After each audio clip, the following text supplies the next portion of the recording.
The Senate will come to order. Today's opening prayer will be offered by Rabbi Dr. Ari Berman, President Yeshiva University from New York, New York.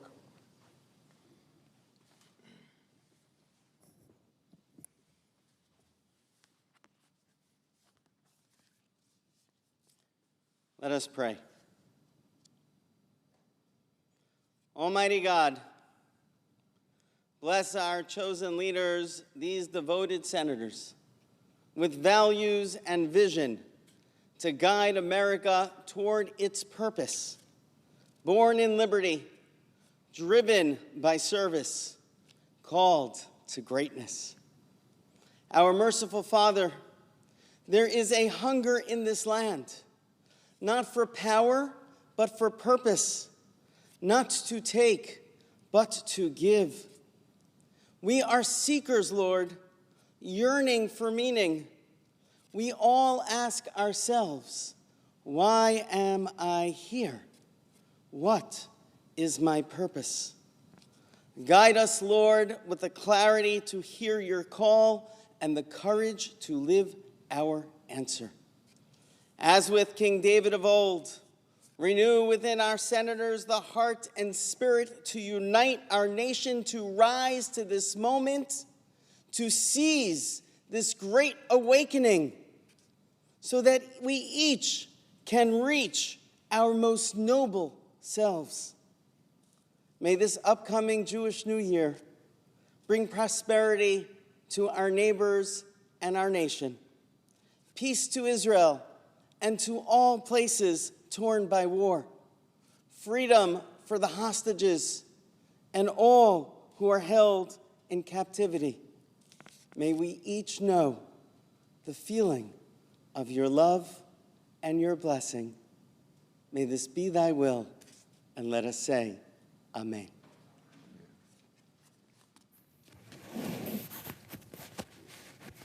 Please join me in the Pledge of Allegiance.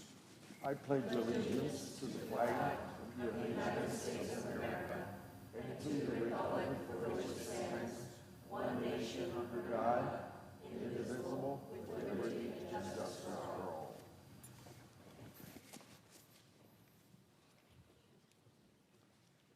I'm now going to give my opening. I'm going to go now. Can you take over? I'll have it under control. Hey, is it now?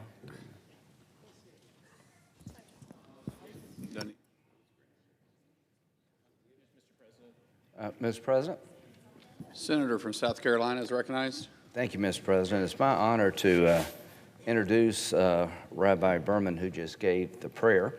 He's president of Yeshiva University, and thank you for your blessing this morning. In his prayer, Rabbi Berman reminded us that America's strength lies not just in power, but in purpose, not just in might, but in our pursuit of the good.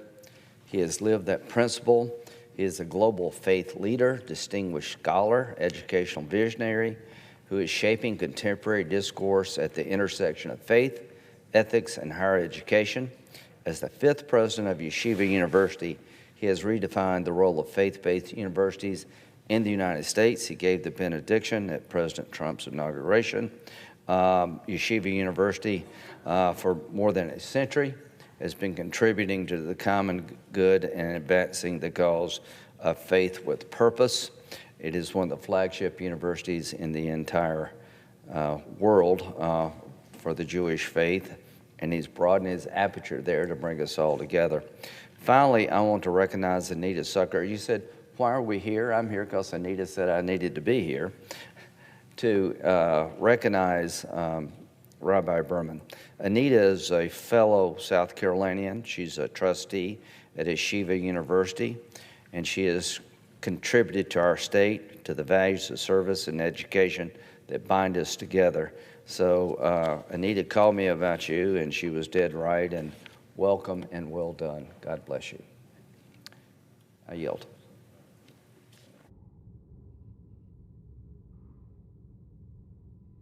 Under the previous order, leadership time is reserved.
Mr. President.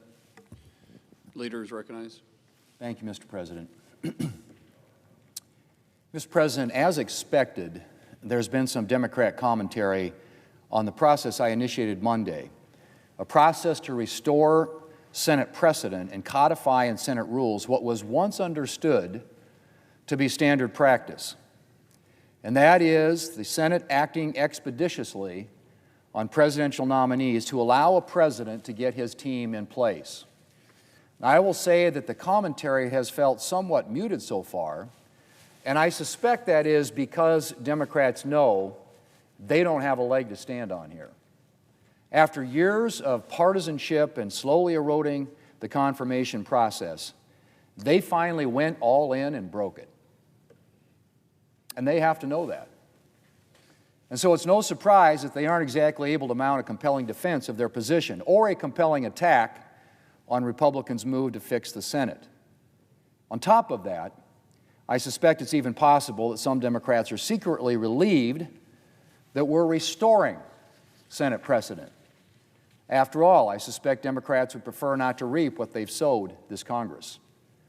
The prospect of blanket obstruction of every single nominee of a Democrat president can't look that attractive. Of course, the Democrat leader's made an attempt to attack Republicans' measure and defend his party's historic obstruction. And one thing he's fixated on is his claim that Democrats' historic obstruction is justified because President Trump has put forward, quote, historically bad nominees.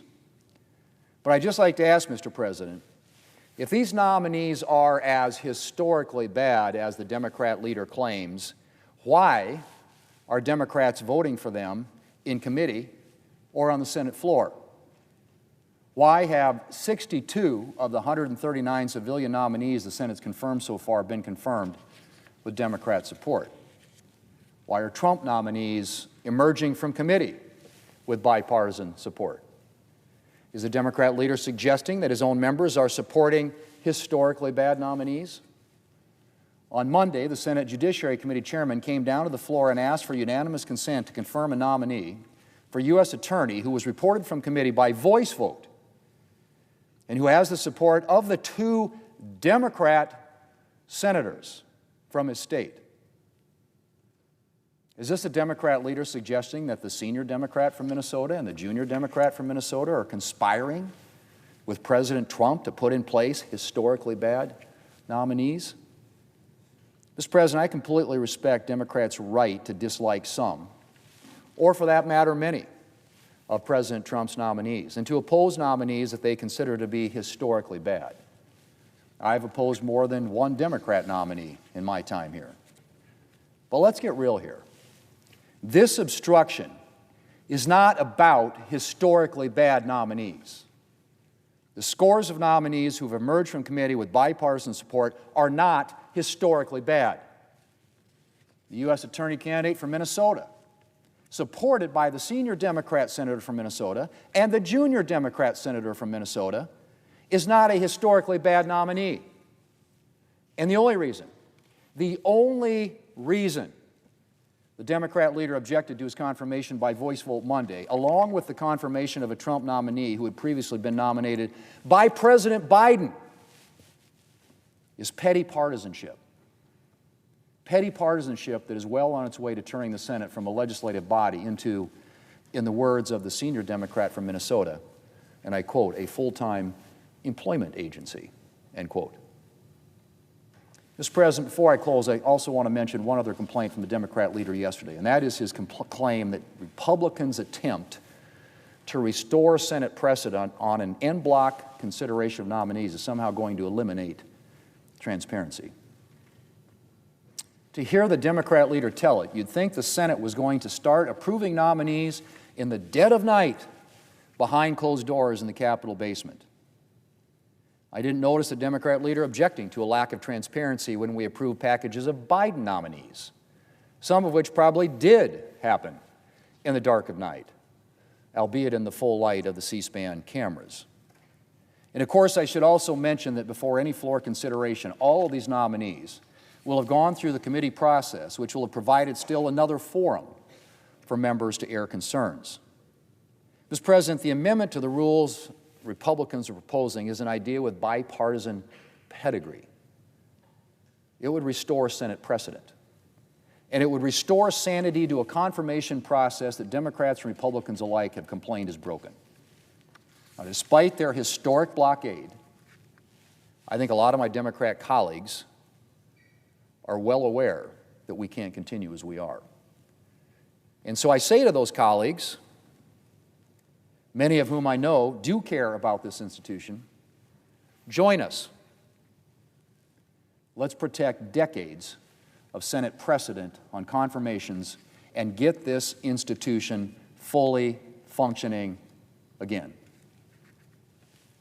Mr. President, I understand that there are 2 bills at the desk due for second readings.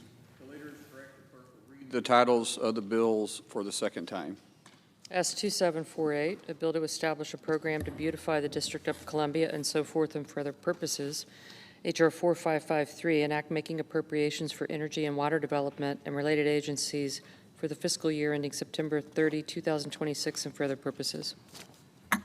Mr. President, in order to place the bills on the calendar under the provisions of Rule 14, I would object to further proceeding en bloc. Objection is heard, so the items will be placed on the calendar under Rule 14. Thank you, Mr. President. Morning business is closed. Under the previous order, the Senate will resume consideration of S2296, which the clerk will report. Counter number 115, S2296, a bill to authorize appropriations for fiscal year 2026 for military activities of the Department of Defense and so forth and for other purposes.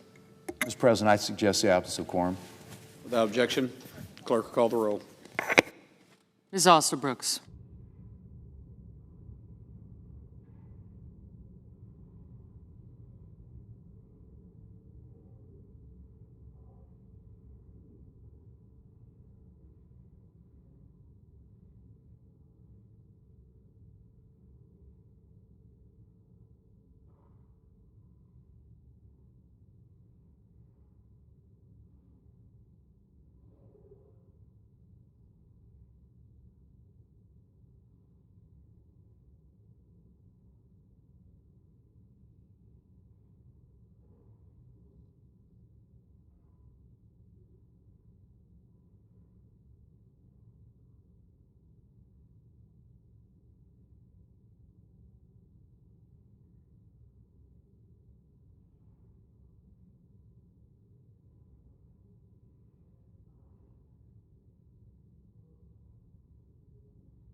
Mr. President, Democrat leader. I ask unanimous consent the quorum be dispensed with. Without objection. First, Mr. President, it's my honor to welcome my good friend, Rabbi Dr. Ari Berman, to the Senate and thank him for offering the morning's opening prayer. Rabbi Dr. Berman is president of Yeshiva University in New York and a longtime partner in the fight against anti-Semitism. We've worked together over the years to help upgrade Yeshiva's campus to remain a world-class institution. And as we approach the Jewish New Year, a time for renewal and recommitment for Jewish families around the world, I thank him for sharing his words of wisdom. Now on foreign policy. Bad news for you, Donald Trump. The Nobel Prize is slipping away from your grasp. Crises over the last 24 hours have escalated to dangerous levels. And President Trump, you seem to be leading from behind. Donald Trump promised that he would end the war in Ukraine on day one. He said he'd put an end to the conflict between Israel and Hamas on day one. It's so easy, he said. Well, it's now day 234, and war rages around the world. In the last 24 hours, we've seen dangerous escalation on multiple fronts. Yesterday, Israel launched a strike against Hamas in the capital city of a key American ally in the middle of ceasefire negotiations. Despite being handed a ceasefire by the previous administration, 234 days later, a ceasefire deal is further off than ever. Meanwhile, hostages remain in captivity. Innocent Palestinian civilians in Gaza continue to suffer.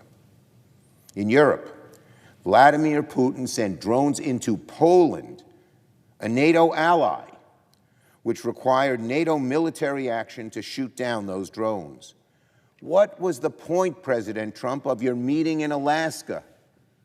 We are snuggled up to Putin. And Donald Trump is hesitating now to say any strong words against Putin, even after they did this. NATO's safety has been at risk, and it's being put at risk even more so. And Donald Trump is leading from behind. The latest aggression by Putin should send a shiver down the spines of every American.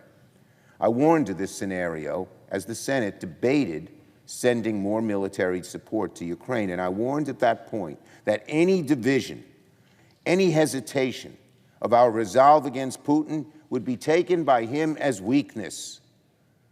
And I fear Donald Trump's anemic weakness against Putin and other strongmen has only pushed the world closer to the brink of chaos and even war.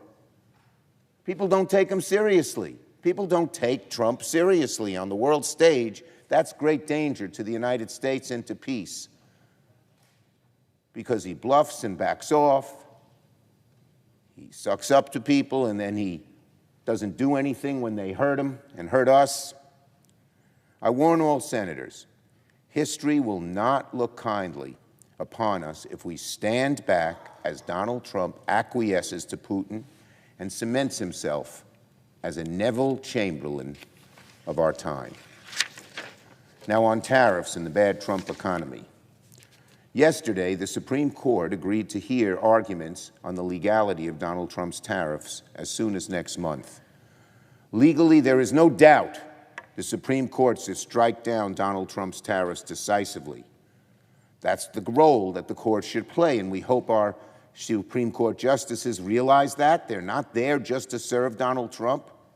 They're there to rein in the executive when the executive steps over the lines and tries to circumvent the Constitution. And tariffs are a responsibility of the Congress in the Constitution. Not only are these tariffs the definition of executive overreach, but the tariffs are wreaking havoc on the American people and businesses. The average American may not care who's responsible. They just don't like these tariffs, and they know Donald Trump is doing them. The longer these tariffs are in place, the more damage they will cause to our economy. So the court must act and apply the law which clearly states the president cannot act alone. As a result of his economic policies, it's been several days of bad economic headlines for Donald Trump, and the deluge keeps coming. Here, look at these.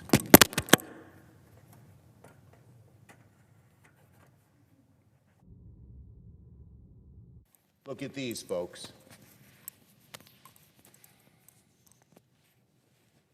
Look at these charts. From your coffee in the morning to your soup at dinner, your prices are going up because of Trump's tariffs. When the American people complain about higher costs for everyday things they always need and use and consume, here it is. Campbell's expects drop-off in 2026 earnings as tariff hits soup cans. The tariffs hit everything. You wouldn't think, well, soup, tomatoes, maybe they're made here in the U.S., but the cans come from aluminum. Trump's tariffs. Tariffs are hitting your morning brew. Folgers maker say prices to rise further. We don't grow coffee in the United States. There's not a competition or an unfair competition, but he raised tariffs on coffee. Everyone's paying more. My morning cup of coffee costs more. I've seen the prices rise when we shop for grounds in the supermarket. Hormel to raise prices, citing costlier pork, beef, and nuts. So again, every meal, from your coffee in the morning to your soup at lunch to your meat at dinner, your prices are going up because of Donald Trump and his tariffs. Okay. The headlines go on and on and on. And here's the sad thing, I say to my colleagues and the American people. It didn't have to happen. This is self-inflicted. This didn't happen because of the world economy. This happened because Donald Trump imposed an idiotic bunch of tariffs, unthought out, chaotic, on the American people. And he loves them. He doesn't care that your price of coffee or soup or meat goes up. Somehow he got stuck in his head that tariffs are a good thing and he's hurting average Americans. It's a self-inflicted wound, as I said. It's economic sabotage, orchestrated from the command center of dunderheads over at the Oval Office. Hardly any economist of repute knows what the heck they're doing and why. Higher costs, rampant confusion, factories slowing, all because Donald Trump's economic agenda boils down to chaos. He's like the drunk captain of a ship driving straight into an iceberg. And we, the American people, are beginning to take on water as our prices go up and up and up. On government funding. So, the clock is ticking to keep the government open. And Republicans are sleepwalking their way through another critical week. A government shutdown, once again, hangs over this chamber and this country like an ugly shadow. So what are we going to do about it? Well, it's up to our Republican colleagues to decide. They're in charge. Democrats know where we stand. We want bipartisan negotiations, input from both sides of the aisle. And we want to undo much of the damage that Trump has inflicted on the American people, particularly when it comes to health care. Leader Jeffries and I have asked Leader Thune and Speaker Johnson on multiple occasions to sit down and talk so we can have a bipartisan agreement and avoid the Republican shutdown. But we've heard nothing for weeks. The Republican silence is concerning, because if they think Democrats are going to show up at the last minute to bail them out with the clock approaching zero, that would be a big mistake on their part. Democrats don't want to see a Republican shutdown. What we want is a bipartisan negotiation, bipartisan bill, where Democrats have input to tangibly undo the carnage Donald Trump has done to America. And make no mistake, the carnage Donald Trump has unleashed upon this country over the last 9 or so months is devastating. He has savaged America's democratic institutions. He has defied the rule of law, defied the order of judges, and directed Russell Vought, an evil man who came up with Project 2025, to steal or cancel congressional-approved funding. Hundreds of billions of dollars illegally blocked for things that Americans want, for cancer research, for programs that aid kids after school, for veterans That and so much more gone, canceled, dead because of Russell Vote's whim and Donald Trump's desire to just do what he wants, what Vote wants. And of course, let's talk about health care. It is people's livelihoods. And thanks to Donald Trump, the livelihood of tens of millions is being stolen from them in broad daylight. All so Donald Trump can pay for tax breaks for the mega rich. Donald Trump's signature achievement, the one he claims is great, he calls it the big, beautiful bill. Well, this so-called big, beautiful bill, which they won't even name anymore, they're so afraid of the American people knowing what's in it, is systematic starvation of our health care system. Let me repeat that. The so-called big, beautiful bill is systematic starvation of our health care system. That's what Russell Vote has always stood for. That's what he said he'd do. And that's what Trump is aiding and abetting him to do. Republicans want to rebrand their bill. You know, they say, well, Trump said, maybe it was a mistake to call it the big, beautiful bill. That's because they know they're seeing that the American people hate it. But they can change the name. It's not going to change anything. You're not going to get your health care back because they changed the name of a bill that was so mislabeled to begin with, because it sure ain't beautiful. It's ugly. Well, maybe Donald Trump can call it the Starve and Die Act. That would be more accurate than big and beautiful. That's what happens when health insurance is taken away from you. That's what happens when SNAP is taken away. People starve, and it's estimated that people will actually die because if you can't get health care and you can't get prevention, life expectancies of people go down. And alarmingly soon, America, it's the big, beautiful bill is going to get even worse for you. In just a few weeks, unless Congress acts, millions of Americans will start getting letters in the mail telling them their health insurance costs is about to go through the roof. Hundreds of dollars, thousands in some cases. That's because the ACA premium tax credits will expire by the end of this year. People who get covered through the ACA, and there are tens of millions, will see their premiums spike by an average of 18%. There are millions, may not, depends on how you count it. Health insurance premiums going up by 18% because of Republican inaction. We tried 3 times to get them to repeal it in the so-called big, beautiful bill, and 3 times they refused. This would be a nightmare scenario for the American people. On October 1st, getting notice that your health care costs will go up 18% for millions who are on ACA. At a time of rising costs, as we have seen, at a time of a weakening job market, to then compound the injury by making you pay a lot more for health care, it's outrageous. And Republicans, again, blocked it 3 times. We've heard plenty of lip service from Leader Thune and the other side about doing something to preserve these tax credits. But now Leader Thune says Republicans will walk away from the table and sit on their hands as Americans' health insurance shoots up by 18%. Every Republican in this Senate chamber will be responsible, because all we need is a handful of them to join with us in making sure that it's extended and these costs don't go up. And this also points to a larger theme. The Republican agenda is a profoundly broken agenda. It's a stunning betrayal of the trust the American people put in Donald Trump to fight for their interests. So I want to be clear that Republicans, our Republican senators, in the face of so much damage to our country, cannot just expect Democrats to bail them out and sign on the dotted line. What we will do is stand ready to meet Republicans and the Republican leaders face to face and negotiate a way to undo so much of Donald Trump's carnage. That means we need to have real input into undoing a lot of the carnage that's been done by this administration. It's clear Democrats don't want a shutdown, but Republicans who say they want to keep the government open have to show they're serious through their actions and not just craft a bill in the dark of night in a room and say take it or leave it, because that'll mean there'll be a Republican shutdown. They need to work and they need to show up and work with us. That's the only way to get it done and to avoid a shutdown.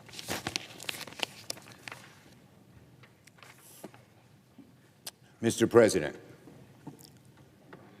I send an amendment to the desk. Clerk will report. The senator from New York, Mr. Schumer, proposes an amendment to the language proposed to be stricken by amendment number 3748. I ask consent that further reading of the amendment be dispensed with. Amendment number Without objection. 3849. I have a cloture motion at the desk. Clerk will report.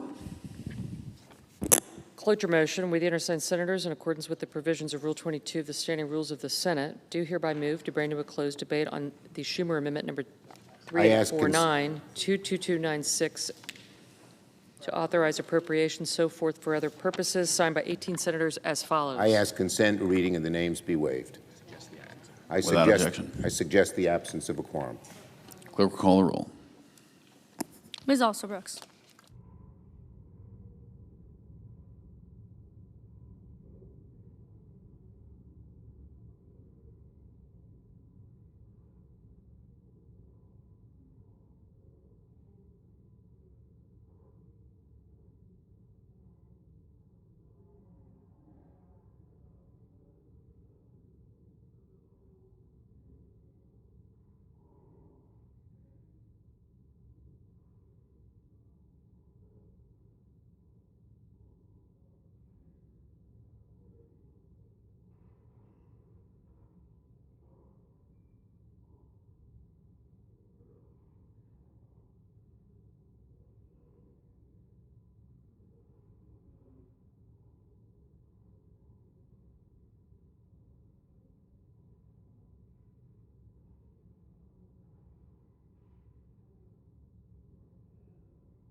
Mr. President, Majority Whip. I ask unanimous consent that the quorum call be vitiated.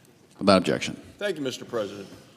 Mr. President, since President Trump took office, Democrats have weaponized the rules of the Senate. Regardless of qualification, every Trump nominee has gotten the same treatment: total obstruction, total warfare. From ambassadors to deputy assistant secretaries, Democrats have filibustered each and every one of the Republican nominations. Senate Democrats would filibuster the White House janitor if they had the opportunity. Today, President Trump is the first president in history not to have a single nominee confirmed by voice vote or unanimous consent. The actions of the Democrats is not going to change. And yesterday, the Democrats made that clear here on this floor. On this very floor, Senator Cornyn tried to bring up for consideration a Democrat's own proposal from 2023. It was offered by Senators Klobuchar and Senator King. Senator Klobuchar and Senator King wanted to confirm nominees in group. They claimed at the time that the nomination process was broken. Well, what was the status of the situation when they made that decision? They said it was broken because Joe Biden's nominees weren't being confirmed quickly enough. So let's take a look at the data. On the day that Klobuchar King was introduced in 2023, 62% of Joe Biden's nominees had been confirmed in the Senate either by voice vote or unanimous consent. 62%. Democrats said, not fast enough. So let's fast forward to today. 0% of President Trump's nominees have been confirmed by voice vote. Not a single one. So what did the Democrats do on this very floor yesterday? They objected when Republicans proposed the very similar change to what they proposed 2 years ago. They slammed the door on even debating that proposal. Senator Cornyn put forward the very reforms that the Democrats once demanded. Democrats refused to even debate them. Senator Klobuchar said in 2023 that grouping together nominees, she said, was vital for, in her words, national security, economic success, and more. Well, she was right. Yet yesterday, Democrats opposed their own proposal. You remember the words of the former Democrat senator and presidential candidate John Kerry. Said he was for it before he was against it. Democrats' hypocrisy is breathtaking. Democrats' surrender to the far left wing of their party is now complete. Democrats created today's nomination crisis. This week, Republicans began the process to return the Senate to the long-standing practices.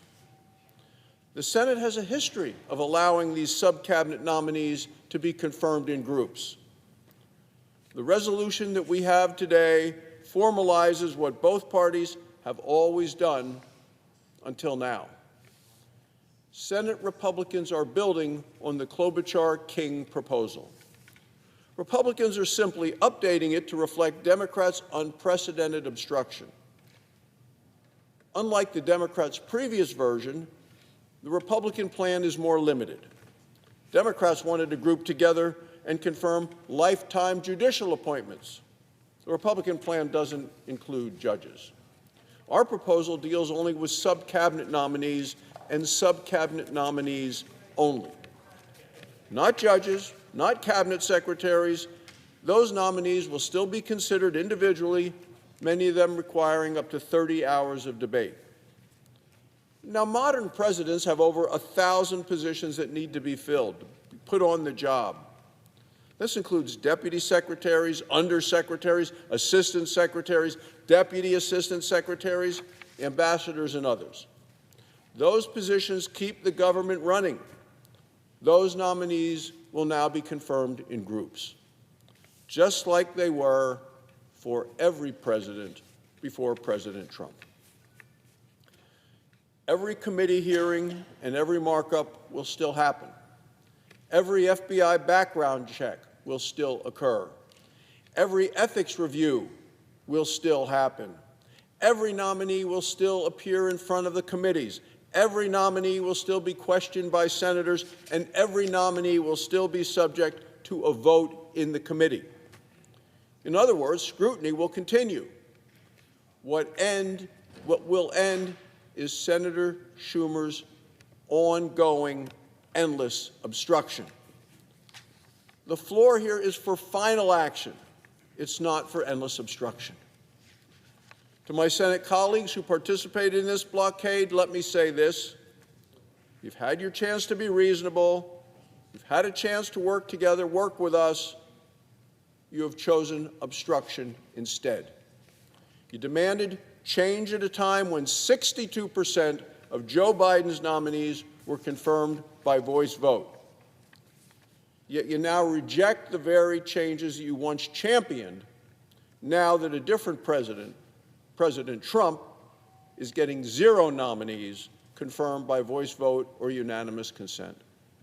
The hypocrisy is undeniable. Senate Republicans are putting back in place the very practice that Democrats had endorsed until today, the very customs that every Senate has followed until now. Senate Republicans are returning to the long-standing tradition. We are ending the Schumer confirmation shutdown, and we are getting the Senate back to work on behalf of the American people. Thank you, Mr. President. I yield the floor. Mr. President. Senator from Hawaii. Thank you, Mr. President. I was listening to the majority whip, and I got to say, I have a little whiplash. I mean, I was here. I was negotiating. It was late July. We were passing paper back and forth between the Democratic and Republican caucus. The cloakrooms were working together, and we had a deal. And that's the way you get nominations confirmed in batches. The majority party wants to get them all done. Fair enough. It's their president. And the minority party has this really unique authority in this place, which is to slow things down. And the rhythm of this place is that the majority party goes to the minority party and says, what's it going to take for us to confirm a batch of these nominees? We got a backlog. We got to get some of these through.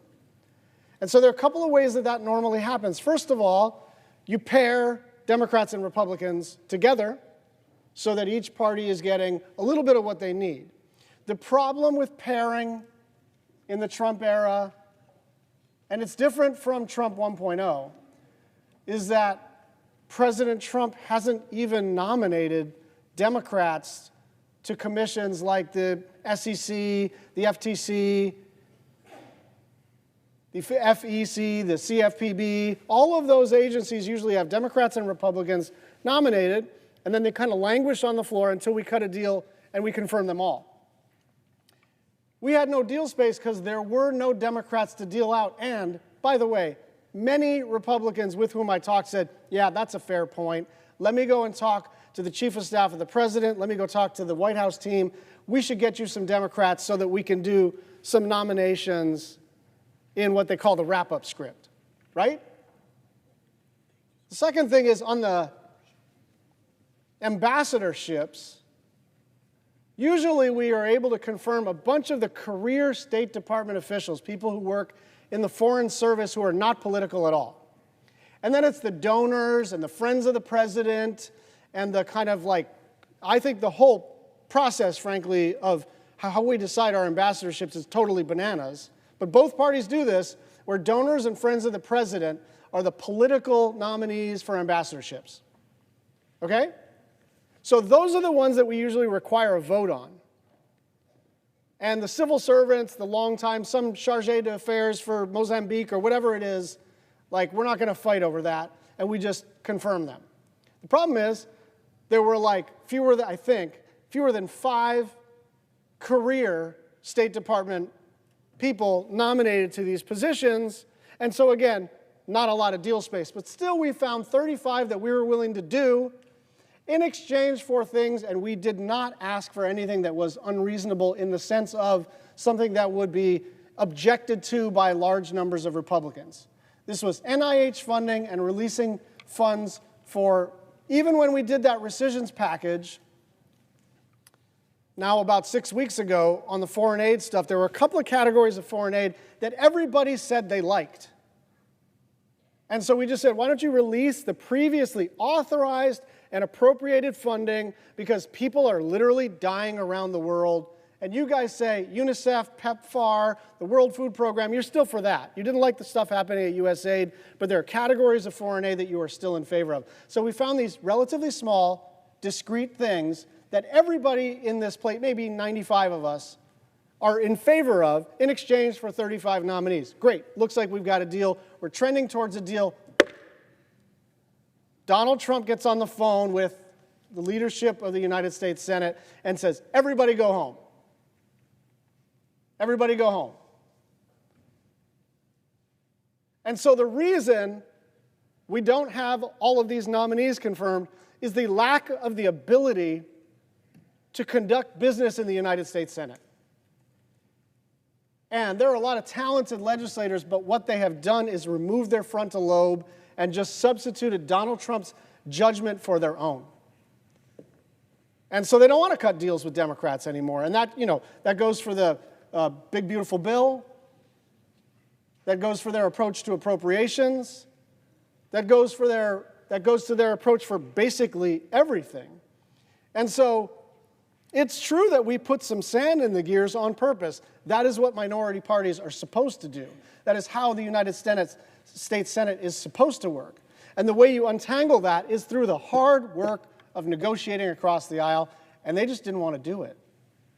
Like, I have been in many bipartisan negotiations over the last 3 or 4 months, and they have mostly all failed because in the end, we can only find a handful of people who are open to a deal. And this time we had everybody saying, okay, this looks like a reasonable solution. And then Donald Trump himself blew it up. Why? Because he doesn't want expediting the Senate's consideration. He wants to adjourn. He wants this place to adjourn. Now, why is that a big deal? Adjournment sounds like something you just kind of do to like, okay, we'll see you tomorrow. No, adjournment for the month of August would have meant that Donald Trump himself would have been in a position to appoint whomever he wanted to any Senate-confirmed position. By the way, remove any member of the cabinet or subcabinet, and then appoint that person, and then that person could serve until the end of the Congress without the Senate ever weighing in. That's what he wants. And it's kind of part of a piece, isn't it? He finds the Senate to be a nuisance. And I remember this. I wasn't in the federal government executive branch, but I was in the state government executive branch. And, once you're in the executive branch, you find legislators to be annoying, to be an impediment to the kind of stuff you want to do. But the architecture of the Constitution provides that we are supposed to be annoying. We are supposed to put sand in the gears, and then we're supposed to deal with each other. And so what's going to happen this week or next with this rules change is a result of two things. It is an abject failure of the willingness to negotiate at all, of the willingness to interact with Democrats for fear of being seen as too soft and insufficiently compliant with Donald Trump. The other thing I'd just like to say is it's a little rich. It is a little rich that we fly out at 1:45 on a Thursday, and our first vote is at 5:30 on a Monday. And I know senators work hard. I'm not trying to say it's terrible that people go home. They should go home. They should interact with their constituents. But these are 2-hour nominations. We should probably exhaust the possibility of working Fridays and Mondays before we go through with changing the rules on a partisan basis. We should probably consider, do we need a 5-week homework period in the summer, or could we do a 4-week homework period and plow through nominations? And so it is true that there is a big backlog. And it is actually true that Democrats helped to create it. What is different about this year is that there's just no effort to untangle the backlog. When we were in the majority, I would walk over to Chuck's nomination staffer, figure out what was stuck, and walk over to the other side and try to make a deal every week to try to get some of these confirmations. And as I had a blanket hold on State Department nominees, not a single person approached me once. Once, Jim Risch talked to me. That's fair. But they just, I don't know if it's a muscle memory thing or if it's a Donald Trump thing, but they have simply forgotten how to work with Democrats. I yield the floor. Mr. President. Minority Whip. Mr. President, late last week it was reported that the Pentagon was contemplating ending critical military assistance to European partners, including the Baltic states, in a program known as the Baltic Security Initiative. That's a program which I helped to create years ago to strengthen military cooperation with the Baltic states, Lithuania, Latvia, and Estonia. NATO allies themselves with a long memory of Russian tyranny and still very much in Vladimir Putin's crosshairs. The Baltic states are some of the most vibrant, dedicated members of NATO, spending well above proposed funding targets for defense. The dangerous idea to cut this assistance came just as another deadline from President Trump for Russia to end its war in Ukraine came and went without any consequence. In fact, Vladimir Putin responded like he always does after President Trump sets a deadline or lavishes him with a red carpet treatment in Alaska. He brazenly increased deadly attacks on Ukraine. That's right, while we were trying to get Vladimir Putin and the Russians to finally agree to a ceasefire and end of hostilities in Ukraine, he did exactly the opposite. That's what happened over the weekend, during which Russia launched one of the biggest aerial assaults on Ukraine in the entire war, and then again did it again this week. During these attacks on Ukraine, Russian drones entered into NATO airspace, specifically into Poland. Do we take that seriously in Chicago? You bet we do, because Chicago is second only to Warsaw in the percentage of Polish residents living there, people with Polish descent. Polish President Tusk said there were 19 Russian drones in the most recent incursion. Imagine if these were manned airplanes rather than drones. 19 bombers, fighters crossing into NATO territory, several of which were shot down, including with the help of allied Dutch F-35 fighters. Now, this isn't the first time Russian drones attacked a NATO territory. There was a drone crash reported in Poland a few weeks ago as well. And Russia has been behind a campaign of sabotage, assassination, and mayhem across NATO, targeting weapon supplies, infrastructure, and dissidents. So let me say clearly to President Trump, with Putin thumbing his nose at us, violating NATO airspace, and testing American resolve, this is not the time to back away from our frontline allies. It's certainly not the time to halt bipartisan congressional support to the Baltic states. We should not be fooled. Vladimir Putin is not our friend. The Baltic states and Poland have proven that they are. Vladimir Putin responds only to strength, and right now he and other autocrats around the world are bonding together. They sense America is getting weak, and we here in Congress should not be fooled either. We should ensure the Baltic Security Initiative is included in the Defense Authorization Bill and pass the Graham-Blumenthal legislation that tightens sanctions on Russia. Mr. President, I have a separate statement I'm going to make. I'd like to unanimous consent to place in a separate part in the record. Without objection. On a totally different topic, Mr. President, protecting our children is one of the most important duties of public service. When families send their kids to school or let them play outside or allow them to go online, they should be confident that the kids are safe. But today, too many parents have a sinking feeling every time their kid logs onto a phone, tablet, or video game console. They know that the internet has become a dangerous opportunity for predators looking to exploit the young and vulnerable. This is not a problem of the future, it is the crisis now. And Congress must act now.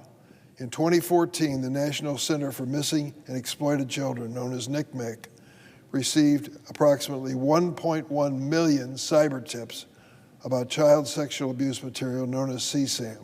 That was in 2014. 1.1 million received tips. By 2023, less than 10 years later, the number of cyber tips had exploded from 1.1 million to 36.2 million. Over 36 million reports in a single year. Each one of these reports represents a child being harmed, exploited, or degraded. It is sickening and shows the sheer magnitude of the crisis. As I have learned more about the horrors of online child sexual exploitation, I've made it my mission in the Senate Judiciary Committee to do something about it. I'll never forget the heartbreaking testimony of witnesses, parents who came and told the story of what happened to their sons and daughters as a result of exploitation on the internet. I want to thank Senator Josh Hawley, Republican of Missouri, for being the Republican lead on this bill, and my colleagues in the Senate Judiciary Committee, Democrats and Republicans alike, who voted unanimously to advance the bill out of committee earlier this year. Let me pause for a moment and make sure you caught that word. Unanimously, every member of the Senate Judiciary Committee, Democrat and Republican alike, voted for this legislation to move forward. Senator Hawley, who was in the minority at the time, voted for it. Now he's in the majority. He's the lead sponsor of my bill, which is entirely appropriate, and it's a bipartisan effort. We heard the frustration of my colleague from Hawaii about the lack of bipartisanship in the Senate. This is a notable exception. I want to recognize the extraordinary survivors and advocates who fought to make this legislation possible. Your heartbreaking stories, your testimony have made the difference. The Stop CSAM Act takes a comprehensive approach to stemming the tide of online child exploitation. Most significantly, it establishes accountability by piercing the broad immunity granted to big tech by something known as Section 230 of the Communications Decency Act. The average American would flunk this quiz if you asked him what Section 230 is. The advocates who come to us to support the Stop CSAM Act know exactly what it is. It lets social media off the hook for their wrongdoing.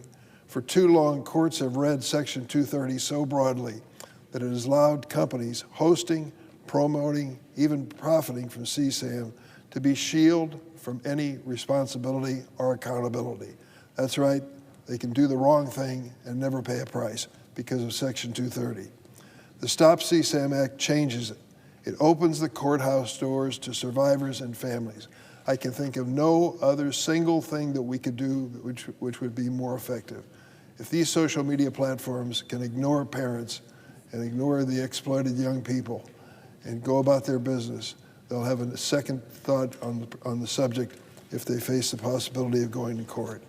It would allow victims to sue tech platforms and app stores that promote or aid or abet online child sexual exploitation, or that host, store, or make CSAM available. It puts teeth in the law. In addition to accountability, Stop CSAM forces transparency on big tech. For years, big tech has operated in secrecy, telling parents, policymakers, and even their own users just to trust us. But as whistleblowers and lawsuits have shown, that trust is misplaced. The Stop CSAM Act requires the largest technology companies to submit annual reports describing their efforts to combat child sexual exploitation on their platforms. Is that too much to ask? I don't think so. We've all seen the headlines. Meta's own internal research showed harm to children on Instagram and in virtual reality play spaces. AI platforms like ChatGPT, Character AI, and OpenAI are facing lawsuits for failing to prevent harmful, even deadly conversations with minors. Mr. President, this is a serious matter. The new school year has started. In some states and many school districts, they've drawn the line and told the kids, you don't bring your phones to school. You're going to be students here, you're going to talk to one another instead of texting, and you're going to look at the teacher and the board and what's before you, as opposed to your phone night in and night out. The Stop CSAM Act also includes critical protections for survivors of child sexual exploitation. The bill bolsters privacy protections for certain child victims and witnesses in federal court and gives judges the tool to enforce these protections. Altogether, these reforms hold tech companies accountable, bring transparency to their practices, strengthen law enforcement tools, and put survivors and their families at the center of our bipartisan response. The Senate Judiciary Committee has worked together on this matter, unanimously, Democrats and Republicans, to advance meaningful child safety legislation. As I said earlier, the Stop CSAM Act passed unanimously out of committee. That unanimity is no accident. It reflects a shared understanding when it comes to protecting our kids. Partisanship has no place. We've shown that Democrats and Republicans can work together to write, strengthen, and advance legislation that takes on big tech and prioritizes children's safety. To my colleagues who have not yet signed on to the bill, welcome aboard. We need you. Join us. Become a sponsor of the Stop CSAM Act. There are advocates from all over the United States who are on Capitol Hill today, knocking on the doors of Senate offices asking colleagues to take a moment, consider co-sponsoring this bill. I salute them. That is what democracy is all about, and that's what protecting our kids is all about.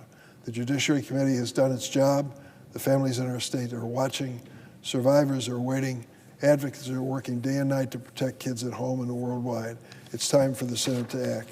Mr. President, during the course of my career in the House and the Senate, I have taken on some issues that have dealt with the security and safety of children. Years and years ago, I took on tobacco usage by kids. When I took on that particular crusade, about 25% of the kids in grade school across America were using tobacco products, cigarettes and chewing tobacco and that sort of thing. 25%. Today, that figure is below 5%. It's a lot of hard work and a lot of people stepping forward and saying, you can do what you want when it comes to adults, but for God's sake, protect our kids. Isn't that what this is all about too? Protecting our kids from the most insidious, destructive, and threatening element when it comes to their future and their safety. I encourage my colleagues, join us in this bipartisan effort. This is something we all should agree on, and I yield the floor.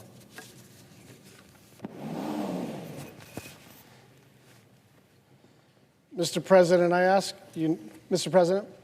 Senator from Hawaii. Thank you, Mr. President. I ask unanimous consent that following my remarks, the senior senator from Texas, Senator Cornyn, be recognized. Without objection. Mr. President, the numbers do not lie. The job market is practically frozen. Unemployment is at its highest level in 4 years. Inflation is rising. Home building is stagnant. The manufacturing sector is shrinking, and to top it all off, Trump is raising the price of everything. Vegetables are up 40%. Coffee, 15%. Everything from toothpaste to detergent to shoes to video game consoles costs more. And more price hikes are on the way this fall and holiday season as businesses exhaust their inventories and give up on eating billions of dollars of added cost. This is America's golden age under Donald Trump. If it wasn't clear before, it is abundantly clear now. Unless you are a billionaire getting enormous tax cuts and generous corporate giveaways, this economy sucks. Costs are piling up, saving money is nearly impossible, and just getting by, let alone buying a home or raising a family, is a lot harder. And the worst part of it is, there was actually no reason for any of this. There's no pandemic, we're not in the middle of a war, there's no ongoing emergency. This is a crisis of the president's own making, and we're all paying the price. Donald Trump has made shortages the cornerstone of his economic agenda, and it is working. We now have shortages of nearly everything: food, electricity, healthcare, workers. And with less supply to go around, everything costs more. It does not take a genius to work that out. And in fact, people have worked it out. Trump's approval rating on inflation and the cost of living is 24 points underwater. His approval rating on the economy overall is at negative 13. More than half of Americans think the economy is getting worse, and less than a quarter of Americans think it's improving. We are on a speed run to become Venezuela, and people can see it. This is a deliberate economic program. Like, there's this sense that he just wakes up in the morning and does whatever he feels like doing, and to some extent, he is improvisational. But make no mistake, he has a coherent economic theory, which is we should shrink the supply of everything. He thinks it strengthens the dollar. He thinks it helps with manufacturing. And I think he thinks that the less there is of stuff, the more people have to go and petition the king for mercy. This is a deliberate economic program predicated on shortages across American society. And in turn, the United States is set to shrink for the first time in our history. Think about that. The United States, the greatest nation that the world has ever known, the indispensable nation, the leader of the free world, the leader of the world, is shrinking. We are becoming smaller and weaker in more ways than one under Trump. But in this way, we are quite literally following Donald Trump's plan, and there is no escaping the consequences. I yield the floor.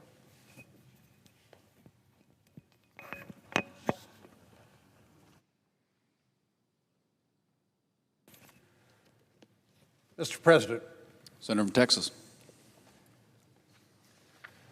Mr. President, since he was sworn into office on January the 20th of this year, President Trump has done more for the cause of peace in Eastern Europe than the Biden administration did in the 3 previous years. This was evident last month when President Trump met with President Putin in Alaska to discuss peace in Ukraine. President Trump is performing an important service to the West by attempting to negotiate a brokered peace. His goal is as simple as it is profound: true and lasting peace. It's an understatement to say a lot is at stake: ending the continued suffering and loss of life, halting Putin's land grab, and restoring Ukraine's economy and territorial integrity.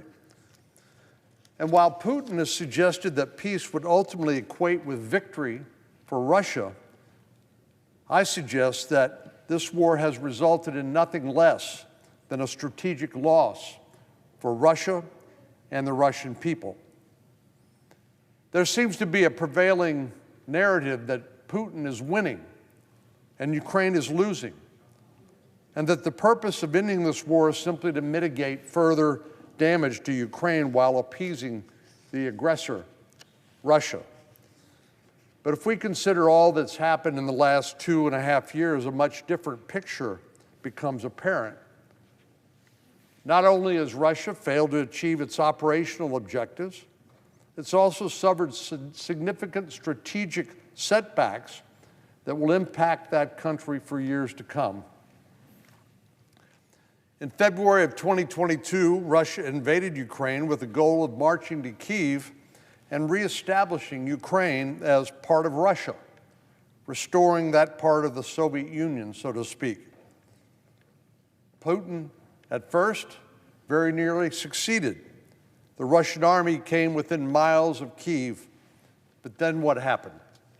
Well, to the surprise of many, including Putin, Ukraine mounted an intense resistance, and with support from its allies and partners, it turned the tide of war and reversed Russia's gains, retaking much of that territory and at times even pushing into Russian territory. Now, current estimates are that Russia holds approximately 20% of pre-war Ukraine territory, but this is a far cry from Putin's pre-war aspirations. Not only did the Ukrainians succeed in preventing a complete Russian victory, with support from the West, they've also dealt strategic blows to Russia, the effects of which will reverberate for decades. Let's consider Russia's standing as a significant military force and their ability to project power before the war as compared to today. Part of Putin's plan to invade Russia, to invade Ukraine, was to demonstrate their military might. However, more than 2 years in, we see how Ukraine has significantly degraded Russia's ability to project both power at sea and in the air. Before the war, Russia had a significant military presence on the Black Sea and freedom of movement into the Mediterranean. But through daring and ingenuity, and despite having no standing navy, Ukraine severely degraded the Russian Navy, sinking more than 26 ships, or about a third of its Black Sea fleet, and forcing retreat to harbors closer to home and limiting their ability to influence the war. All of this happened while the Russian fleet was already suffering from aging ships in need of repair, while Russian shipbuilding has not been able to keep up with repairing and replacing these old and damaged vessels. More significantly, Ukraine's successful attacks on Russian strategic bomber fleet this last June, which they carried out via Operation Spiderweb, neutralized approximately 40% of 40 Russian bombers across 5 military bases, in all about a third of Russia's strategic bomber force. And more recently, Ukraine has successfully targeted Russian energy assets, which is the main source of revenue that it uses to fuel the war. Now let's consider Russia's security posture in relations to Europe. In invading Ukraine, Putin sought to counter what he characterized as NATO expansionism. Yet his actions ultimately triggered the accession of Finland and Sweden into NATO, two countries which had opted to remain outside the security alliance for decades. Consequently, not only will NATO enjoy the unique Arctic military capabilities that those countries possess, it will also benefit from extending the NATO border more than 800 miles with Russia, further stretching an already depleted Russian military. Beyond pushing NATO to expand, Putin's war in Ukraine laid bare the realities of our security relationship with NATO and highlighted what President Trump has been saying for years, that the European allies need to contribute more to their collective security. This effort seems to be paying dividends, as we most recently saw NATO member states in the 2025 Hague Summit committing to increase their annual defense and security-related spending to 5% of their GDP within the next decade. We can also see how the war in Ukraine has undermined Russian global influence and stature. We see this in places like Armenia, where Russian influence has been waning since 2022, most recently culminating in the withdrawal of a large portion of their security forces and Armenia's potential full withdrawal from the Collective Security Treaty Organization. Additionally, whereas Russia used to be the mediator of a long-standing dispute between Armenia and its neighbor, Azerbaijan, America has been able to exploit their absence, most recently by President Trump's skillfully negotiated peace agreements between those long-warring nations. This agreement will cultivate political and economic relationships, increase opportunity for American investment in the energy-rich Caucasus, and facilitate regional economic integration through the establishment of the Trump Route for international peace and prosperity, all at the expense of Vladimir Putin. We also see what's happened to Russia's influence in the Middle East, and specifically Syria. In April, Germany reported that it had expelled 40 Russian intelligence officers. Similarly, France has expelled 41 likely Russian spies. Nearly half of Russia's intelligence officers, about 400 by some estimates, have been expelled from Europe since 2022. According to some officials, this may have reduced Russia's ability to collect intelligence against our allies in Europe by about half. Well, this would seem to indicate, of course, a significant setback in their operations in Europe, and one which would require time and resources and European goodwill to reestablish. But I doubt that Russia will have any of those things in the near term. But perhaps the most significant cost of this war has been the human cost. Russia has suffered immense casualties, surpassing 1 million so far. But it's become apparent that Putin doesn't care how many Russians he needs to sacrifice to his aspirations to reconstitute the Russian Empire or influence in Europe. Ukrainian casualties have been significant too, at least 400,000 since 2022, while upwards of 20,000 Ukrainian children have simply been abducted by Russia and remain missing. But the human cost of this war is far beyond the mere casualty count. Russia suffered from a brain drain as high-achieving Russians have fled the country in order to avoid serving in the military. The year following the invasion, Russia had nearly 1 million young workers leave the country. Those fleeing the country are highly concentrated among the young and educated. 80% have a college education, and 86% are under the age of 45. According to one account, Russia's loss of highly skilled workers may be its most significant economic damage. Lastly, Russia has suffered severe damage to its economy as Western countries have imposed sanctions and limited their access to global markets. We've seen many European nations make efforts to wean themselves off of Russian oil and gas in order to diversify their own supplies and avoid subsidizing the Russian war effort. I'm proud of the fact that the state of Texas has helped fill much of that gap, and I'm hopeful that ongoing trade negotiations with India and the EU will further curtail Russia's ability to fund its war machine with the sale of fossil fuels. Russia's shift to a wartime economy will have lasting negative consequences for a long time into the future. It's been spending as much as 40% of its annual expenditures on defense or offense, as it's obvious here, something we know from experience that is unsustainable in the long term and obviously of little benefit to the Russian people. So all things considered, Russia has suffered a significant strategic loss by their invasion of Ukraine. Apart from failing to conquer Ukraine, they've incurred enormous losses to their ability to project power and to collect human intelligence abroad. They've spurred their NATO neighbors to take their security more seriously and strengthen the alliance of which Putin has been so fearful. They've been unable to support their traditional allies in the Caucasus and the Middle East, opening up opportunities for American alliances and investment.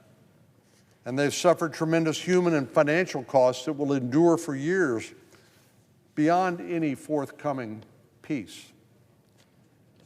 As we continue to support President Trump's peace efforts in this conflict, let's keep in mind that Russia has not and is not winning this war when viewed from the larger context. Putin and his country have suffered enormous losses in many different areas.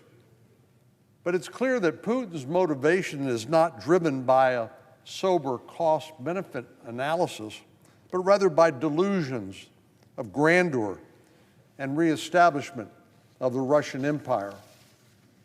This past April, in his annual State of the Nation address, Putin said, and I quote, he said, "The demise of the Soviet Union was the greatest geopolitical catastrophe of the century," close quote. Putin is not a pragmatist.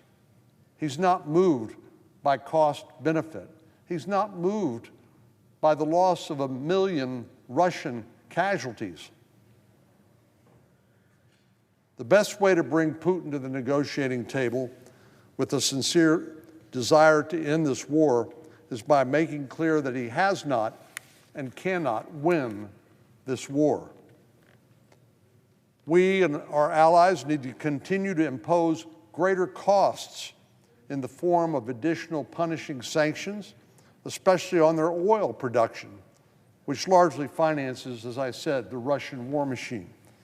Putin is not going to change his stripes, and his ambitions remain unchecked. The surest way of ending the war and securing a lasting peace will be a united West showing Putin that he cannot win. Mr. President, I yield the floor.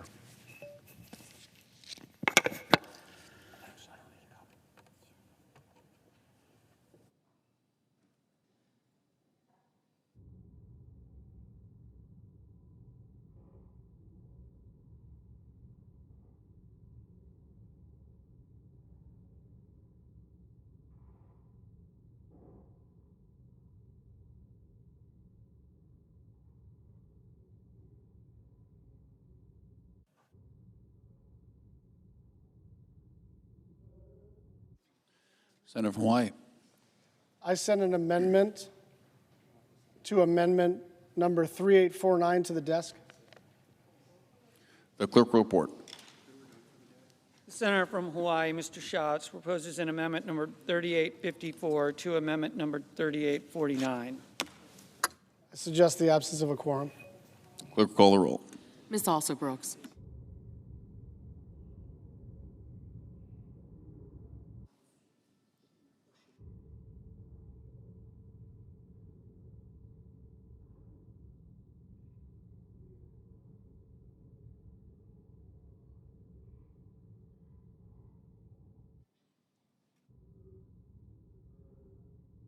President Pro Tem. I ask that the calling of the quorum be off. Is there objection? Yeah. Without objection. Mr. President, we all have a responsibility to understand the history of our country. We have a responsibility to learn from that history, and we learn from that history so we don't repeat the failures of the past. So I'm here to remind my colleagues of some of that history, but also able to fill in some details that are just recently made public as a result of some of our investigative work and the cooperation we've had from the intelligence community and from the FBI. Today, I visit with my colleagues to discuss two dates of significant importance. January 6, 2021, and January 6, 2017.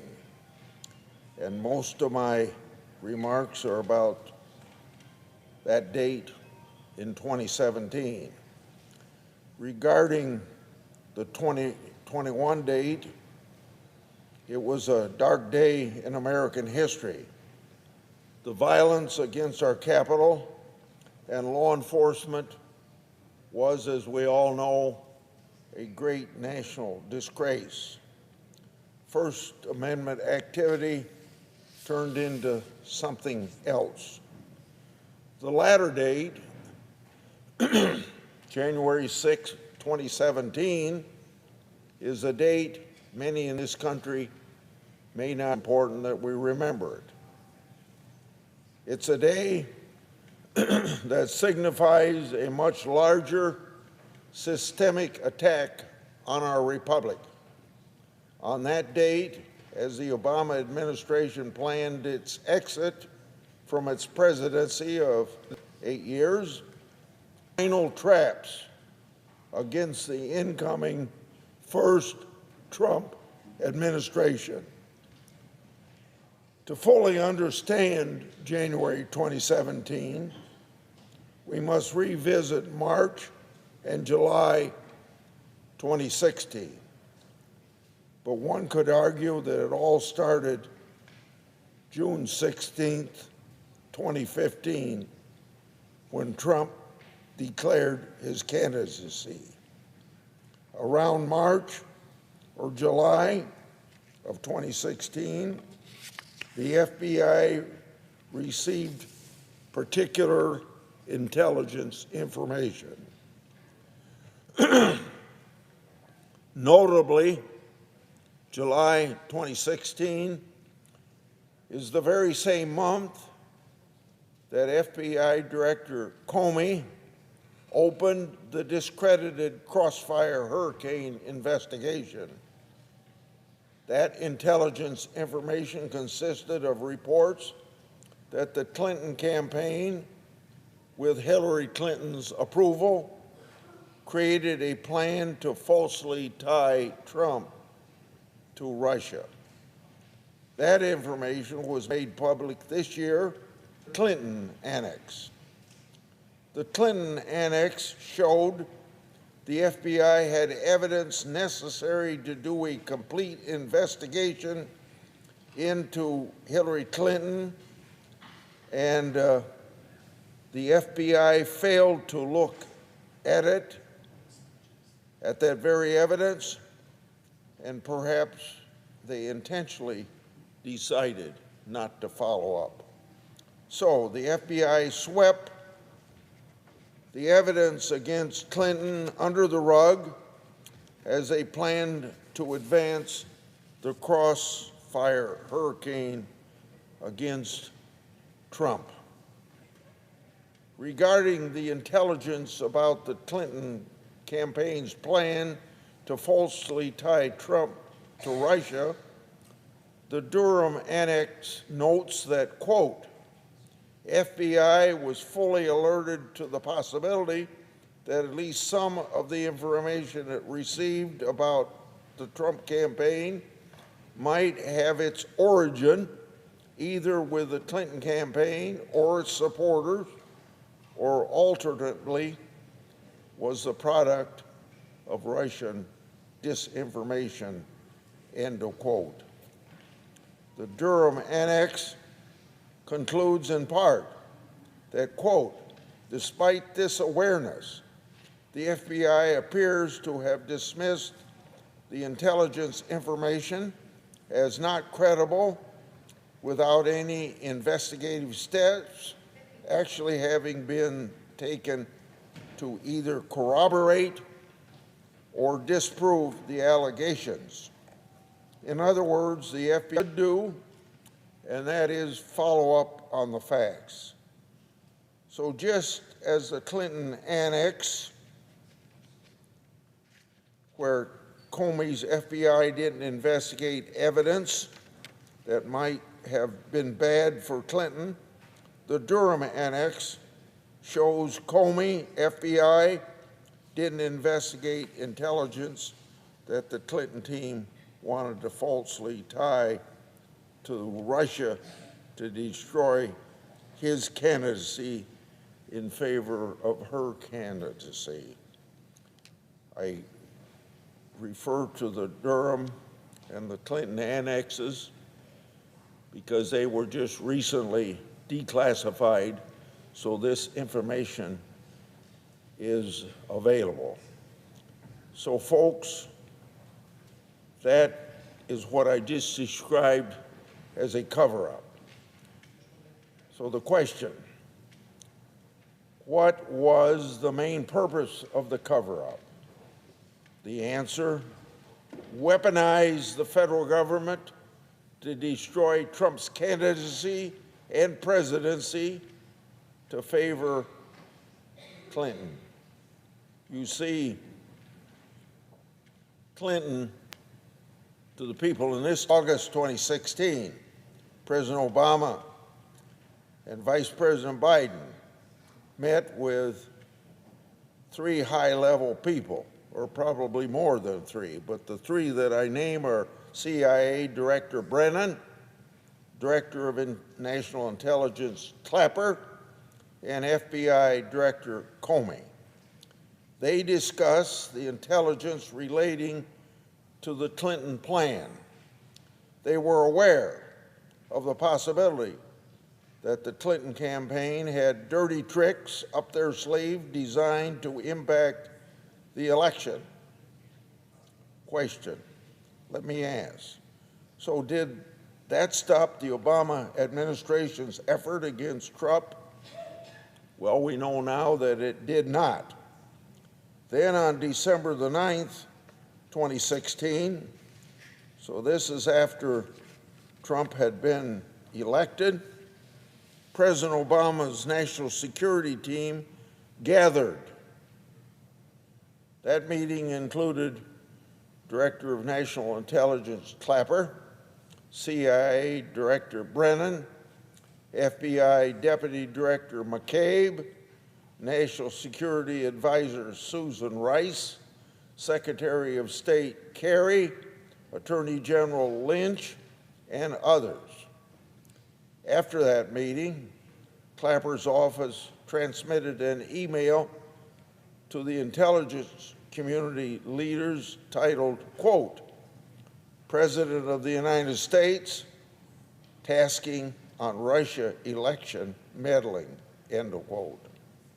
Clapper asked his personnel to create, and the new assessment was an intelligence community assessment.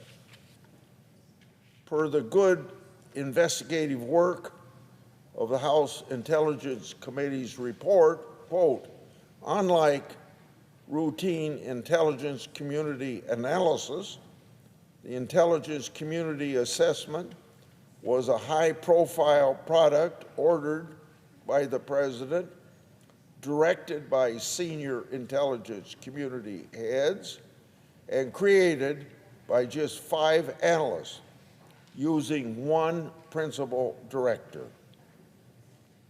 Production of the intelligence community assessment was subject to unusual directive from the President and senior political appointees, and particularly the director of the CIA, end of quote from that House Intelligence Committee report.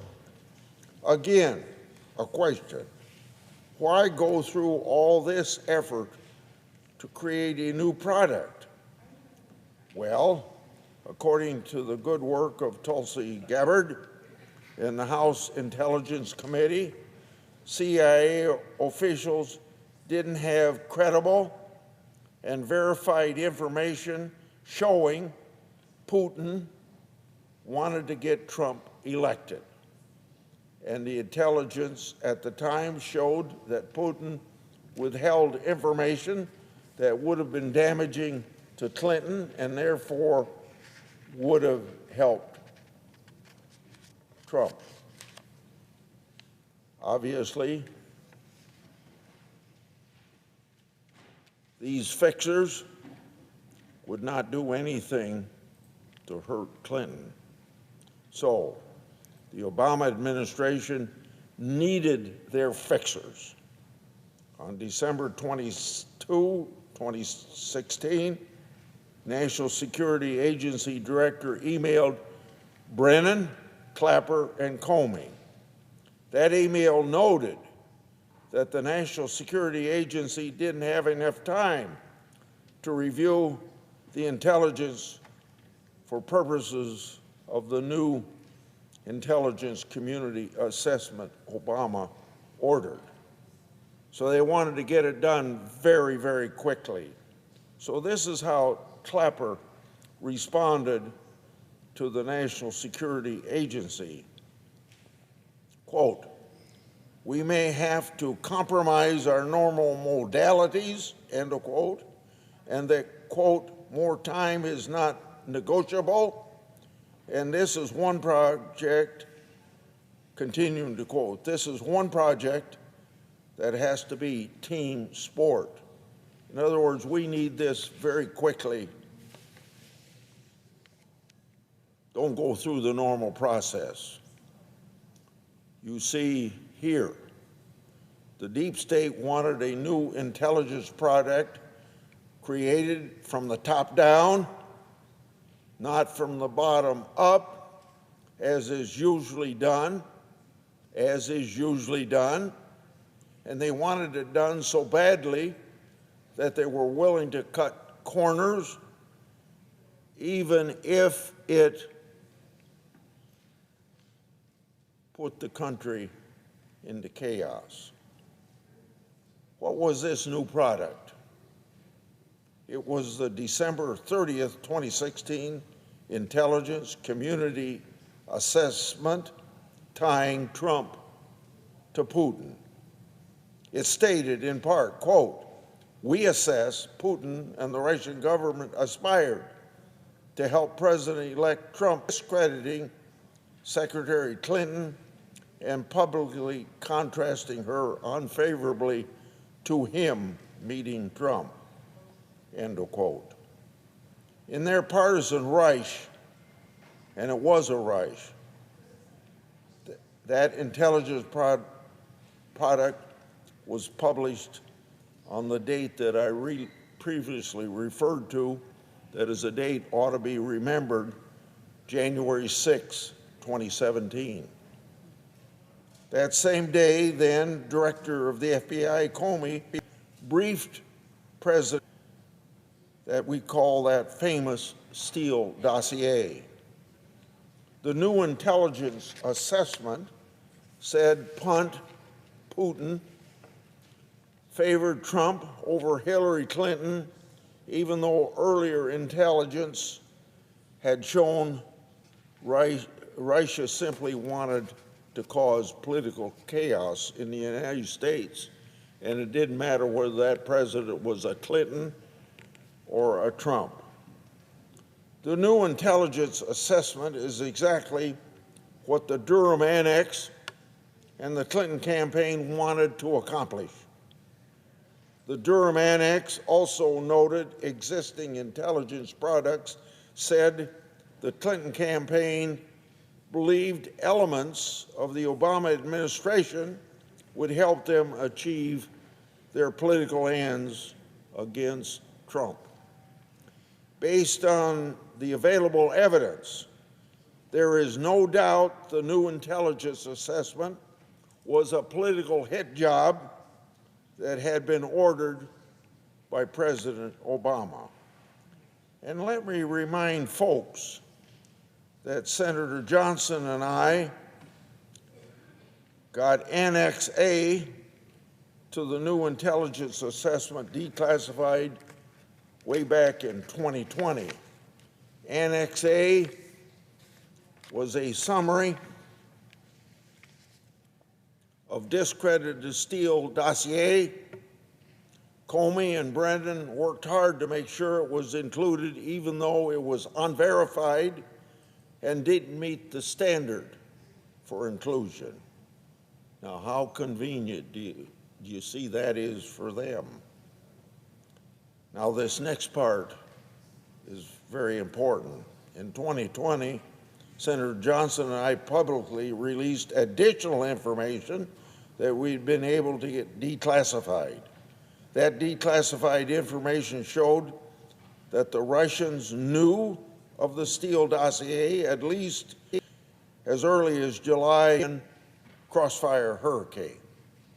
The declassified information also stated that the FBI received information that an individual, quote, central in connecting Trump to Russia, end of quote, was very likely a Russian intelligence officer.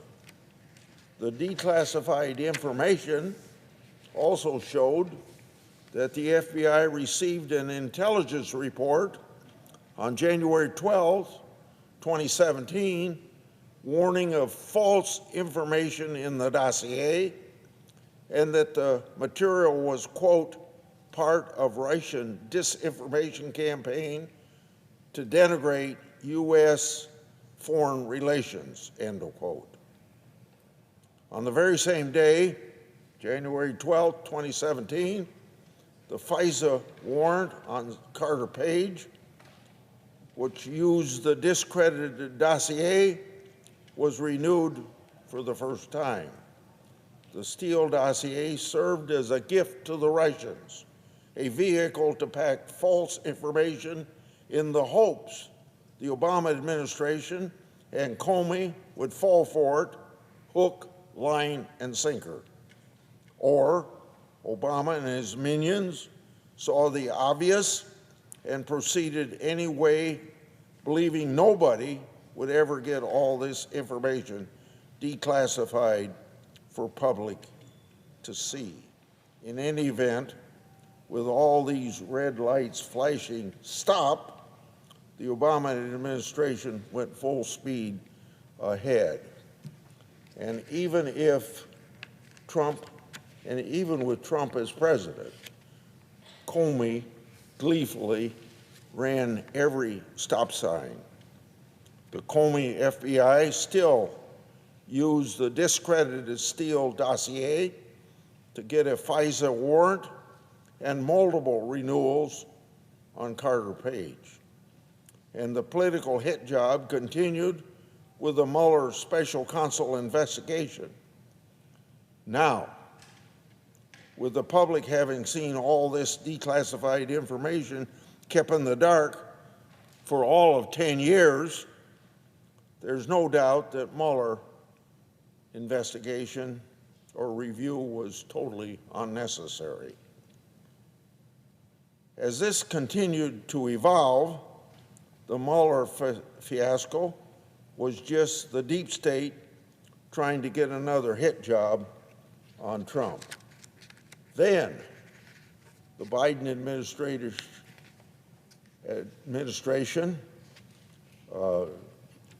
entered the office to consider the partisan political dirty work. For example, Senator Johnson and I released records relating to Arctic Frost. That's the FBI case that anti-Trump special agent Thibault created with the help of partisan FBI agents and Department of Justice prosecutors. Based on emails that I've obtained from whistleblowers, we know Thibault opened and even approved the case in violation of the FBI rules. According to Deputy Attorney General Blanche, Jack Smith and his team withheld these emails from the Trump defense team.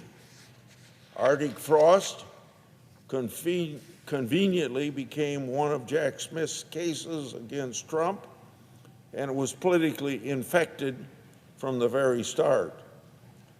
Based on more emails whistleblowers have given me, we also know that Thibault, Supervisory Agent, Special Agent Blair Tolman, Special Agent Walter Giardina, and partisan DOJ prosecutors focused their efforts and resources on Peter Navarro. When Department of Justice prosecutors under Merrick Garland authority decided to prosecute Navarro, Thibault said, quote unquote, "Wow, great," end of quote. You see how determined these people were to do anything underhanded to get Trump.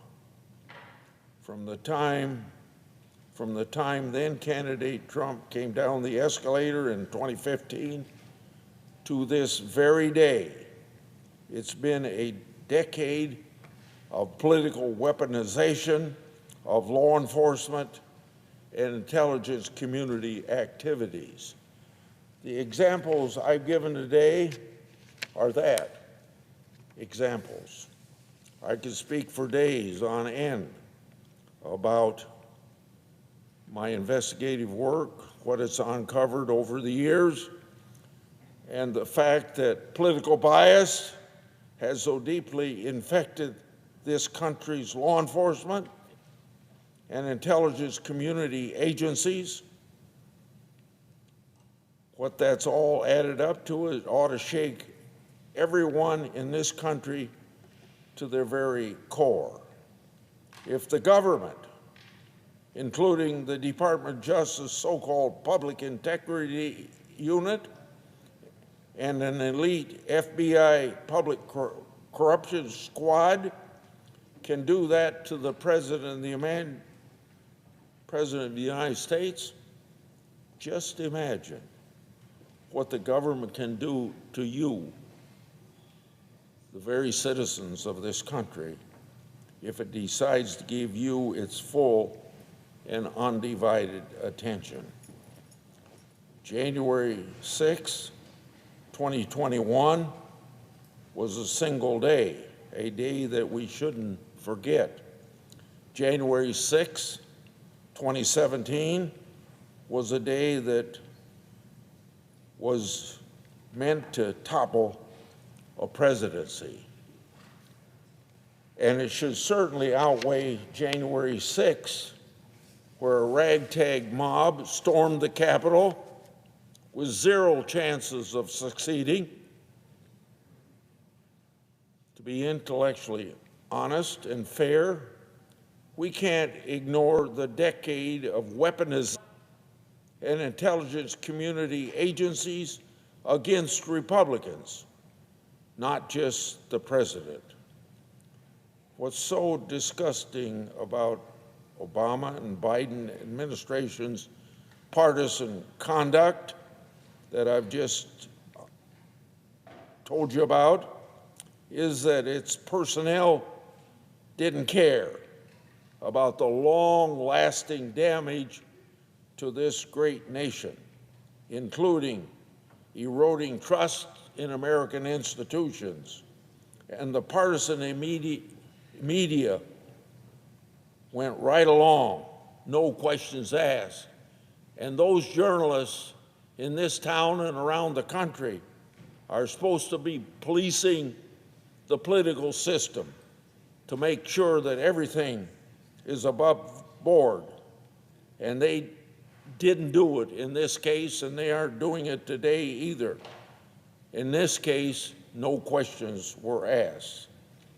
This behavior, insidious infection that grows in the dark, behind classified walls and bureaucratic red tape, far away from the eyes of the American public and the Congress.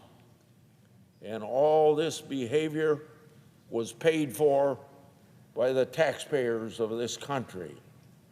I'm thankful to Attorney General Bondi, Director Patel, Director Gabbard, and Director Ratcliffe for their aggressive transparency efforts. Making all these classified documents public may prevent further dangerous conspiracies as these are from reoccurring again. For my part, and for we the people, my investigative work will continue to shine light on those very dark corners of government. Because, as I said when I opened my remarks, you have to know about the history of the country to appreciate what we enjoy today. And if you don't learn from the mistakes of the past, they're going to be repeated. So I have come to the Senate floor to tell my people what has been unveiled today that was previously classified, and going through the entire story so this country doesn't make the mistake again of letting all the powerful forces of the American government, the FBI, the intelligence community, people that operate behind closed doors, that political strength and weaponization never continues again. I yield the floor.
Mr. President.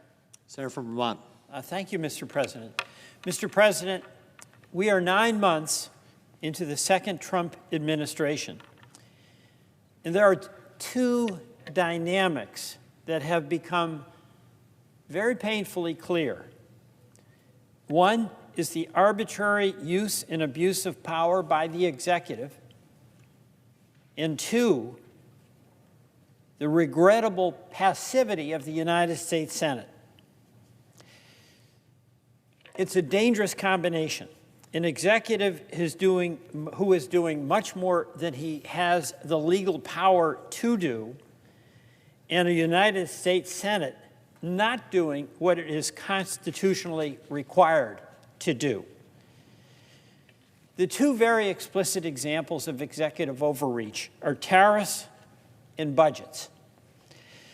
The United States Constitution, as you know, Mr. President, granted the Congress exclusive authority over setting tariffs under Article 1, Section 8. And that's because that is the taxing power that belongs to the Congress. And the point of Congress having that obligation is that we are answerable in the House every 2 years, in the Senate every 6 years, to the constituents who elect us. And the power to tax is the power to kill. And we have to exercise our responsibility on the taxing authority vested in this body by the Constitution. Yet the executive is imposing tariffs using as a pretext emergency authorities that under special legislation assumed restraint in the executive. We have seen this in case after case after case. Tariffs that are imposed on the personal decision of one person, an individual, the executive. And they can be for economic reasons, they can be for personal reasons, they can be for political reasons. It's not a policy. It's an erratic imposition of tariffs on our trading partners. In some cases, Canada, under the theory or argument that it's a, quote, national emergency, when there is no threat to our national security by Canada. They're our near and dear friends. Or it's on a personal reason, because the president does not like what the Brazil Congress is doing with respect to its former president. And suddenly there's a 50% tariff that is imposed.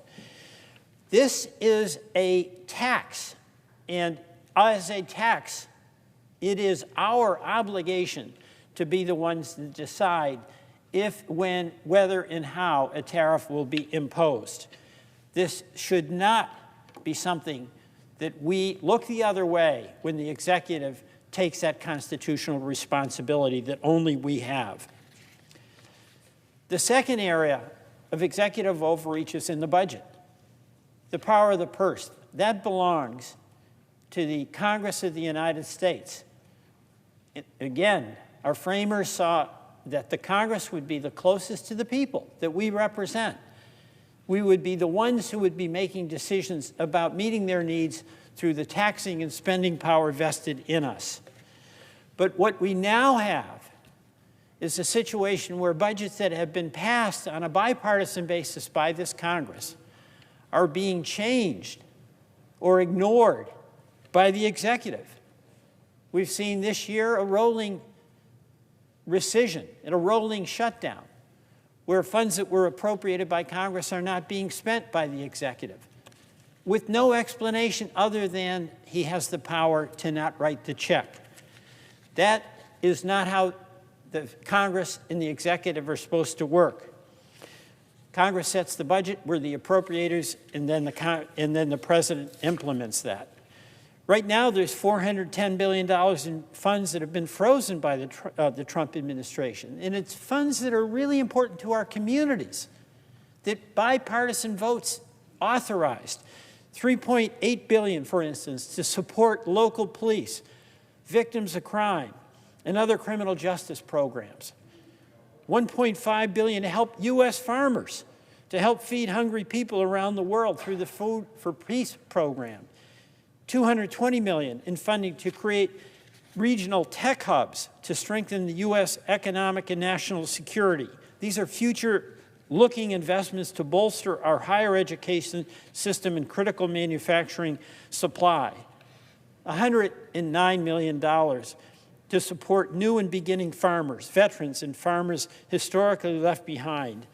$91 million to help improve weather forecasting, and the list goes on. But the point here is that we, as a Congress, have the authority and the responsibility to set the budget. We did it. It was signed by the president, and now he's disregarding what the law requires him to do. So you've got an executive that is seizing the taxing power of Congress, and you've got an executive that is assuming unconstitutionally the spending power of Congress. Now, why is it important that Congress resist this? It's important because our founding document rested on the wisdom that there should not be a concentration of power in one branch of government. Not the judiciary, not the Congress, and not the executive. And the separation of powers with three co-equal branches of government all hinged on the expectation that each branch would use the powers jealously that it was authorized to have under the Constitution and not cede those to another branch. That's an obligation that we have to the Constitution, that we have as a Republican or as a Democrat to the Constitution. And there's wisdom in that, because as we're seeing the power of Congress being seized by the executive with our assent, with us turning away as though it's not happening, we are failing to maintain that system of checks and balances that has served our country so well for so long. You know, I have a lot of objections to many of the Trump policies, but there are many here who support the Trump policies, and that's the point. It's our job to debate, and then whoever gets the votes, that policy will prevail. But whatever differences we have about policy, we have a shared responsibility to meet our constitutional obligations, to be the branch of government that takes responsibility for whatever taxes are imposed on our citizens. That's our job. And we don't do it when we cede that authority to the executive. It's also our job under the Constitution to provide for the appropriations that taxes pay for. Those are our decisions. And every single year we have debates about what are the best priorities, how to allocate the spending, what level of spending we should have. But once we make that decision, it's the limited authority of the executive to then implement the decisions we've made. Instead, what this Congress is now doing is passing a budget only to see the Office of Management and Budget on behalf of the executive saying, you know what? I don't care what you appropriated. I don't care if it was bipartisan. We'll do what we want. We'll spend what we want, or we won't. That is a complete abdication of responsibility by this Congress, and it is very dangerous. It's dangerous because with the taxing authority being made on the personal decisions of the executive, you don't have a policy that anyone can count on. It's going to be damaging, and already is, to our economy. If we have passed budgets and then look the other way when the executive decides he is not going to spend it or spend it in the ways that we directed, it means that we have no capacity to meet the needs as we see them of our farmers, of our children, of our educational challenges. Mr. President, this dynamic of executive overreach and U.S. Senate passivity has got to end to protect the well-being of our democracy and the well-being of the people of the United States of America. I yield back.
Mr. President. Senator from Utah. Mr. President, Tremonton, Utah is a quiet town in the Bear River Valley, known for, among other things, the Box Elder County Fair, now celebrating its 100th year. It's the kind of place where folks wave as they walk past, where neighbors look out for each other, and where life feels far from the noise and the chaos of other parts of the country. But on Sunday, August 17th, that peace was shattered. Sergeant Lee Sorensen and Officer Eric Estrada, two devoted public servants, responded to a domestic disturbance call. In the line of duty, both were shot and killed while protecting their community. Their loss has left a hole not just in the families, but in Tremonton and across Utah. Earlier today, we laid a wreath at the tomb of the unknown soldier in their honor. It was a humbling reminder that sacrifice, whether on foreign battlefields or the quiet streets of our towns, is what preserves our freedom. We all know policing is never easy. Officers step into the unknown often with seconds or less to decide between life and death. Domestic calls are among the most dangerous. That night in Tremonton, Lee and Eric faced lethal fire, yet their courage saved lives. A deputy with his canine were injured but survived. Others made it home because Lee and Eric did not. Sergeant Sorensen, a 16-year veteran, was known as steady and kind. He checked on grieving neighbors, looked out for late-night grocery store employees, and every year rode his bike in the county fair parade, tossing candy with a smile. Officer Estrada, just 31, was a husband and a father, known for his humor and compassion and for putting people at ease. Together, these men embodied the best of Utah law enforcement, service rooted in responsibility. To give you perspective, the Tremonton Garland Police Department has just 17 people, officers and staff together. They didn't get to stop and grieve. They had to carry on, leaning on each other and on a community that has shown incredible kindness.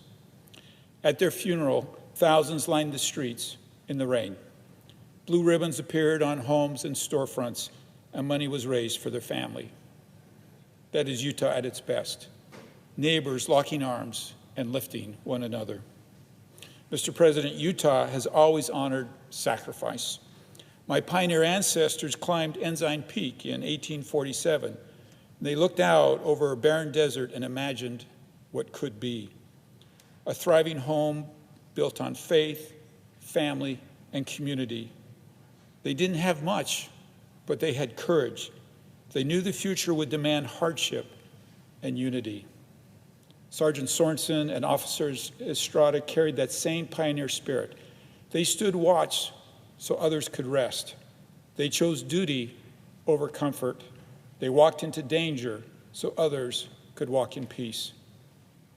President Kennedy famously said, "Ask not what you can do for your country. Ask not what your country can do for you, but what you can do for your country." Lee and Eric lived that creed. And as President Ronald Reagan reminded us, freedom is never more than one generation away from extinction. On that quiet street of Tremonton, they stood against that extinction. Deputy Allred, who was shot and survived, said while recovering, "If I could ask one thing to come from this senseless tragedy, it's this. Don't forget how much love and support is being handed out right now. Communities are coming together. Kindness and love are being shared. Keep this moving forward and don't stop ever." That's the charge before us. Our mission is to ensure Lee and Eric are remembered not as headlines, but as symbols of Utah values and American courage. And our commitment should be to work for solutions to better support our law enforcement, strengthen protections for families and individuals, and bring peace to mind to our hardworking citizens. So let us pledge today Sergeant Sorensen and Officer Estrada will not be forgotten. Their service, their laughter, their sacrifice live on in us. May we honor them not only with our words, but with action worthy of their examples. Thank you, Mr. President.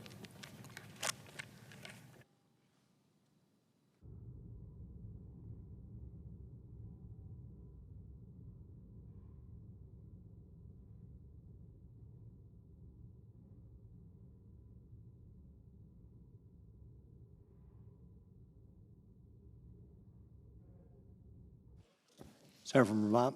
I would note the absence of a quorum. Clerk will call the roll. Ms. Alsobrooks.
Mr. President.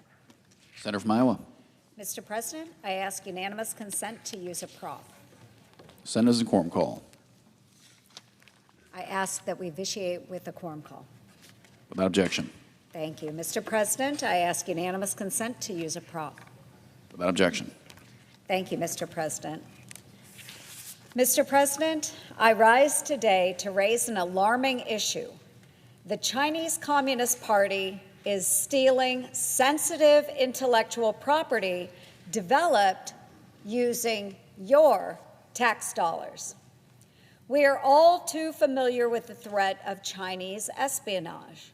It wasn't too long ago Iowans raised the alarm on Chinese nationals digging up our seeds and stealing our agriculture technology. Just last month, a Navy sailor was convicted after China paid him in exchange for highly classified data about Navy ships. Unfortunately, this is just the tip of the iceberg.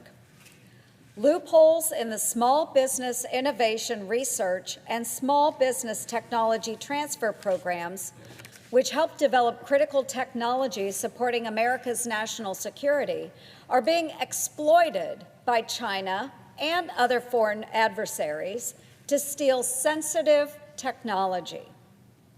Over 40 years ago, the SBIR program was established as America's seed fund to serve as an innovation pipeline to support our warfighters and maintain a technological edge.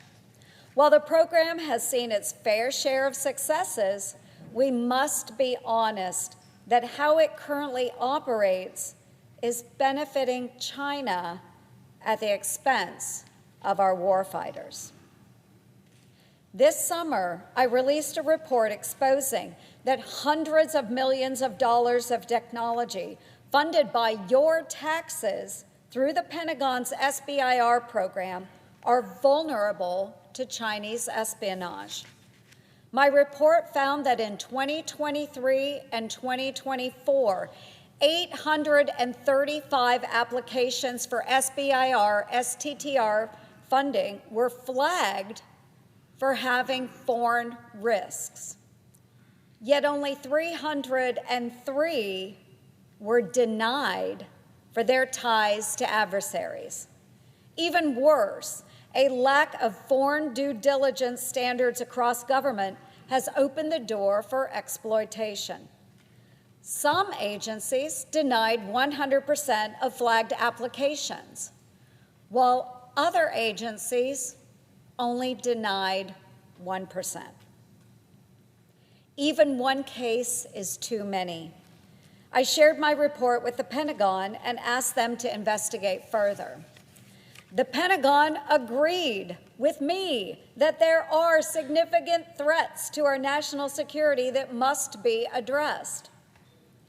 My Innovate Act does just that by implementing foreign due diligence standards across government to ensure we unleash the golden age in America instead of serving as a subsidy for Beijing. Another defect limiting the effectiveness of the SBIR program is the exploitation of the program by a small number of companies, often called SBIR mills. The program too often serves as a private, taxpayer-funded ATM for these select few businesses. In the past decade, 25 companies in the Pentagon's SBIR program, which is just 0.5% of overall award recipients, received 18% of the funding. That's over $2.3 billion, folks. That is a $92 million windfall for each. No wonder hardworking folks in Iowa have a hard time viewing these as truly small businesses. Even worse, these so-called SBIR mills too often produce nothing more than policy white papers, despite many of their business models being largely dependent on your tax dollars. Folks, as a combat veteran, let me tell you, a white paper is not supporting our war fighters. Our men and women in uniform deserve the best, most innovative technology to protect themselves, defend our nation, and deter our adversaries. But when it comes to protecting and defending us, what do these white papers provide? I suppose we could fold them into paper airplanes.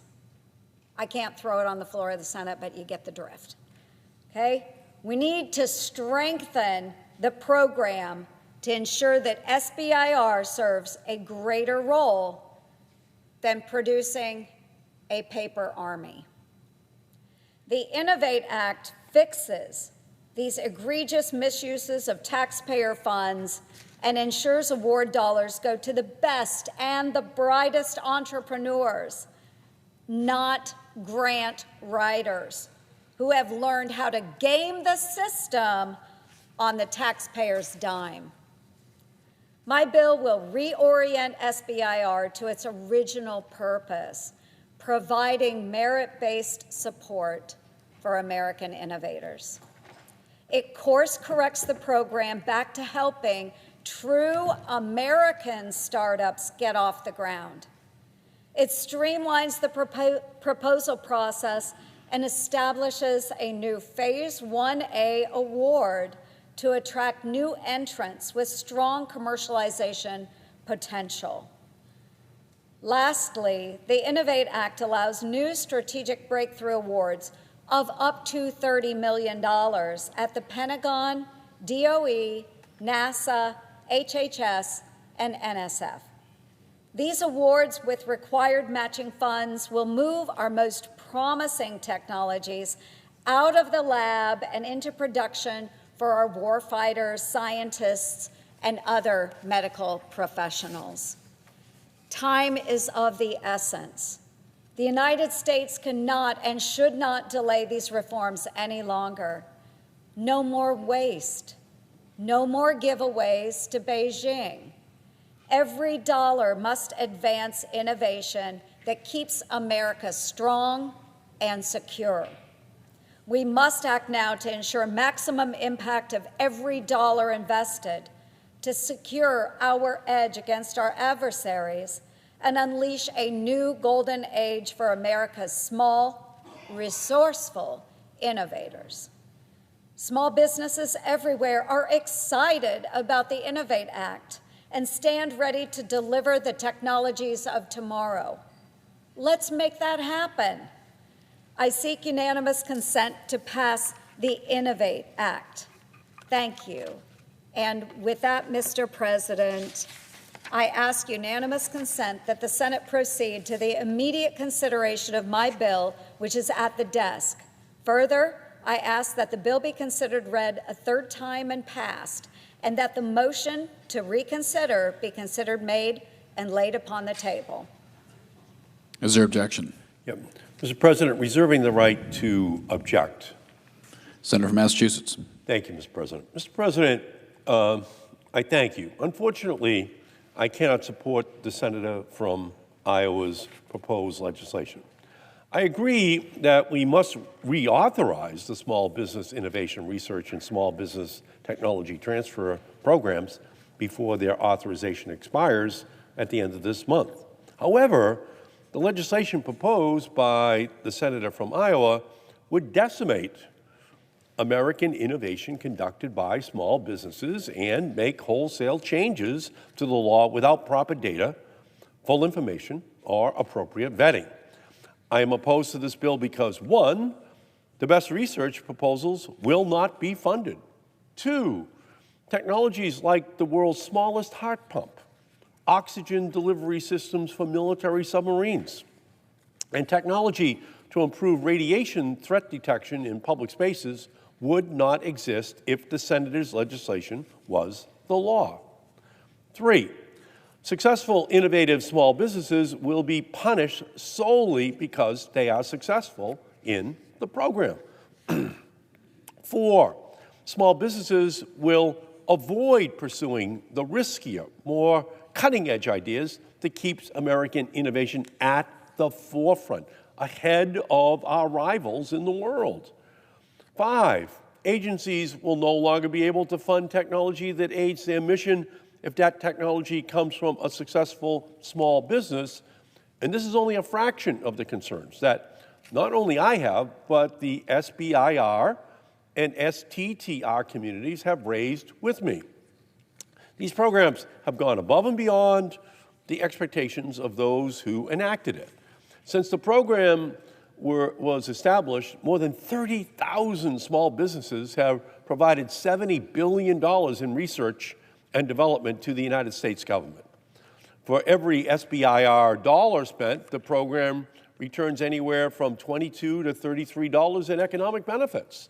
These programs work because of the merit-based competition nature of the programs.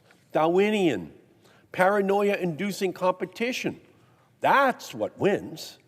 Competition drives the innovation, and meaningful innovation always comes from our most nimble allies, small businesses, not big corporations. It's the small businesses that innovate. And then big companies might want to purchase that breakthrough, but it never comes from those big companies. And that is why in May, I introduced legislation to not only make these successful programs permanent, but further increase their reach and their efficacy. My SBIR STTR Reauthorization Act of 2025 would, 1, make permanent the SBIR and STTR programs, 2, maintain their merit-based, competitive nature, 3, increase research funding for small businesses and partnering research institutions, 4, strengthen commercialization efforts, 5, maintain the tough bipartisan foreign due diligence program established by our predecessors, Senators Cardin and Paul, just 3 years ago, which is working. And 6, dismantle barriers to increase participation from underserved populations and new entrants. I am greatly disappointed that we have not been able to come to a bipartisan agreement on how to reauthorize these programs, though my Democratic colleagues and I have continued to show up to negotiate in good faith. However, I am glad that the House Small Business and House Science Committees sensibly came together on a bipartisan, clean, one-year extension for the programs. This extension was unanimously reported out of the House Small Business Committee just yesterday. Should that legislation come to the Senate and the senator from Iowa blocks my reauthorization legislation, I will support the House's one-year extension. It is important that these programs do not face arbitrary, wholesale changes that would weaken American innovation and small businesses' role in it. It is also critical that these programs do not face a lapse in reauthorization, as it would set the program and our innovation ecosystem back by years. Therefore, Mr. President, I object.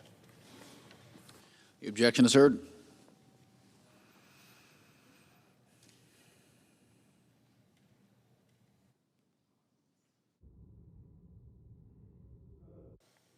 Senator from Massachusetts. I ask unanimous consent that the Small Business Committee be discharged from further consideration of S. 1573 and the Senate proceed to its immediate consideration. Further, I ask that the bill be considered, read a third time, and passed, and that the motion to reconsider be considered made and laid on the table. Is there objection? Mr. President. Senator from Iowa. Reserving the right to object. Ranking Member Markey, I continue to want to work with you to find common ground and pass SBIR reauthorization with bipartisan reforms. But the status quo will not work. I will not continue to allow China to win and let our war fighters lose. My Innovate Act will stand up to Beijing, invest in the best and the brightest, and ensure that America maintains our technological advantage. It is irresponsible to put this program on autopilot through a permanent reauthorization, especially without sufficient safeguards to protect taxpayer funds from abuse. Make no mistake, Beijing is clinking their glasses at the thought of the status quo continuing. After all, we are talking about America's national security. I am willing to work with you on any of the reforms on the table in both my bill and in yours to find a common sense solution and one that will work for both sides. However, as the proposal stands, on behalf of our warfighters and our nation's security, I object. The objection is heard. And Mr. President, I just want to thank the senator. I'm happy to continue to negotiate with you. Again, in my opinion, a one-year extension gives us the time to do that. But thank you, Mr. President.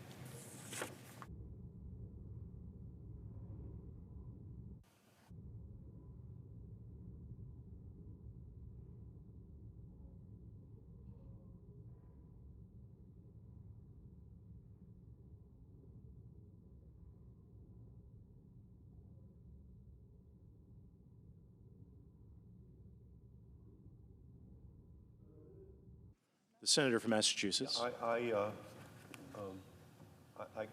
question the presence of a quorum. The clerk will call the roll. Ms. Alston-Brooks.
Yeah, whenever he's ready.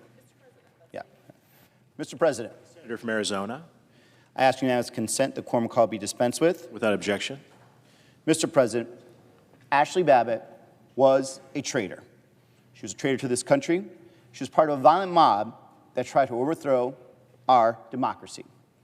I was there on January 6th, as so many of my colleagues in the House and Senate were. I remember hearing the pounding on the doors of the House chamber, seeing my colleagues barricading the doors with furniture to stop the insurrectionists from breaking in and disturbing and stopping democracy's day. I remember looking around, thinking about my family, and seeing the mob and what they were willing to do. Ashley was leading the pack.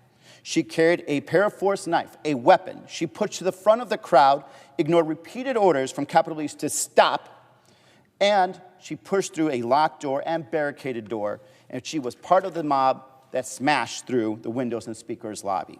And then she tried to even force her way in. She didn't die protecting our country. She died trying to tear it down.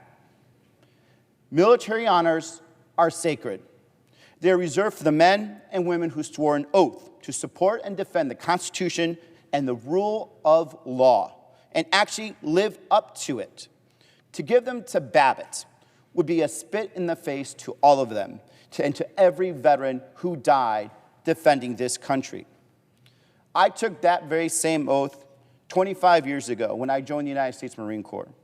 I saw what real service and dedication and sacrifice looked like in Iraq. I saw Marines dying, holding the line so others may have a chance to live. And I buried brothers who gave everything to protect others, to protect this nation.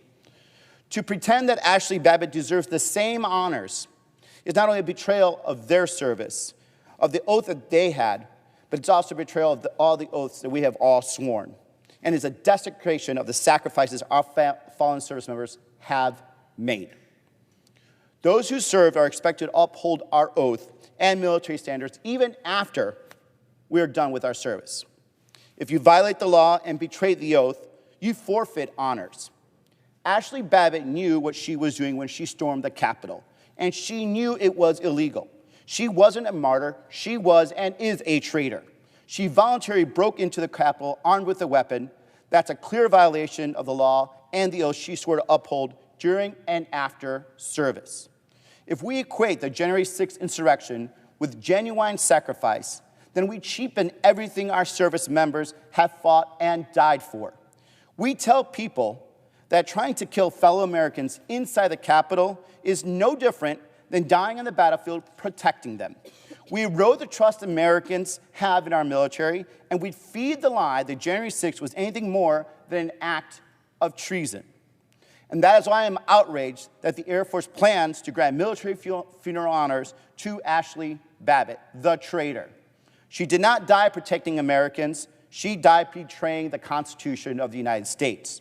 Her actions disqualify her from receiving military honors, and this Senate should go on record making that clear. So let any Republican come down here and explain why someone who stormed the Capitol and tried to overturn our democracy deserves the same honors as those who have fought and died to defend it. Because I'll tell you the truth, she doesn't. She is a traitor, and we all know it.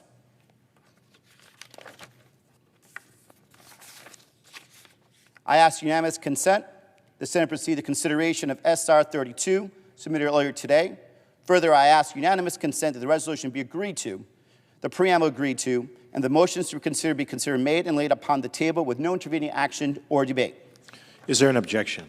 Mr. President. The senator from Alabama. Reserving the right to object, this resolution is nothing more than a pathetic attempt to strip away the earned honors of a veteran who deployed 7 times during her many years in the United States Air Force.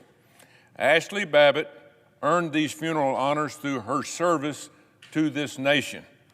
My colleagues reference Section 985 of Title 10, which gives the executive branch the right to strip funeral honors away from someone who has been convicted of a capital crime. That section has nothing to do with Ashley Babbitt. Ashley Babbitt was never charged with or convicted of a crime. She has never been found guilty of anything by a juror of her peers. In fact, the federal government recently settled a wrongful death lawsuit and paid $5 million to her family as part of that settlement. $5 million. Which brings me to another point. Has Ashley's family not already been through enough? Are Democrats just hell-bent on piling on? Unfortunately, Ashley is not with us any longer, so this petty resolution would serve no other purpose than to punish the Babbitt family. It's disgraceful and it's un-American. In case my colleague is unaware of this, the Constitution still applies even to those you disagree with politically. This is nothing more than political grandstanding.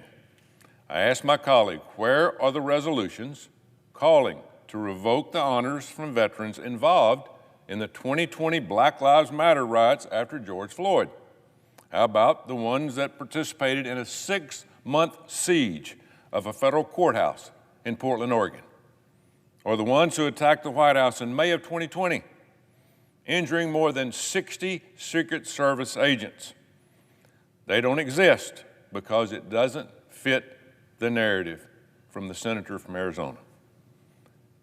And so, Mr. President, for those reasons, I object. The objection is heard. Mr. President. The senator from Arizona. So today we had a chance to stand with the brave men and women who made the ultimate sacrifice for this country in uniform. Ashley Babbitt is not that. She is a traitor.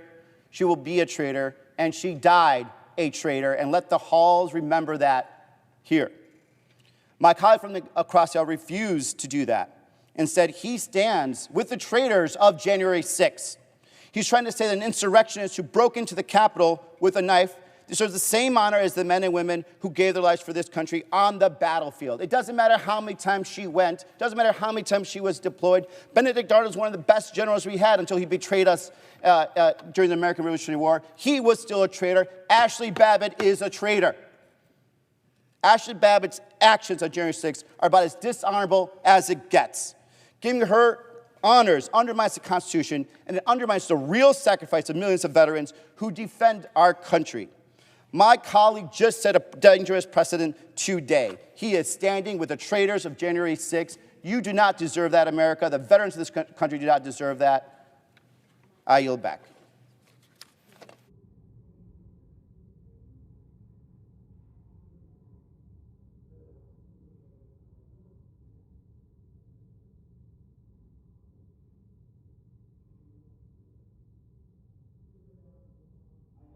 Ms. Consent, the quorum call be dispensed with.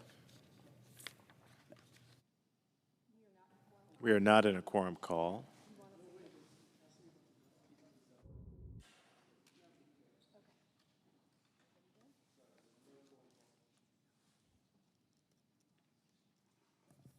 President. The senator from Louisiana. Mr. President, 20 years ago this month, Hurricane Rita hit Louisiana, and 1 year ago tomorrow, Hurricane Francine hit Louisiana. Now, this is damage from Hurricane Francine in Morgan City and in Metairie. And our state gets ready. We're prepared. We stockpile gasoline for generators. We get water, food, medication, and if necessary, board up windows. We secure our pets and our livestock. A friend of mine sent a video showing how she was preparing her pig's pen for the storm, so she had to take care of her pig. So I won't say we're casual. No, we're very alert, but we've also learned to be calm. But let me point out, when Hurricane Francine made landfall on the 11th, people in Ascension, Lafourche, St. Charles, St. James, St. John the Baptist, St. Mary, and Terrebonne parishes and others had significant flooding. Now, thankfully, no lives were lost, but a lot of damage occurred. Homes flooded, some ruined entirely. Many lost power. In total, Hurricane Francine caused more than $1.5 billion in damage across Louisiana. Now, because of that, I have spent the last year making sure that my state receives every federal resource possible, first for recovery and next for mitigation. One example of recovery aid, I was pleased to announce a $118 million grant from the U.S. Department of Housing and Urban Development specifically for Hurricane Francine relief. But you know what's even better than recovery? Not flooding in the first place. As they say, a stitch in time saves 9, or a levee can prevent millions of dollars worth of damage. There was a report from the National Institute of Building Science that $1 invested in preventing flooding can save up to $6 in flood damage. In President Trump's first administration, he created a program called Building Resilient Infrastructure and Communities, or BRIC for short, and it provided many life-saving grants that Louisiana benefited from.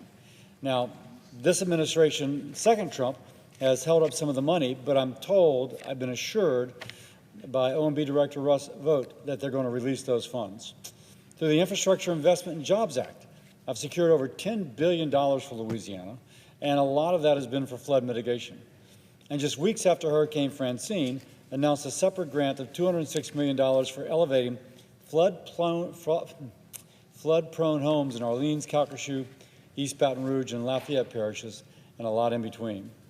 And also $1.5 million for the Louisiana Department of Public Safety for emergency protective measures taking care of Hurricane Francine. And then another $1.5 million in May. Now, Mr. President, in the past, I've discussed some of the worst floods in our state's history: Milton, Helene, Laura, Ida, and Katrina. I've spoken about flooding in Texas, New Mexico, and New York. This is not just a Louisiana problem, it's a Florida problem. It is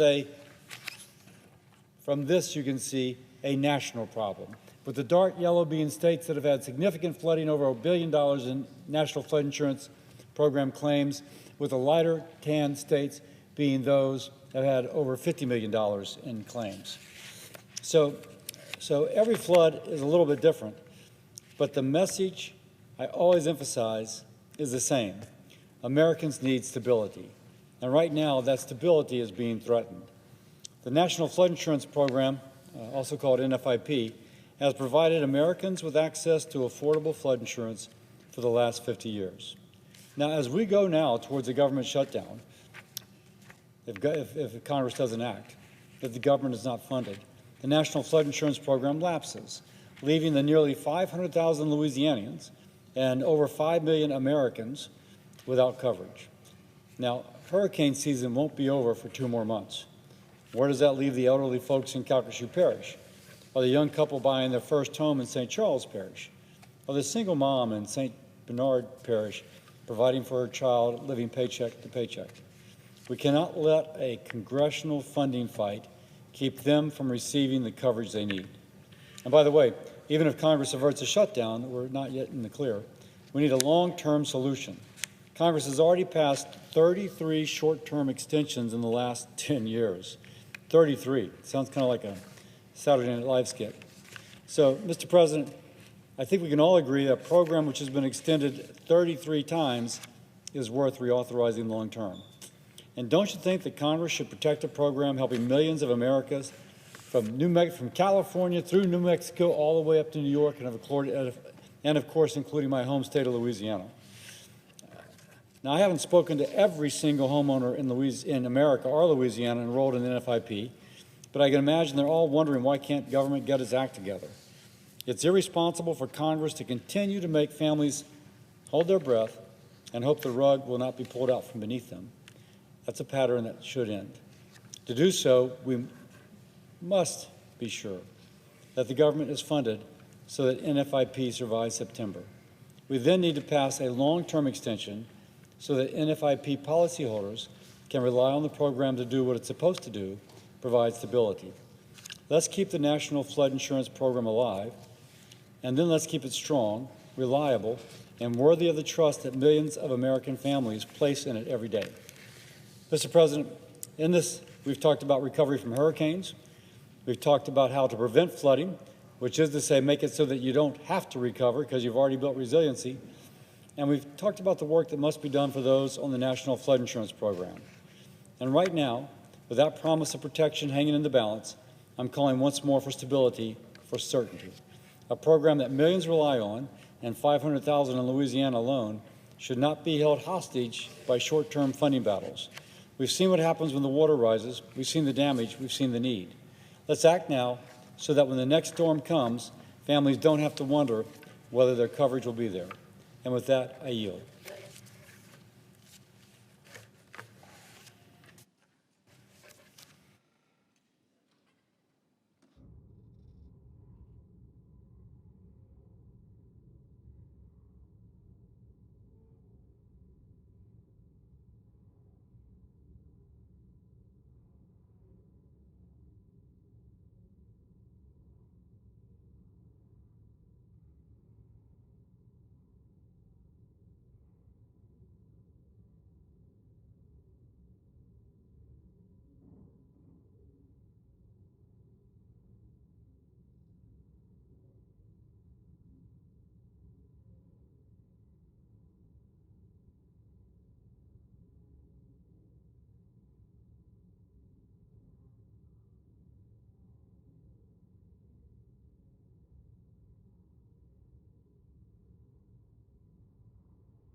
The clerk will call the roll. Ms. Alsobrooks.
President, The senator from California. move that we suspend the quorum call. Without objection.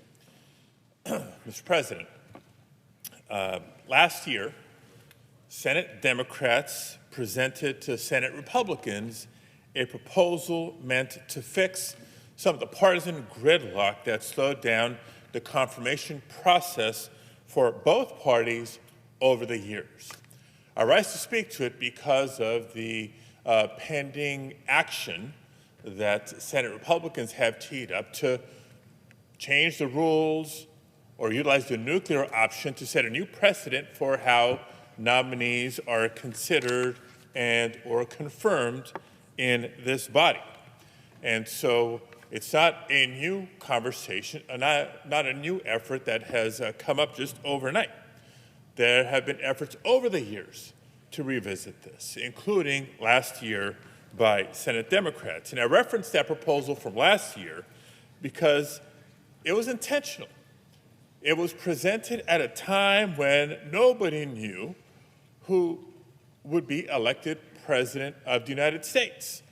It was done at a time when no one knew who would be occupying or which party would be occupying the White House and be charged with filling key positions in the federal government.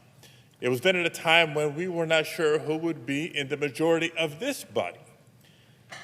And so it was an ideal time to discuss and implement reforms on a nonpartisan basis.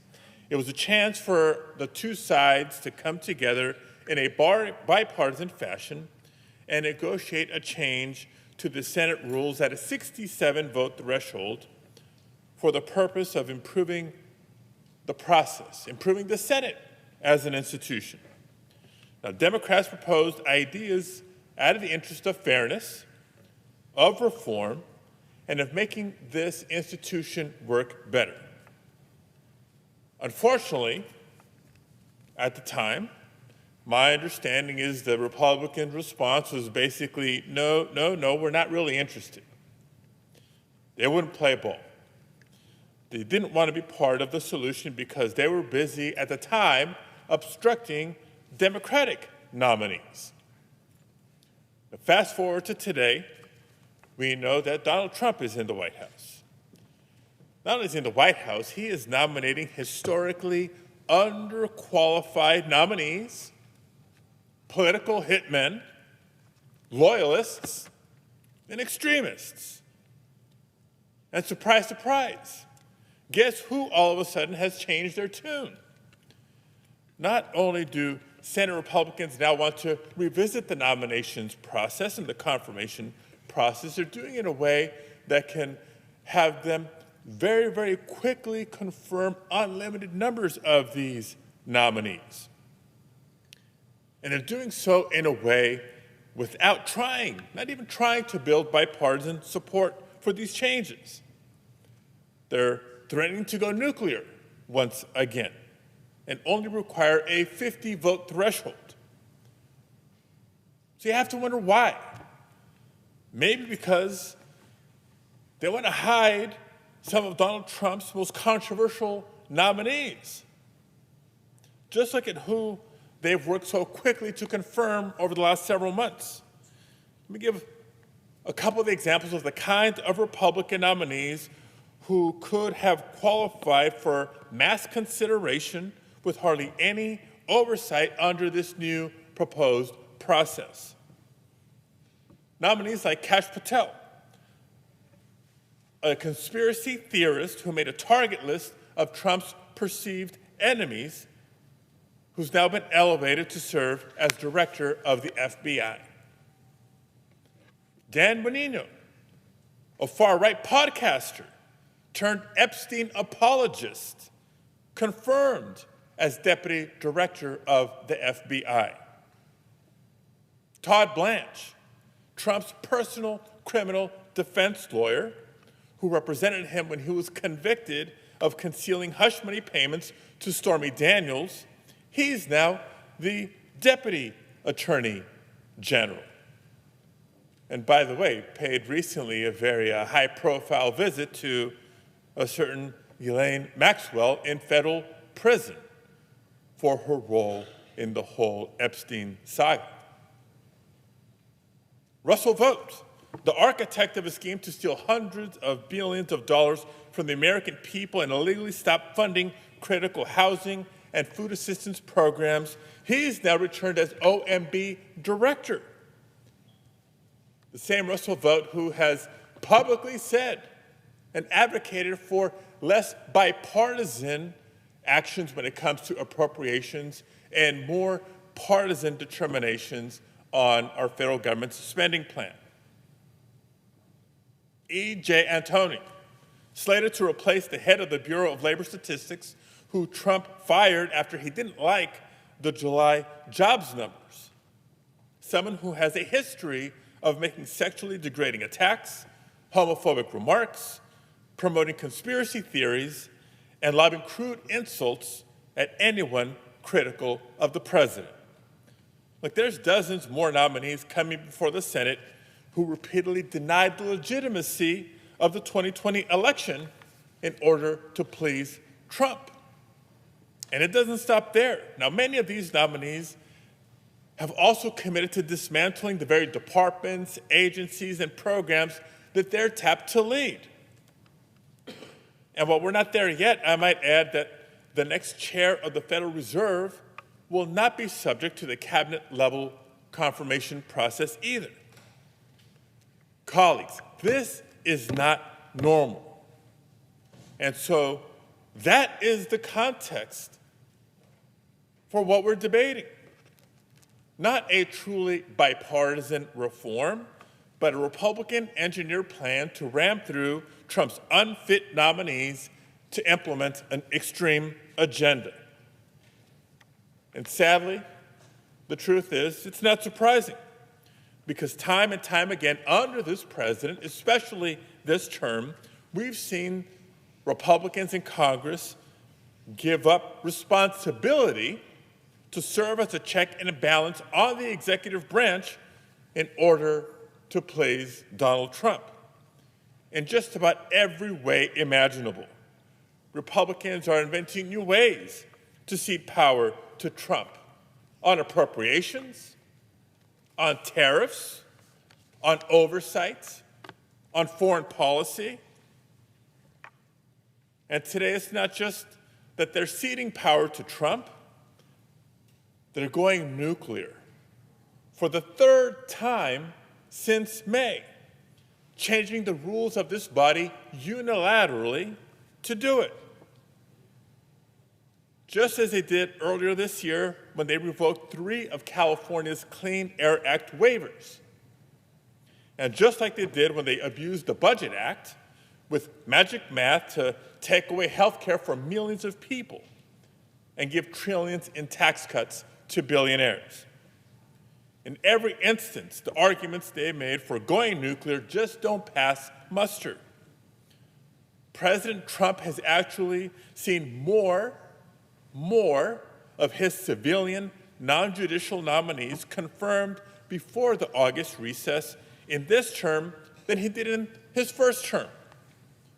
This year was 128 compared to 126 in the year 2017. He's also had 14 more of those nominees confirmed before the August recess than President Biden did by the same date, 128 to 114. So I've got to say, it seems like our colleagues are forgetting what it was like over the prior 4 years, when many Republican senators had blanket holds on dozens of nominees at a time. Republican senators blocking all Department of Justice nominees for a significant time period. Republican senators blocking all State Department nominees for a significant time period. One Republican senator even holding up routine promotions for all Department of Defense nominees. Yes, Department of Defense. Department of Defense. For nearly a year, he did so, and it was a national scandal, a national embarrassment. Dozens of military families stuck in limbo for partisan Republican reasons that had nothing to do with their qualifications or ability to serve. Now, there's this Republican outrage for nominees having to wait a couple of months to go through the process. And did our colleagues already forget what was happening just before this August recess? Senate Democrats, again, despite the political climate that we're in, trying to negotiate in good faith. There was a bipartisan proposal on the table to expedite some nominees. What happened to that? I'll tell you what happened to that. Donald Trump said no. And he made a mockery of good faith negotiations just less than 2 months ago. He told Leader Schumer and Senate Democrats, and I'm going to quote, he said, "Go to hell." But that's par for the course for Donald Trump. He has contempt for bipartisan negotiations and for checks and balances, the very checks and balances in our Constitution. And that's the reason we're here today. No one is fooled about what's happening here. It's clearly yet another power grab. Republicans are prepared to go nuclear and change Senate rules once again with a simple majority vote. And I'll end simply by saying, once again, that what goes around comes around. Because at some point in time in the future, not only will there be a Democratic president back in the White House, there will be a Democratic majority in the Senate chambers as well. And I guess we'll have to abide by the new rules and new precedents that Republicans are so happy to set today. So be prepared, because I know I'll be. Thank you, Mr. President. I yield the floor. Mr. President. The senator from Connecticut. Mr. President, I'd first note that we are all horrified watching images and following the news out of Utah, and we are sending all of our thoughts to Mr. Kirk, to his family, to survivors there. Mr. President, colleagues, there are a host of ways that democracies die. Institutions like universities and the legal profession, they capitulate to the leader, to the regime. They stop being forums for free speech and dissent. The legal system becomes perverted into a vehicle to punish opponents of the regime and to immunize loyalists. The press, threatened with sanction or retribution for telling the truth, they fold and they just silence criticism. Business leaders are offered lucrative deals for making loyalty agreements with the government using their economic power then to back the regime.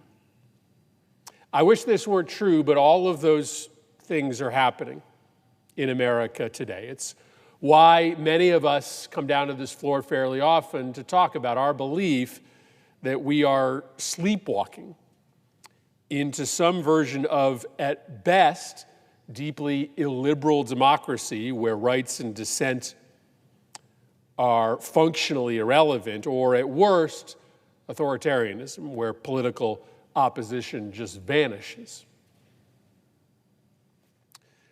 But today I want to talk about another common part of this story about how democracies evaporate, and that's the subjugation of the legislative branch to a corrupt executive branch.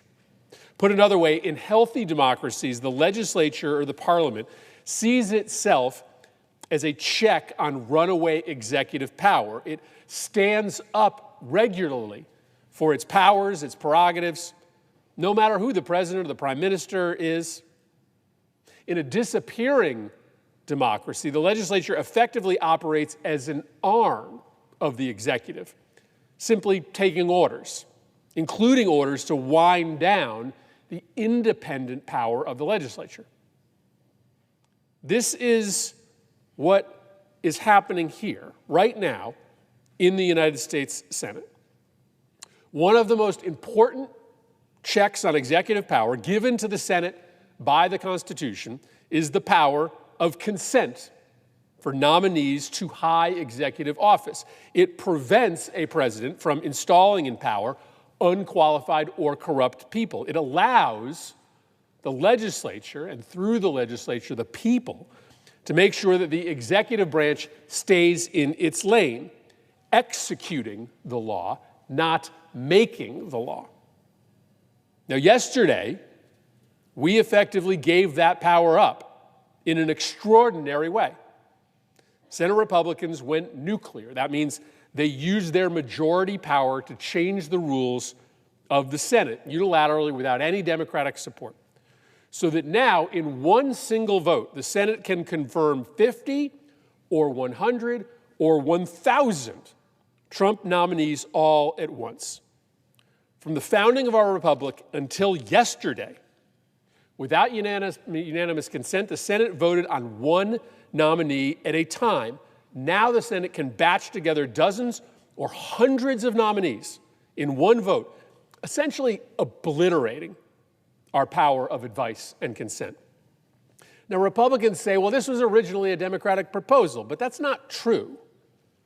Yes, a few Democrats years ago floated a proposal to Republicans to work together in a bipartisan way to batch together 10 nominees at a time, and only lower-level nominees.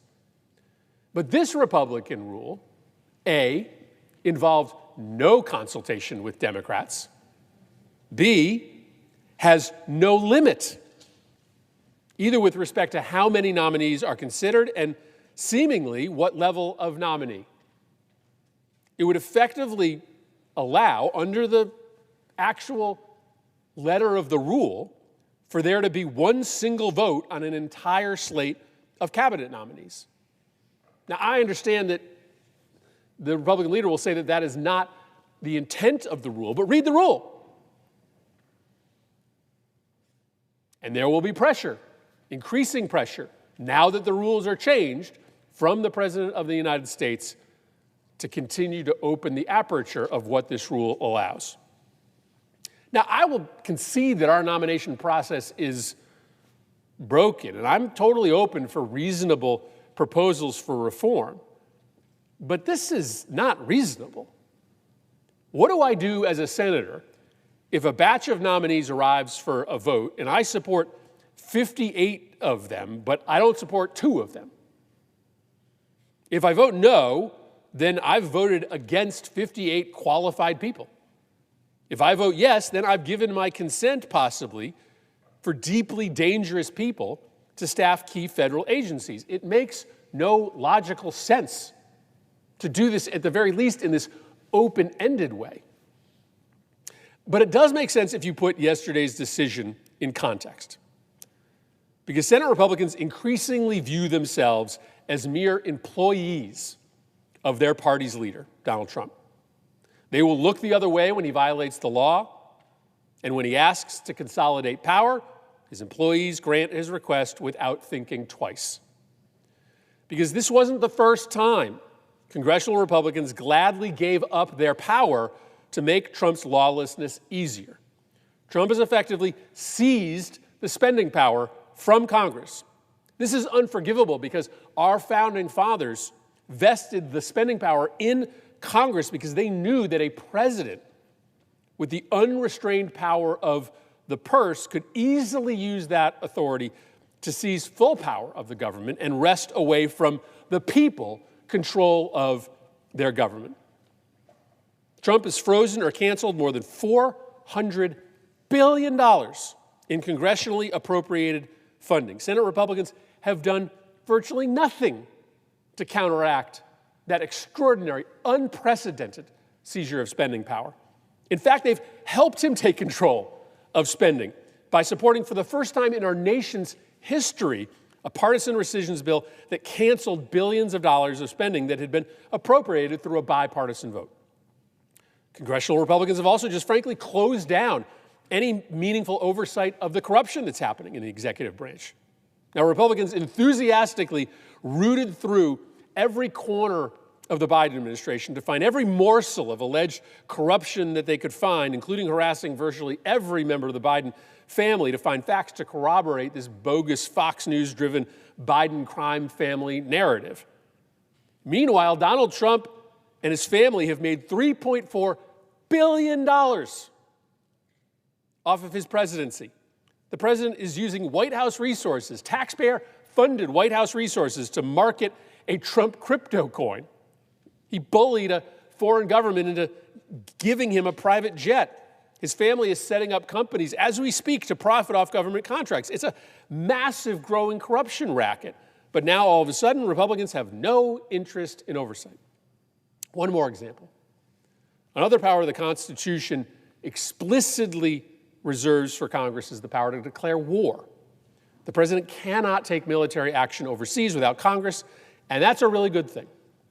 But Republicans have now totally outsourced to Donald Trump the decision as to whether we take military action overseas. Now, I'm not saying that Democrats were perfect in constraining the executive's war powers, but at least we tried. Trump just carried out an airstrike on a boat off the coast of Venezuela, a blatantly illegal act, and there was one single Republican senator who raised a concern. History is full of examples of legislatures where, under pressure from an elected executive who wants to convert a country from democracy to something else like autocracy, they effectively just close up shop. They decide to just take orders from the leader, and thus they consent to this transition.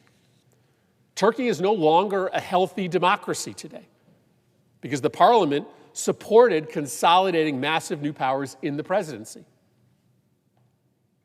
In Sri Lanka, their democracy is in peril, in part because their legislature gave up key appointment powers to the executive. Part of the collapse long ago of Russia's short-lived democracy was the Duma's decision to simply view itself as a political arm of the presidency. Now, I know that some people are going to suggest that this is hyperbole. I don't think it is. We are watching a slow-motion daily assault on democracy take place. Institutions are shuttering venues of dissent. The judiciary is being turned into just a mechanism to harass and imprison the president's political opponents. Our media are cutting deals with the president to silence loud critics of the administration. And now, this body will no longer get to vote on individual nominees to the administration who are likely going to carry out this campaign to undermine and eventually potentially destroy the rule of law. None of this is normal. None of this, including what is happening this week in the United States Senate, has any historical precedent before in this country. All of it is wildly dangerous and perhaps fatal if we continue to refuse to join together as Republicans and Democrats to rise to the challenge and protect our democracy. I yield the floor.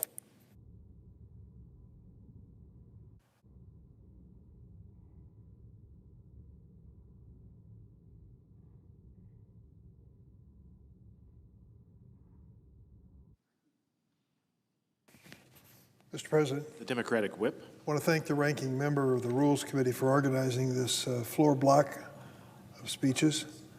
He's been a valued partner of mine on the Senate Judiciary Committee for several years and has taken out this ranking member position on the Rules Committee seriously.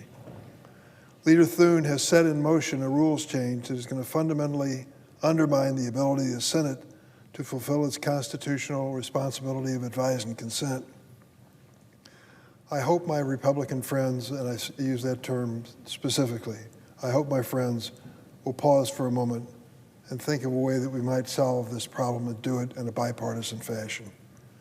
Before the recess, Senate Democrats worked in good faith with Senate Republicans to negotiate a package of nominations to break the deadlock and move these nominations through the chamber in an expedited, professional, bipartisan fashion. At the very last minute, however, President Trump blew up the negotiations.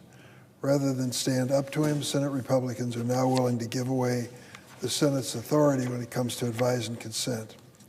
Senate Republicans claim they are violating Senate rules just for this set of nominees, but I'm afraid this is going to open the door to rushing through more extreme nominations whose only qualification seems to be loyalty to the chief. Look no farther than some of Trump's nominees who've been considered by the Judiciary Committee. After President Trump fired his first FBI director, he nominated Kash Patel. As a private citizen, Mr. Patel directed the purge of honorable career public servants at the FBI and then lied about it under oath at his confirmation hearing. Mr. Patel auditioned for the FBI job by trying to whitewash January 6th, calling the rioters who stormed the Capitol, harassing and beating on the local police, quote, political prisoners, close quote. The head of the FBI, Mr. Patel, produced a choir of singers, including those who were prosecuted for wrongdoing on that day and some who violently assaulted police officers. This was considered to be cute, I guess, by some of Mr. Patel's followers. But the very same men and women who beat on the police, the Capitol Police and DC Police, who were protecting this building, were somehow supposed to be entertaining as a choir, only in the eyes of someone like Mr. Patel. I warned my colleagues that confirming Mr. Patel would risk our national security and public safety. The head of the FBI used to be as apolitical a position as possible for a long tenure to take it out of politics. Mr. Patel had us dived headfirst into politics where we stand today. Instead, my colleague gave a green light to use the FBI's vast surveillance and investigative power to go after President Trump's critics. That's exactly what happened. Is this the kind of nomination that should be debated on the floor of the United States Senate? I don't doubt for a moment that it should. It is a powerful position and one that can be misused. Or what about Aaron Reitz, nominated to be Assistant Attorney General for the Office of Legal Policy? At his confirmation hearing, I asked Mr. Reitz a very simple question. Can an elected official defy a federal court order? Mr. Reitz refused to commit that an elected official must follow a court order. He also holds extreme views, including that the Supreme Court opinion upholding marriage equality was a, quote, low point in the history of the Supreme Court, and that, quote, birthright citizenship is not a thing, despite what the Constitution says explicitly. Senate Republicans dutifully confirmed Mr. Reitz, no questions asked, but he resigned after 3 months on the job to run for Attorney General of Texas. Senate Republicans also confirmed Jeanine Pirro as U.S. Attorney for the District of Columbia. Ms. Pirro is a talented person. She's been an elected official. She's done many interesting things. But she is another nominee who auditioned for the role in the administration by declaring her blind loyalty to the president on TV for over a decade. Ms. Pirro's repeated lies to millions of viewers on Fox about the 2020 election forced Fox News to pay nearly $800 million to settle defamation claims brought by Dominion Voting Systems. Like Mr. Patel, Ms. Pirro has claimed January 6 rioters were, quote, hostages. The people who assaulted the Capitol, marched on it, broke down the doors, defecated in the hallways, beat up the police, the Capitol Police and the DC Police, and ransacked our desks here on the floor of the Senate. In the eyes of Ms. Pirro, were hostages. And she argued that the prosecutors handling these cases themselves should be criminally prosecuted. Like Mr. Reitz, Ms. Pirro reads the Constitution through a MAGA lens, wrongfully arguing that the administration can deport immigrants without due process. Mr. President, I've been in this chamber for a number of years. It's been my honor and responsibility to vote on many nominees as part of the advise and consent section of the Constitution. Let me give you some facts about filling vacancies. As chairman of the Senate Judiciary Committee, we filled the vacancy, before I was chairman of the committee, we filled the vacancies for U.S. attorneys in President Donald Trump's first term. All 93 spots were filled without a single record vote. All were done by unanimous consent, all of them. Then what happened under the Biden administration? Unfortunately, something that we're still living with today and we see manifest in this procedural action. There was a decision made by one senator, Senator Vance of Ohio, now our vice president, to stop the nominations on the floor for Biden's U.S. attorneys by voice vote. He stood up and objected. He said, and quite plainly said, I want to do this to grind the Department of Justice to a halt. Grind the Department of Justice to a halt. He didn't deny that. I came to the floor on many occasions pleading with him to stop his effort to stop these nominations. In fact, I came to the floor 8 different occasions asking Senator Vance and then Republican senators, could you give us the same courtesy under President Biden we gave you under President Trump? And the answer was no. We're stopping any appointments of U.S. attorneys by the Biden administration at 63. So another 30 U.S. attorneys were not determined on the floor. It was stopped. The process was stopped. I said at the time, this is going to come back to affect this chamber under the next president, whoever it might be. Pleading with Senator Vance, he wouldn't change his position on this. And so we find ourselves where we are today, a standoff when it comes to U.S. attorneys and other nominees because of this history. There is a way out of this mess. There's a bipartisan solution to this. I plead with Senator Lankford of Oklahoma, who is involved in this, and with the other Republican senators, take advantage of that opportunity to solve this problem when it comes to nominations in a bipartisan way. It's the best thing you can do, not just for the Republican Party, but for the Democratic Party and for both parties to serve in the United States Senate.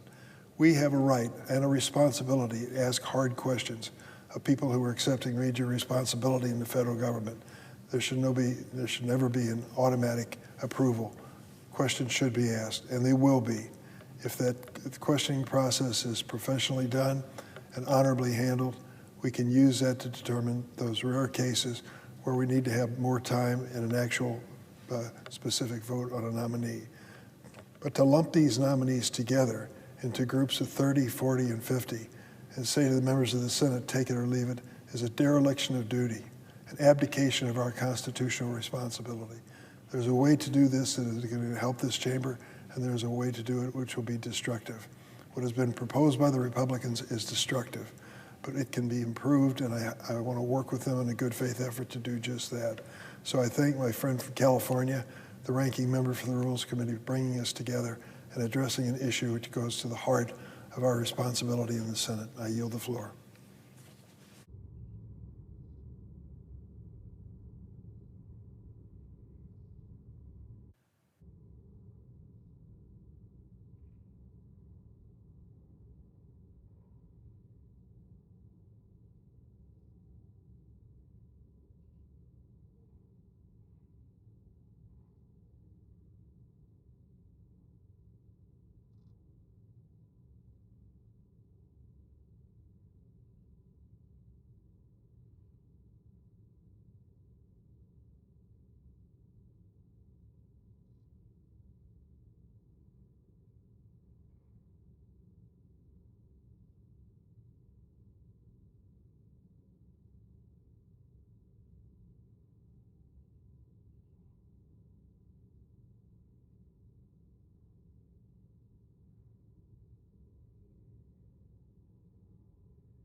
Mr. President, The senator from Oregon.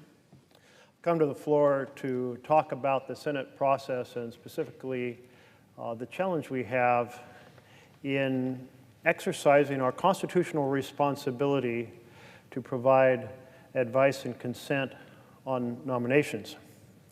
But I just heard moments ago about a shooting of a podcaster, and each and every assault on any individual is outrageous. And assaults that are motivated by suppressing viewpoints is so horrifically against the vision of our country, where we believe in the power of free speech, and we believe in the power of protest. We believe in the power of assembly. Let the best arguments win the day, not in violence to suppress any viewpoint. So I hope the individual who I have not heard the details yet, I hope is going to be okay. I hope is going to recover. But let's all remind ourselves as we carry on a debate, and often carry on that debate passionately, that the place to decide issues is through speech, debate, and our democratic republic. Electing people to represent your viewpoints, having them cast votes in the House of Representatives down the hall, having them cast votes here in the Senate. So let's talk a little bit about what has unfolded basically since 1975. And I've put up this chart about something called the cloture motion. And cloture means a motion to close debate. Now, early in the Senate, there was no such thing as a cloture motion, but there was the guidebook that Jefferson put forward for how the Senate should be conducted. And that guidebook said, do not speak superfluously, get right to the topic, make your point, listen to others, and get to a simple majority vote. Everyone should be heard, and then you should make a decision, and always it should be the majority making the decision, not the minority, because to do otherwise is to turn democracy on its head. But along come the 1830s, and tension increasing between the northern manufacturing economy and the southern slave economy, agricultural economy, particularly production of cotton and tobacco. And those tensions really were manifested around tariffs. The North wanted protective tariffs in order to enhance the success of their manufacturing. And the southern part of the U.S. was concerned about retaliatory tariffs against cotton and tobacco that would hurt the economy of the South. And this came to the point in which Calhoun called these the tariff of the abominations, was the phrase. Like that scary and damaging to the South, that these tariffs were an abomination. And there was a concept exercised that possibly states could decide that a particular federal bill would not apply in their state. Now, this was not some crazy theory. This, in fact, went to the tension between the United States and whether it was an association of states or was a single nation. And Jefferson and others had argued that, in fact, states should be able to nullify federal laws that didn't work well in their state, nullification. So as this debate unfolded on the tariff of the abominations, South Carolina decided to actually pass a nullification law. Calhoun, who had been vice president with Jackson, had gone back to the Senate. advocated for South Carolina to do this. But it didn't unfold as Calhoun expected, because President Jackson, who was a slaveholder, who was from a slave-owning state, proceeded to say no. Nullification is not in concert with the U.S. Constitution, and therefore, if South Carolina persists, the U.S. will declare war on South Carolina. And that happened right here. The United States declared war on South Carolina. South Carolina relented, and that was the end of nullification. But then the question became for Calhoun and others, how do we stop bills that we don't like?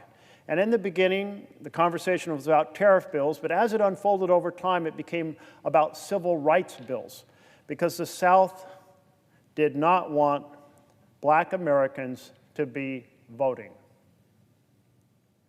And thus came the idea that really gained traction in the 1850s of talking a civil rights bill to death, continuing floor speeches until everyone was exhausted and you couldn't get to conclude debate and have a vote. So that is the beginning of the idea of a filibuster. And the filibuster is a word coming from the Dutch word for freebooter or pirate.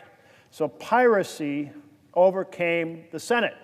That is, you had Jefferson laying out that everyone should speak succinctly and to the issue, get to a simple majority vote, and then you had Southern senators saying, wait, we want the opposite.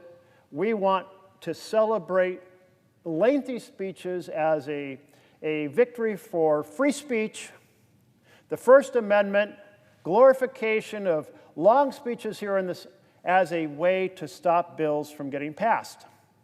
And that's where the filibuster comes from. Why do I tell you all of this? Because that is how we came to have a motion called cloture here in the U.S. Senate, because in 1917, there was a debate over putting armaments onto commercial ships, and a group of senators said we're going to talk that bill to death because that's the equivalent of declaring war, and declaring war is our responsibility under the Constitution, and we haven't done it, and therefore, since we haven't done it, we shouldn't arm the ships, and we, honoring our constitutional responsibility, are going to talk this bill to death. And that was a national outrage. And President Woodrow Wilson rallied the nation to condemn that small group of senators who were standing in the way of arming our civilian ships back in 2017. In fact, the day after the transition from one Congress to the next day, essentially, the Senate acted, and they acted and created a cloture motion to close debate. Well, here I have for you a chart of cloture motions, and you can see that in the entire history from 1917, when that motion was created, on through 1974, it was only done 125 times, so less than twice a year. And the motion was thought to be an occasional way to interrupt a lengthy process by a few senators to get to a vote, and therefore it was created with a lot of time associated with it. Initially, you file the motion, you have to wait 2 days to vote on it. Even if it succeeds to close debate, you debate for another 100 hours on a bill. Well, that's a very, very lengthy process. It means a single cloture motion takes up several weeks. But when it only happened once or twice a year, that was acceptable to the Senate. But let's fast forward and realize that that started to change. And this change really began in 1965. 1965, 1964, we passed the Civil Rights Bill and we passed the Voting Rights Act. And as a consequence, the cloture motion, or the filibuster, which had been used primarily to block civil rights bills, lost some of its racist taint, because we finally passed a civil rights bill, and we finally passed a voting rights bill. And people started to say, well, maybe we will talk other issues to death, not just civil rights measures. And maybe, rather than just using it on final passage of bills, we will also use it on amendments. And we will also use it on motions to proceed to bills. And we will also use it on nominations, which brings me to this next chart. And this chart displays how the use of cloture motions on nominations has accelerated in recent years. Rarely used in the past on nominations, even when it was filed, it rarely had to be voted on. And now, in the decade from 2010 to 2020, 545 times. And only halfway through the next decade, if you include the additional uses of cloture on nominations that have happened just this year, which are not on this chart, we are already exceeding the previous decade. We're on a pace to double it. This reflects the kind of growing tension between the parties and growing use of this tool to slow down the process in which people fill the executive branch. Now, this is not good for our country to make it so difficult to debate and vote on a nomination. Make it so difficult that there are more than 100 sub-cabinet nominations awaiting action in this chamber. It was not good when the Republican majority really initiated this strategy during the second term of President Obama, which led to a 2013 change where we went to a simple majority to close debate on most nominations except for the Supreme Court. Well, fine, but that still required the cloture motion to be gone through, even with the simple majority, and it still meant significant delays.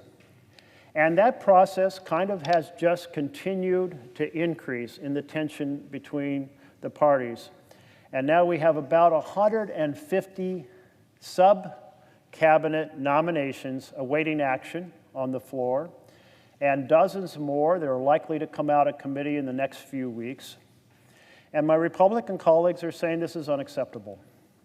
And indeed, if we turn the tables, if it was the Democrats in charge and the Republicans doing the same thing, it would be unacceptable.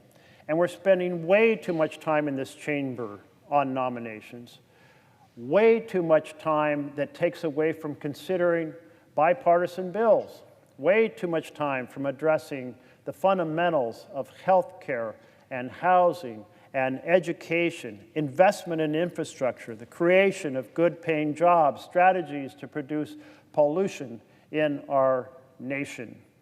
So therefore, we need to work together across the aisle to improve the process. And others have been in conversation with our colleagues across the aisle, my Republican colleagues, to say, we understand there is a problem afflicting this body, and we are ready to work with you to accelerate the processing of sub-cabinet nominations. And in fact, there is also a kind of sort of Damocles hanging over this body at the moment, where there has been a proposal put forward for a nuclear option that is not done in a bipartisan fashion, that would severely damage the ability of this chamber to well represent our states when it comes to nominations. And this idea, which I fiercely oppose, is to vote on big blocks of nominations. Well, here's a problem with that. The bad apple gets thrown in with a pile of good apples, and there is no accountability to our constituents or to our nation, and therefore we fail the test that we are placed with by being senators of advice and consent on nominations, because we don't consider the pros and cons of a particular nomination. Second of all, if you do block nominations, that will just expand and expand, and the first thing you know, it's like one vote It's 100 nominations. There's no scrutiny. And again, we fail our constitutional test. Third problem. If this chamber is led by a majority that's the opposite chamber from the president, it'll be tempting to use that same block process in order to extract kind of big action by the president. And that use of the advice and consent as to blackmail the president, that is not healthy. That was certainly not the intent of our constitutional responsibility. And so if we look at all those pieces, there's a better way. There's a better way. We can accelerate massively the consideration of sub-cabinet nominations. We can consider a set of tools. One is you don't have to go in and out of executive session to consider. The second is you can have a set time for consideration of a nomination or a debate period for a combination of a group of nominees. And because it's a set time, you don't need a cloture motion. If you don't need a cloture motion, you don't need an intervening day. If you don't need a cloture motion, you don't have to carry out that extra 20-minute vote. And in addition, we could greatly accelerate the votes that occur at the end of a debate time for a group of nominees, so that those votes happen rapidly, one after the other after the other. These are all things we could consider in dialogue. But let's have that bipartisan dialogue. Let's not have a nuclear option that blows up the responsibility of all of us as senators under the Constitution. Thank you, Mr. President. Democratic leader. Thank you, Mr. President.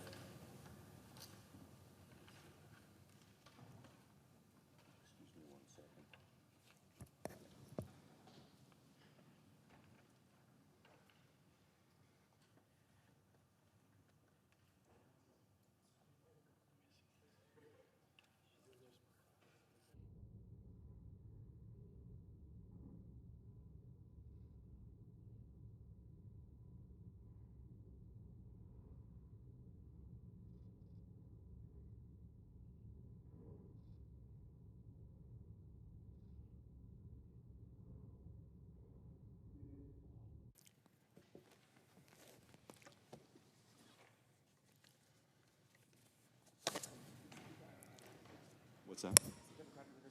Democratic leaders recognized. Mr. President, this morning I introduced a very simple amendment that directs the Attorney General to release the Epstein files.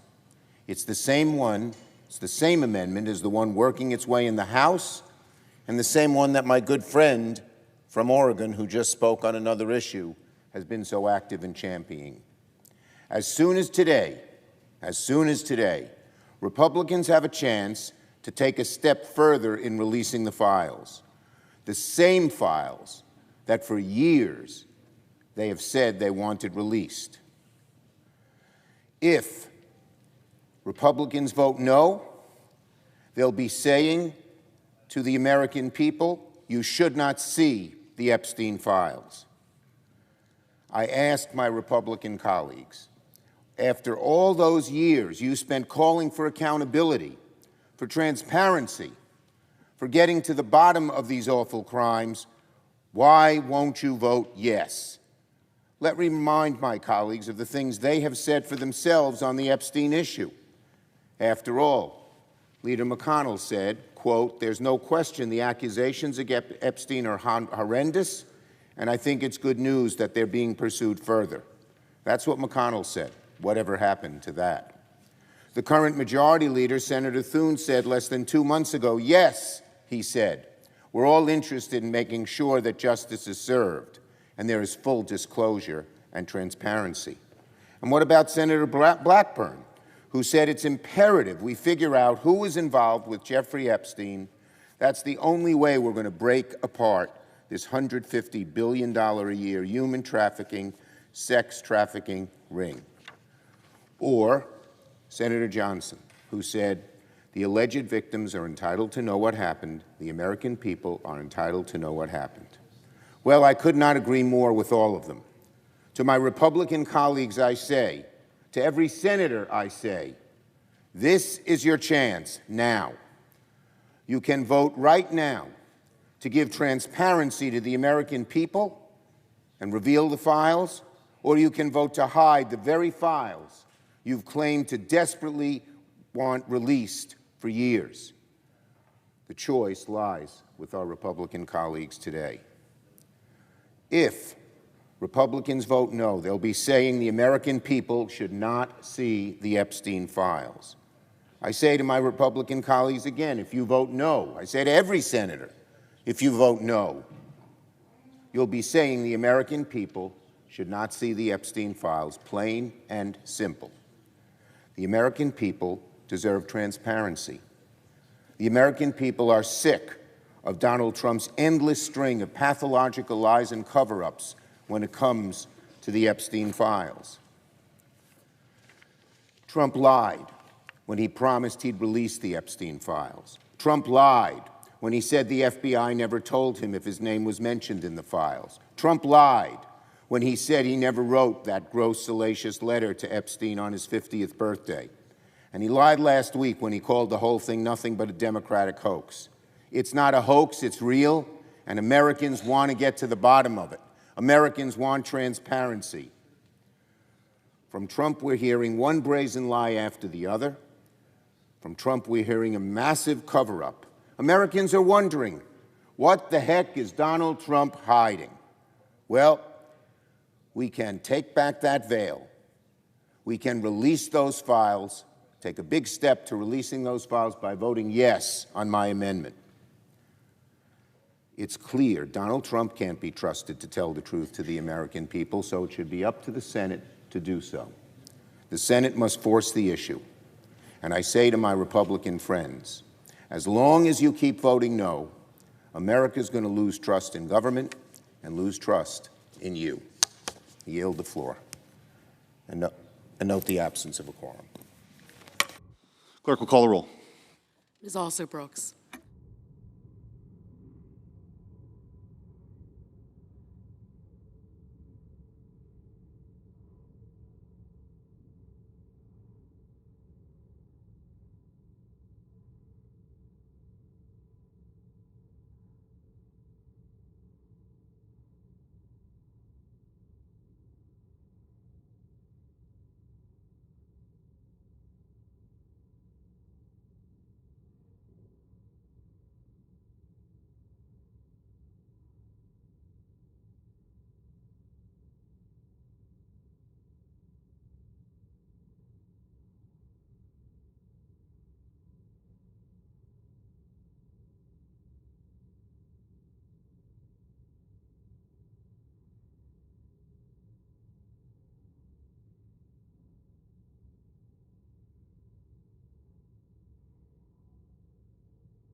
Mr. President, Senator from Tennessee. are we in a quorum call? We are, Senator. I ask we dispense with the quorum call. Without objection. Thank you, Mr. President. We have known for years that big tech puts profit over our children's safety. Every parent will tell you this is an issue of concern for them. Now, in the case of Meta, it has become clear that the tech giant is more interested in making a buck off of our kids than protecting them from predators, pedophiles, traffickers, and abusers. On Tuesday, the Senate Judiciary Subcommittee on Privacy, Technology, and the Law, which I chair, heard from 2 courageous former Meta employees who spoke about a deeply disturbing culture of deception at the company. They were among 6 whistleblowers, including 2 whistleblowers who currently work for Meta. Now, these whistleblowers are sounding the alarm, and thank goodness they are courageous and they are stepping forward to help protect our children. Now, their testimony included hundreds of pages of internal Meta documents, and this shows just how far Mark Zuckerberg has been willing to go to bury evidence showing that his platforms actually harm children. As I said, hundreds of pages of documents that show us and bear out how far Mark Zuckerberg will go to bury the evidence that his platforms harm children. 2 of the whistleblowers are former safety researchers for Meta. As part of their job, they would meet with families who used Meta products, which included Facebook and Instagram. Through their research, they hoped to learn how safe these products truly are. But as soon as they conducted the interviews and went through the process of reporting, what they figured out, Meta only hired them to check a box and appear as if the company was doing something about children's safety. While researching children's experiences on Meta's virtual reality headsets, they spoke with a family who revealed that one of their preteen sons had been sexually propositioned numerous times by sexual predators in the company's metaverse. Now think about this. These predators, who were virtual strangers, were going up to this child in virtual reality, and they were trying to groom him. Can you imagine if this was allowed to occur in the physical space? When it launched in 2021, Zuckerberg said that, and I'm going to quote from him, "In the metaverse, you'll be able to do almost anything you can imagine," end quote. Apparently, that included preying on children. For the child who is using the headset and in virtual reality, it's as if they are talking directly to the predator. We know that the physical and physiological impact and the psychological impact on children is no different as if it occurred in person. There is plenty of research that bears this out. Now, this shocking information would cause any responsible company to reevaluate their product and try to figure out how to stop this from happening. But after the interview with the family, the whistleblower's supervisor, get this, the supervisor ordered them to delete the audio recording and the written records about what the child had experienced. The child admitted they were propositioned numerous times. Meta didn't want to know that, and they were so offended by this because it might hurt their profit that they told the researchers to delete the audio recording of the child admitting this, and then to expunge the written records about what the child experienced. Unfortunately, what we have learned, this is not a one-off. According to the whistleblower's testimony, this suppression of damaging information is the norm at Meta. Starting in 2021, the whistleblowers alleged that Meta directed its legal team. Think about this. The C-suite is ordering the legal team to review any internal research about youth safety in virtual reality. In some cases, they killed research that documented how Meta is exposing children to harm. So they know it. They don't want you to know it. How dare a parent have what they want to protect their child? So they want to just sweep it away. The reason they did this was simple. Meta's executives wanted to eliminate any evidence that they would require them to take an action to protect children. In the words of Meta's lawyers, they needed to, and I quote, establish plausible deniability, end quote. So in one case, Meta's lawyers advised that, and I quote again, due to regulatory concerns, end quote, the researchers should avoid collecting any information about how many children were using Meta's virtual reality devices. On paper, Meta said that children under the age of 13 were not allowed to use the devices. But in practice, employees estimated that some virtual rooms were up to 90% underage. One employee documented a time where they observed 3 children between the ages of 6 and 7 who were chatting with a much older man who was asking them where they lived. These are babies. They have on the Oculus headset. They are in virtual reality. They have their avatar. They think they're playing, but they're chatting with an avatar that's not a child. It's not a child their age.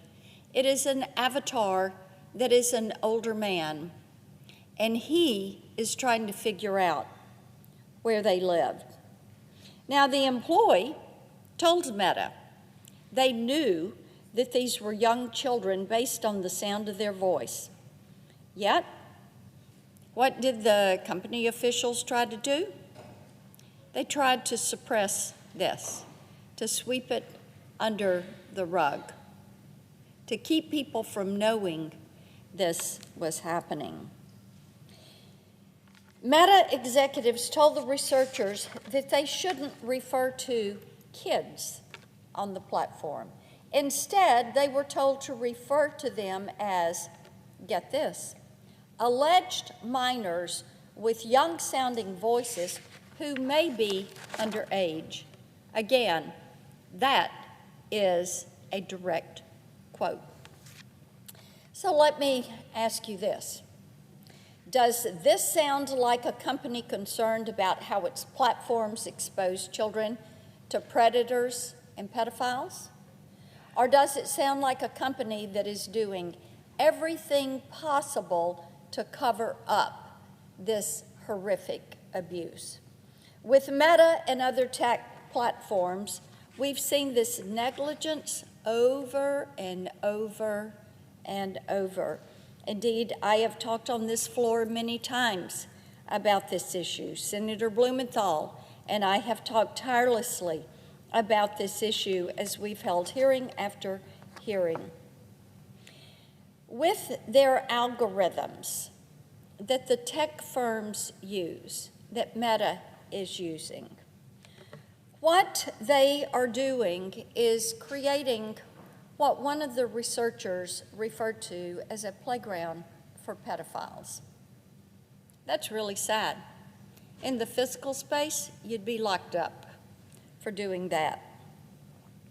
With their algorithms, they connect children with pedophiles, with drug dealers, with sex traffickers, with human traffickers, with pornography, and they flood their feeds with pro-suicide content. One of the platforms, Mr. President, even has music to commit suicide by. With their AI chatbots, they sexualize children in role-playing fantasies. With their design features that allow children to share their precise location on a map with any predator who can then go track them down. This abuse of our nation's children has absolutely got to come to an end. This has to stop. These tech companies have to be held to account. And this is why Senator Blumenthal and I have reintroduced the Kids Online Safety Act, which would hold big tech accountable and provide parents with tools, with safeguards, and with transparency to protect their children. The legislation would create a duty of care for online platforms to prevent specific threats to minors, including sexual abuse, illicit drugs, and the promotion of suicide and eating disorders.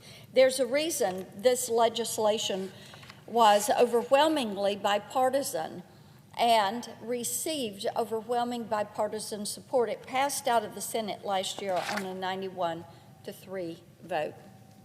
It is time to pass this bill. When you think about it, Mr. President, in the physical world, we have laws on the books. You cannot endanger children. You cannot cause harm. You cannot sell alcohol and tobacco or expose them to pornography. We as a society have decided you protect children, and the laws that are on the books protect them, and it holds abusers, traffickers, and people that try to sell them products that will harm them. It holds them accountable. But in the virtual space, these tech companies have pushed forward with their armies of lawyers and lobbyists and deep pockets, and they have fought any regulation in the virtual space. Why is that? Because when our children are online, our children are the product. Tech companies see our children as a profit center. It is a way to make a buck, to keep children online and on their phones. Indeed, when some of the mental health studies of our children have looked at how long a teenager spends on their phone every day, 8 hours. 8 hours a day. Doom scrolling. Going deeper into holes where they may be getting eating disorder content, pro-suicide content, or possibly even being introduced to a drug dealer, a trafficker, a pedophile. I yield the floor and note the absence of a quorum. The clerk will call the roll. Sorry. Ms. Alsobrooks.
Mr. President. Majority Leader. Mr. President, I ask unanimous consent the quorum call be suspended. Without objection. Mr. President, I was horrified to hear moments ago that conservative activist Charlie Kirk has died after being shot today while speaking at an event on the campus of Utah Valley University. Political violence, which this attack seems to be, has no place in this country. None. I'm deeply disturbed by the threat of violence that has entered our political life.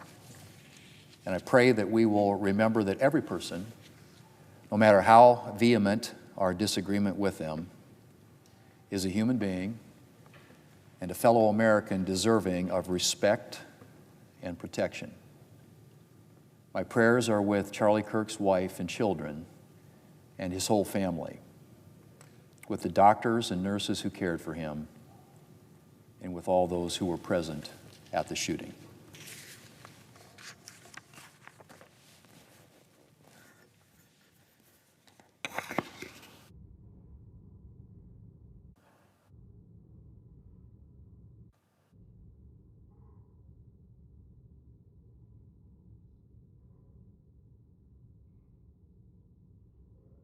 Majority Leader. Thank you, Mr. President. Mr. President, I move to table Senate Amendment number 3849.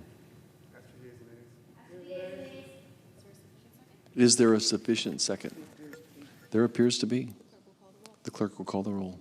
Ms. Alsobrooks, Ms. Baldwin, Mr. Banks, Mr. Barrasso, Mr. Bennett, Mrs. Blackburn, Mr. Blumenthal, Ms. Blunt Rochester, Mr. Booker, Mr. Bozeman, Mrs. Britt, Mr. Budd, Ms. Cantwell, Mrs. Capito, Mr. Cassidy, Ms. Collins, Mr. Coons, Mr. Cornyn, Ms. Cortez Masto, Mr. Cotton, Mr. Kramer, Mr. Crapo, Mr. Cruz, Mr. Curtis, Mr. Daines, Ms. Duckworth, Mr. Durbin, Ms. Ernst, Mr. Fetterman, Mrs. Fisher, Mr. Gallego, Mrs. Gillibrand.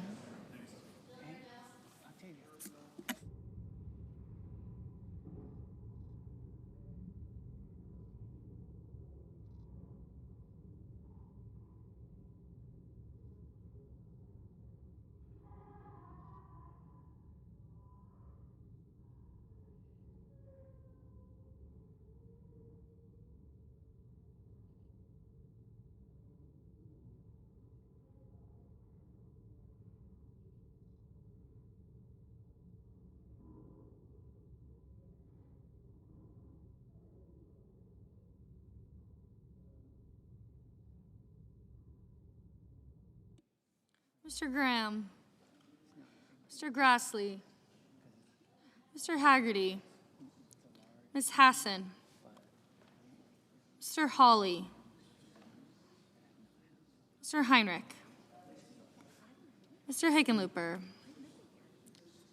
Ms. Hirono, Mr. Hoven, Mr. Husted, Mrs. Hyde-Smith, Mr. Johnson, Mr. Justice, Mr. Kane, Mr. Kelly,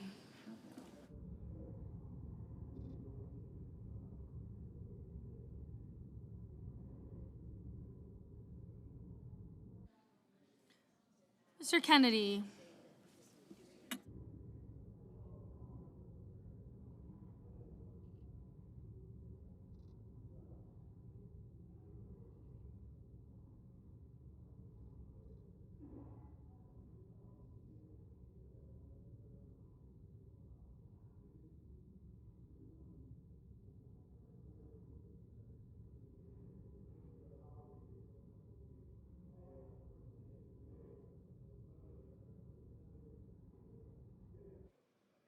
Mr. Kim, Mr. King, Ms. Klobuchar,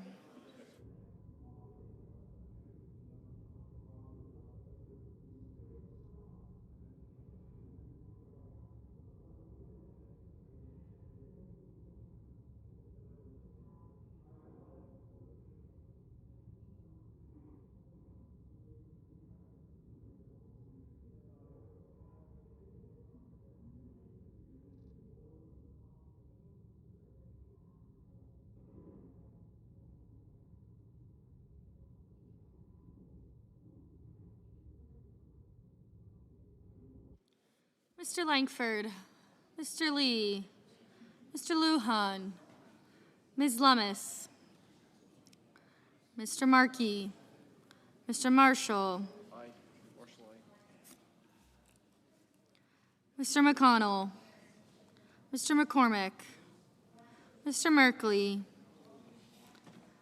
Mrs. Moody, Mr. Moran, Mr. Marino, Mr. Mullen, Ms. Murkowski.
Mr. Murphy, Mrs. Murray, Mr. Ossoff, Mr. Padilla.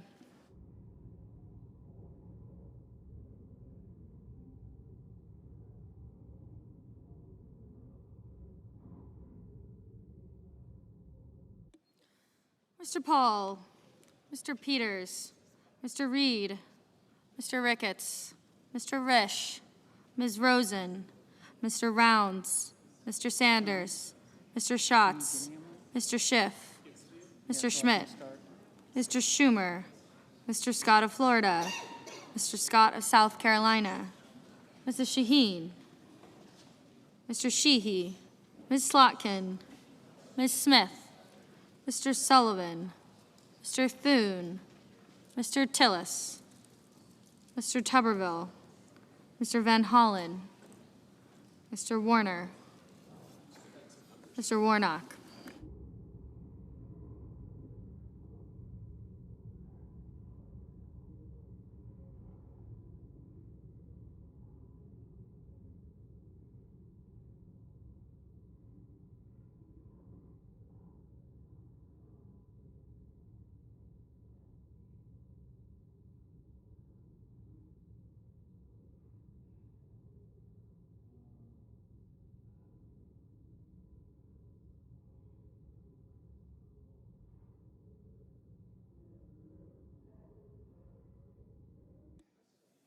Ms. Warren, Mr. Welch, Mr. Whitehouse, Mr. Wicker, Mr. Wyden, Mr. Young.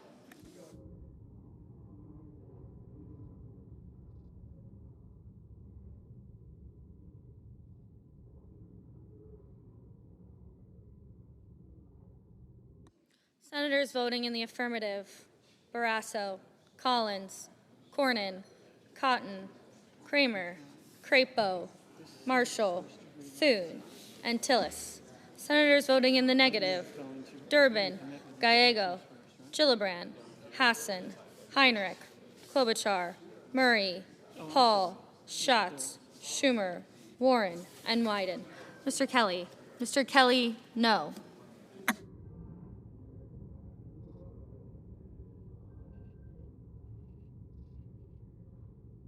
Mr. Marino. Mr. Marino, aye.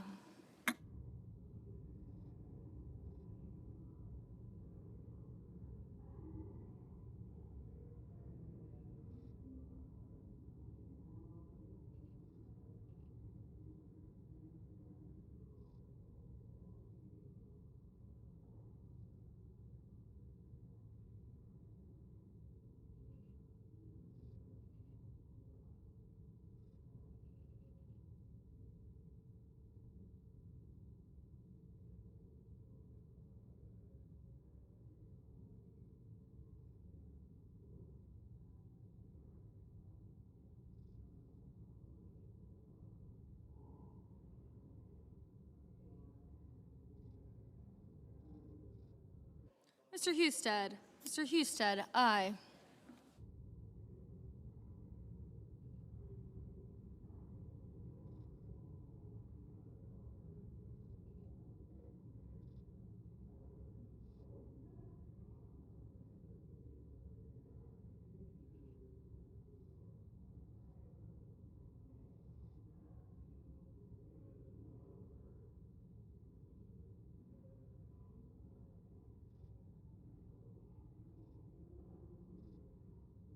Mr. Warnock. Mr. Warnock, no.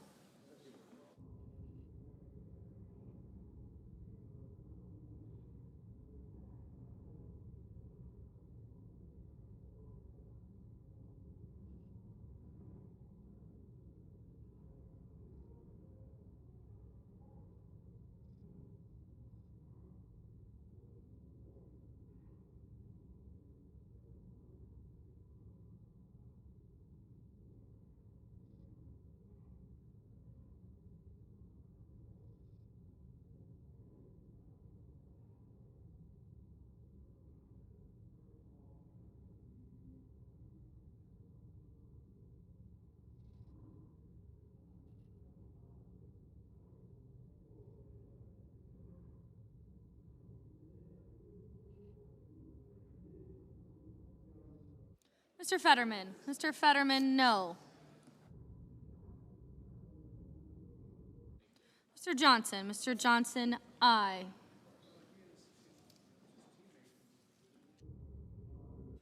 Mr. Kim. Mr. Kim, no.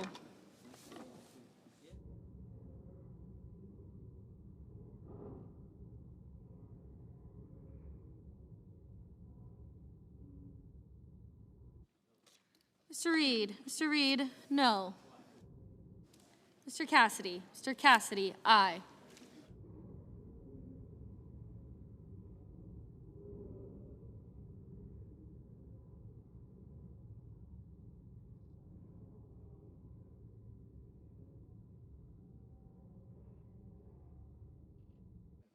Ms. Slotkin. Ms. Slotkin, no. Mr. Murphy. Mr. Murphy, no.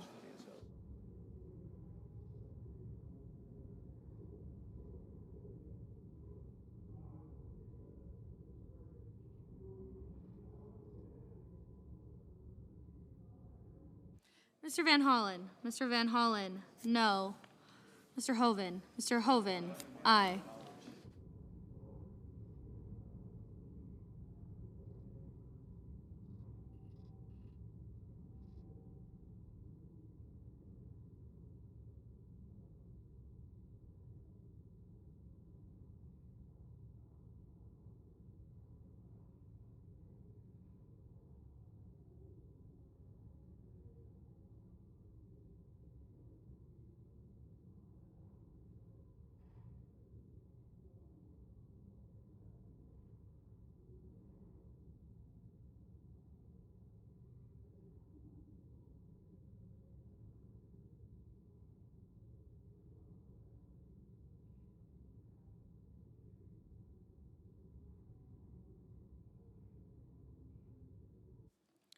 Mr. Padilla. Mr. Padilla, no.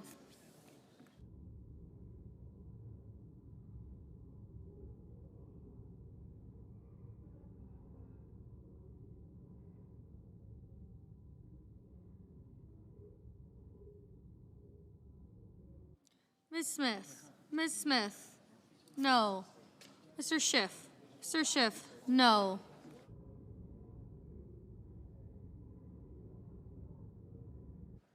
Mr. Ossoff. Mr. Ossoff, no.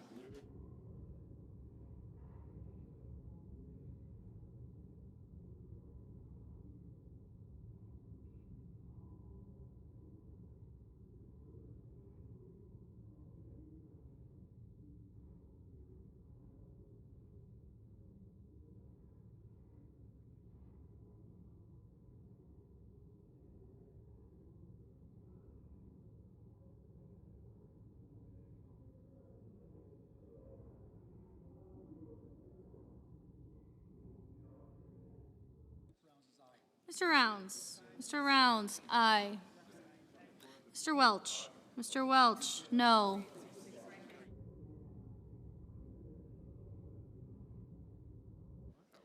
Mr. Merkley. Mr. Merkley, no. Mr. Lujan. Mr. Lujan, no. Ms. Baldwin. Ms. Baldwin, no. Ms. Rosen. Ms. Rosen, no. Ms. Cantwell. Ms. Cantwell, no.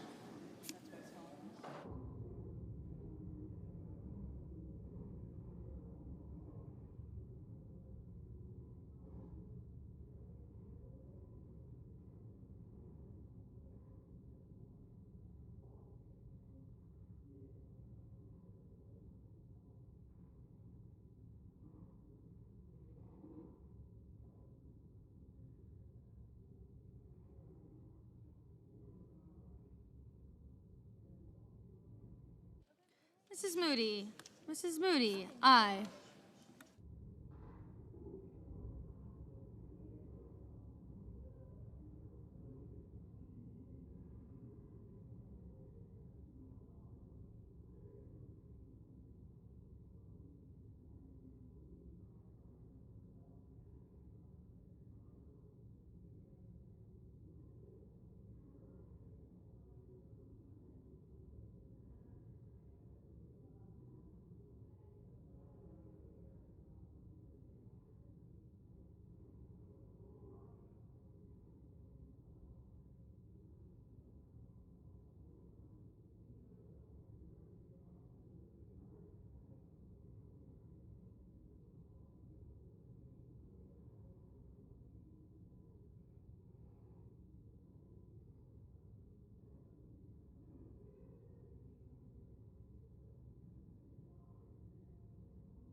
Mr. Sullivan. Mr. Sullivan, aye.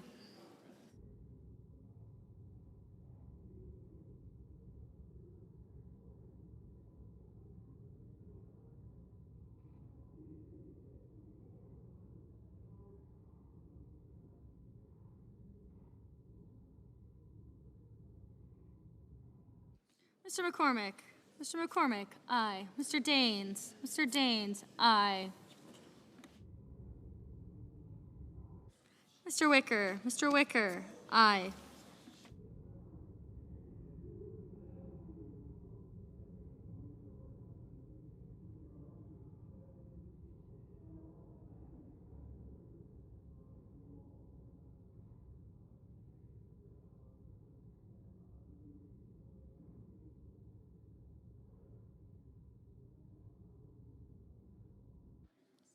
Ms. Ernst. Ms. Ernst, aye.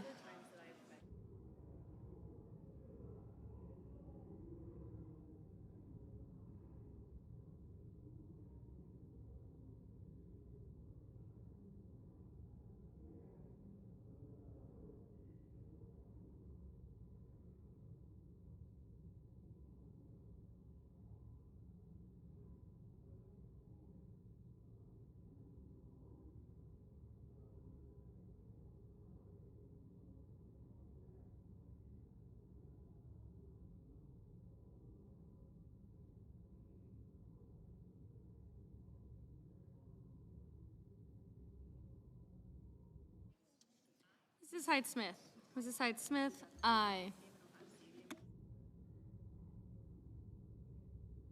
Mr. Blumenthal. Mr. Blumenthal, no.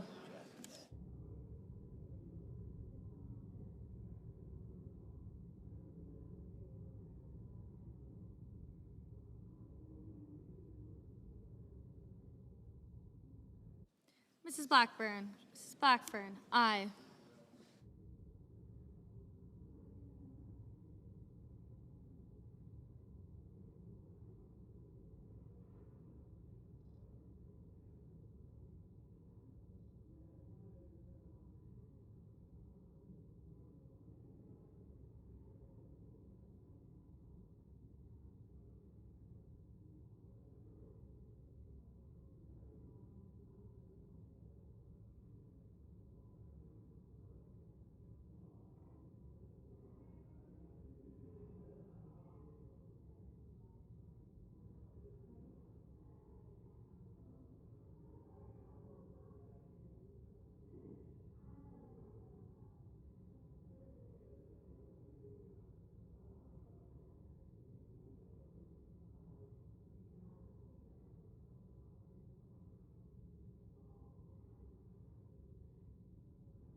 Mr. Hickenlooper. Mr. Hickenlooper, no.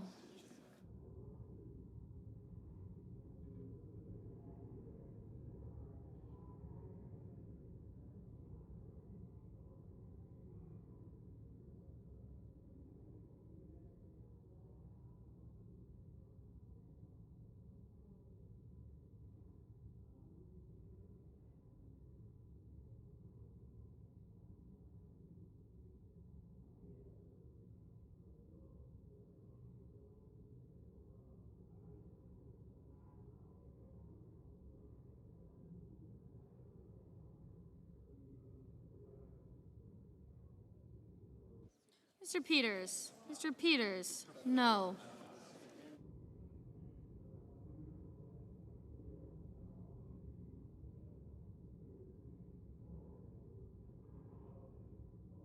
Mr. Hawley. Mr. Hawley, no.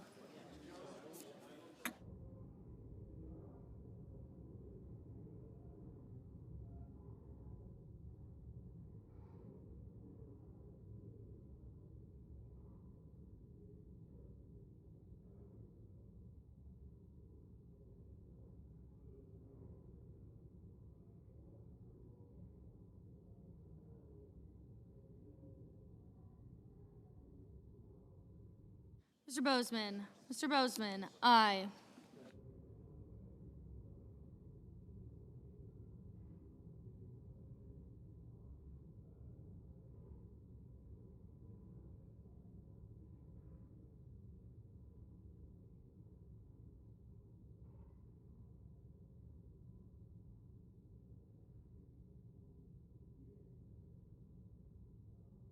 Mr. Banks. Mr. Banks, aye.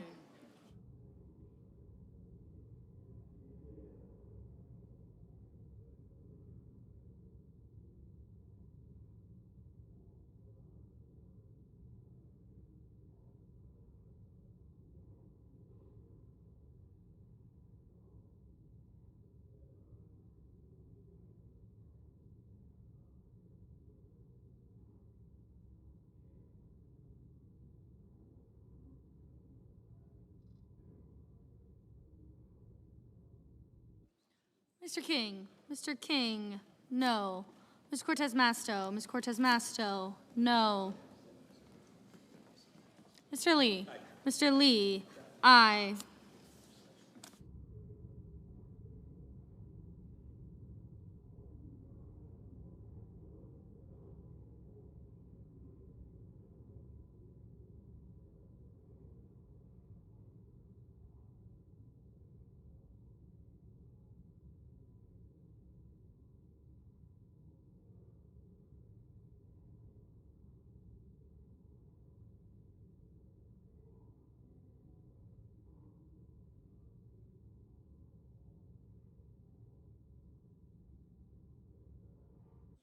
Mrs. Fisher.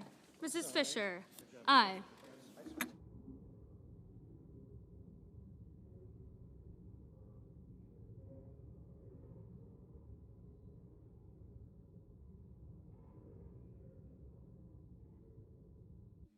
Mr. Sanders. Mr. Sanders, no.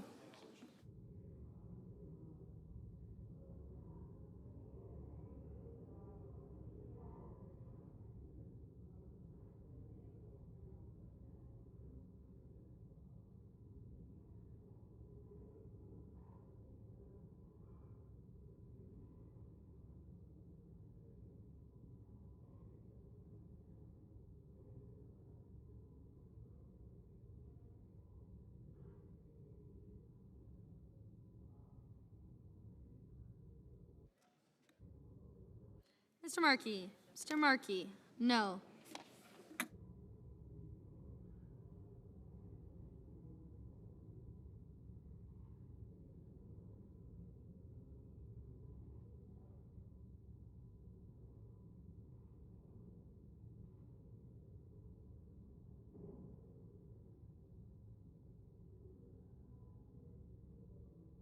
Mr. Mullen.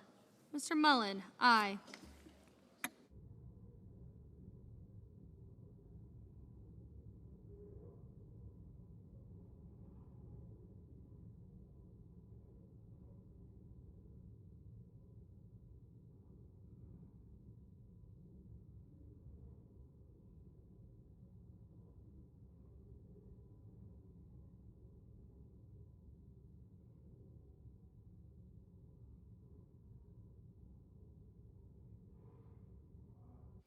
Mr. Scott. Mr. Scott of South Carolina, aye. Ms. Hirono. Ms. Hirono, no.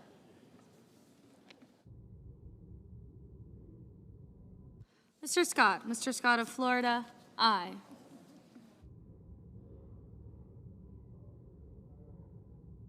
Mr. Booker. Mr. Booker, no. Mrs. Britt. Mrs. Britt, aye.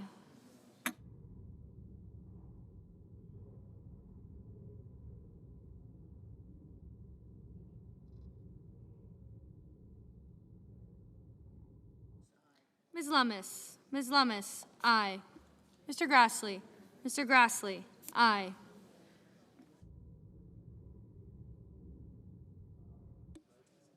Mrs. Capito. Mrs. Capito, aye. Mr. Haggerty. Mr. Haggerty, aye. Mr. Curtis. Mr. Curtis, aye.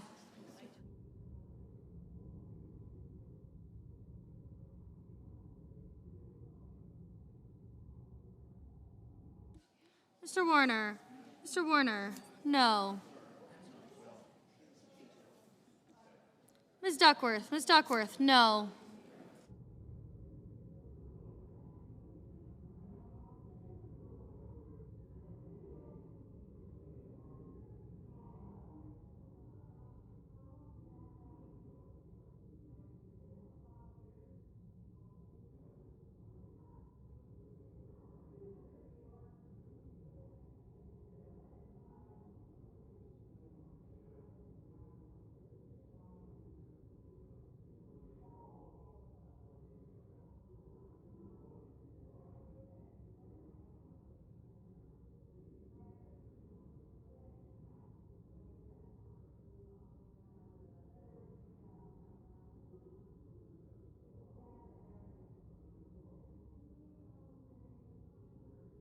Ms. Blunt Rochester. Ms. Blunt Rochester, no.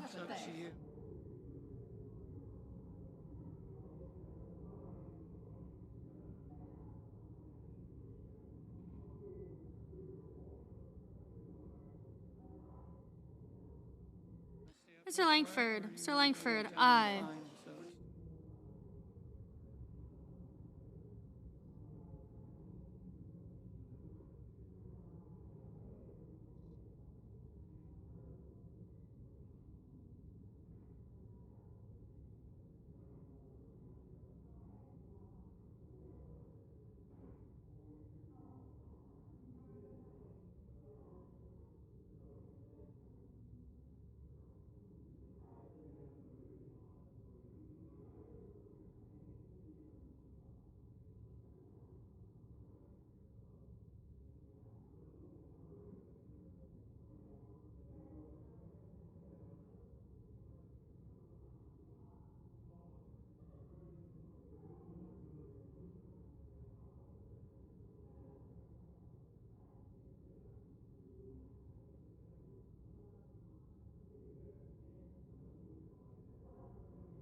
Mr. Kane. Mr. Kane, no.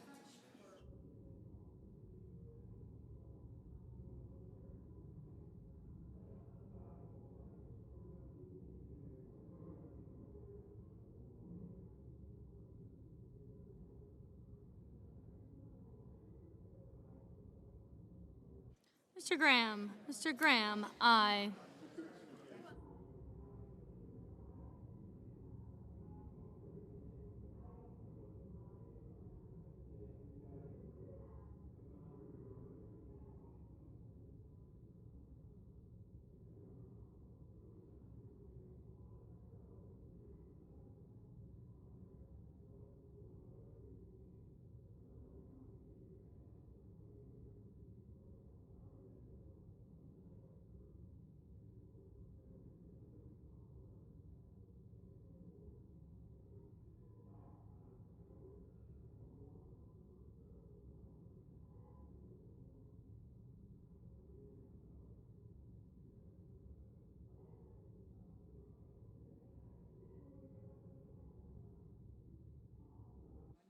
Mrs. Shaheen. Mrs. Shaheen, no.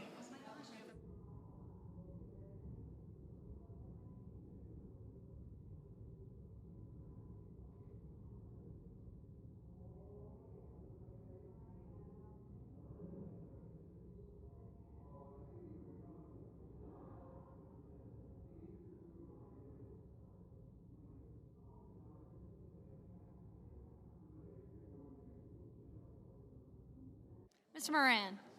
Mr. Moran, aye.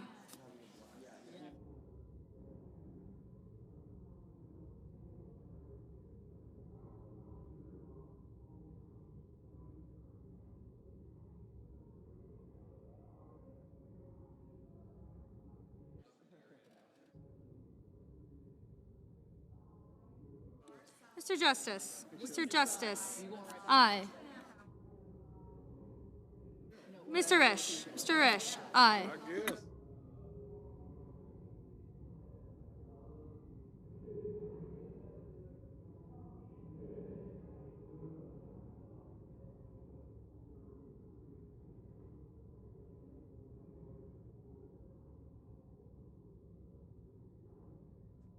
Ms. Alsobrooks. Ms. Alsobrooks, no. Mr. McConnell. Mr. McConnell, aye. Nice to meet you, Kate. Thanks.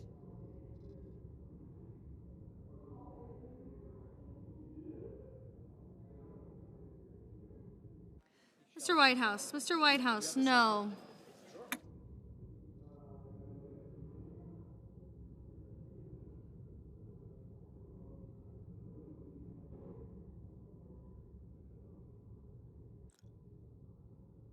Mr. Bennett.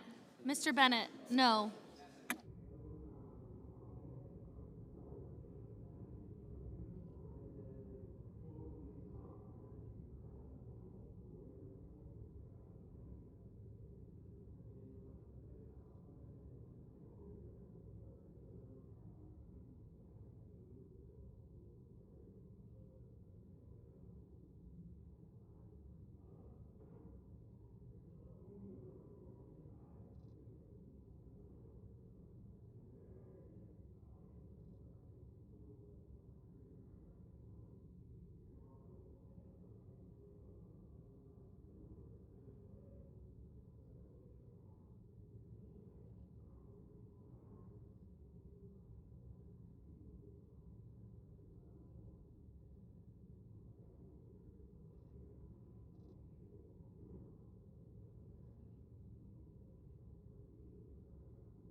Mr. Schmidt. Mr. Schmidt, aye.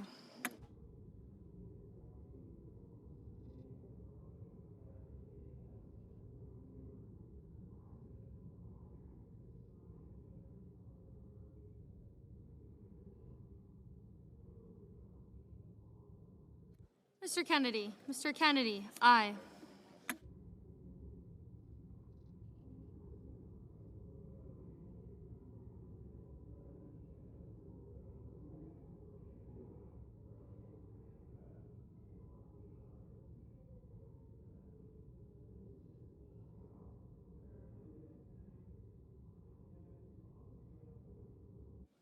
Mr. Cruz. Mr. Cruz, aye. Mr. Tuberville. Mr. Tuberville, aye.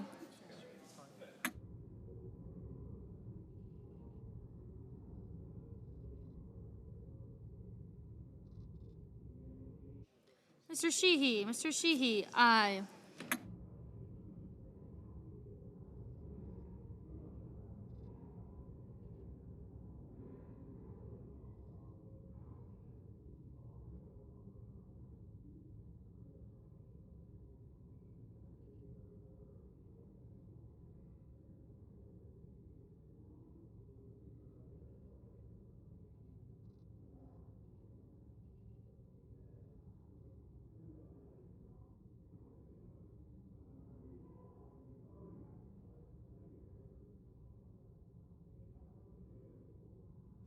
Mr. Ricketts. Mr. Ricketts, aye.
Mr. Coons. Mr. Coons, no.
Mr. Budd.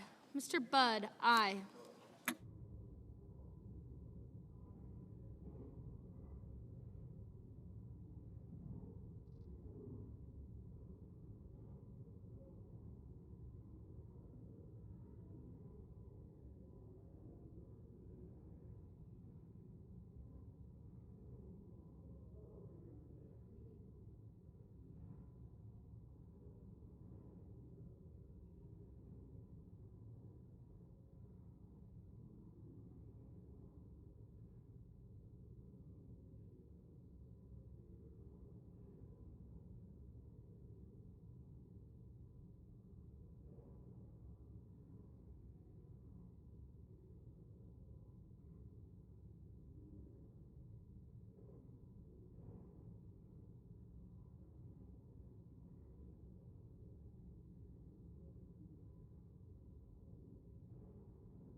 Mr. Young. Mr. Young, aye.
Ms. Murkowski. Ms. Murkowski. Aye.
On this vote, the yeas are 51, the nays 49. The motion is agreed to.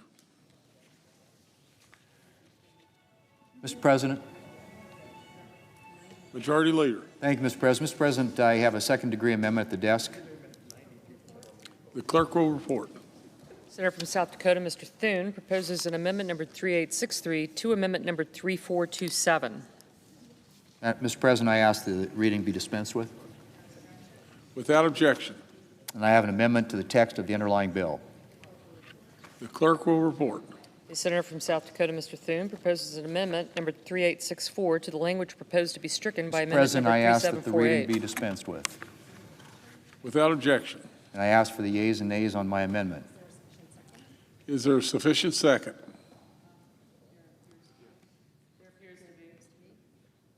There appears to be. The yeas and nays are ordered. Mr. President, I have a second-degree amendment at the desk. The clerk will report. The senator from South Dakota, Mr. Thune, proposes an amendment number 3865 to amendment number 3864. And I move to recommit the bill to the Committee on Armed Services with instructions. The clerk will report. The senator from South Dakota, Mr. Thune, moves to recommit the bill to the Committee on Armed Services with instructions with an amendment number 3866. Mr. President, I ask that the reading be dispensed with. Without objection. And I ask for the yeas and nays on the motion to commit with instructions. Is there a sufficient second? There appears to be. The yeas and nays are ordered. Mr. President, I have an amendment to the instructions. The clerk will report. The senator from South Dakota, Mr. Thune, proposes an amendment number 3867 to the instructions of the motion to recommit. Mr. President, I ask consent that the reading be waived. Without objection. And I ask for the yeas and nays on my amendment. Is there a sufficient second? There appears to be. The yeas and nays are ordered. Mr. President, I have a second-degree amendment at the desk. The clerk will report. The senator from South Dakota, Mr. Thune, proposes an amendment number 3868 to amendment number 3867. Mr. President, I ask consent that the reading be waived. Without objection. Mr. President, I ask unanimous consent that the Senate be in a period of morning business with senators permitted to speak therein for up to 10 minutes each. Without objection. Mr. President, I have 10 requests for committees to meet during today's session of the Senate. They have the approval of the majority and minority leaders. Duly noted. Mr. President, I ask unanimous consent that the Senate proceed to the immediate consideration of calendar number 109, S93. The clerk will report. Calendar number 109, S93, a bill to amend the Harmful Algal Blooms and Hypoxia Research and Control Act of 1998 and so forth and for other purposes. Is there objection to proceeding with the measure? Without objection, the Senate will proceed. Mr. President, I ask unanimous consent that the bill be considered read a third time and passed. The committee reported title amendment be considered and agreed to. The title is amended be agreed to, and the motion to reconsider be considered and made laid upon the table. Without objection. And I ask unanimous consent that the Senate proceed to the immediate consideration of calendar number 119, S306. The clerk will report. Calendar number 119, S306, a bill to establish and maintain a coordinated program within the National Oceanic and Atmospheric Administration and so forth and for other purposes. Is there objection to proceeding with the measure?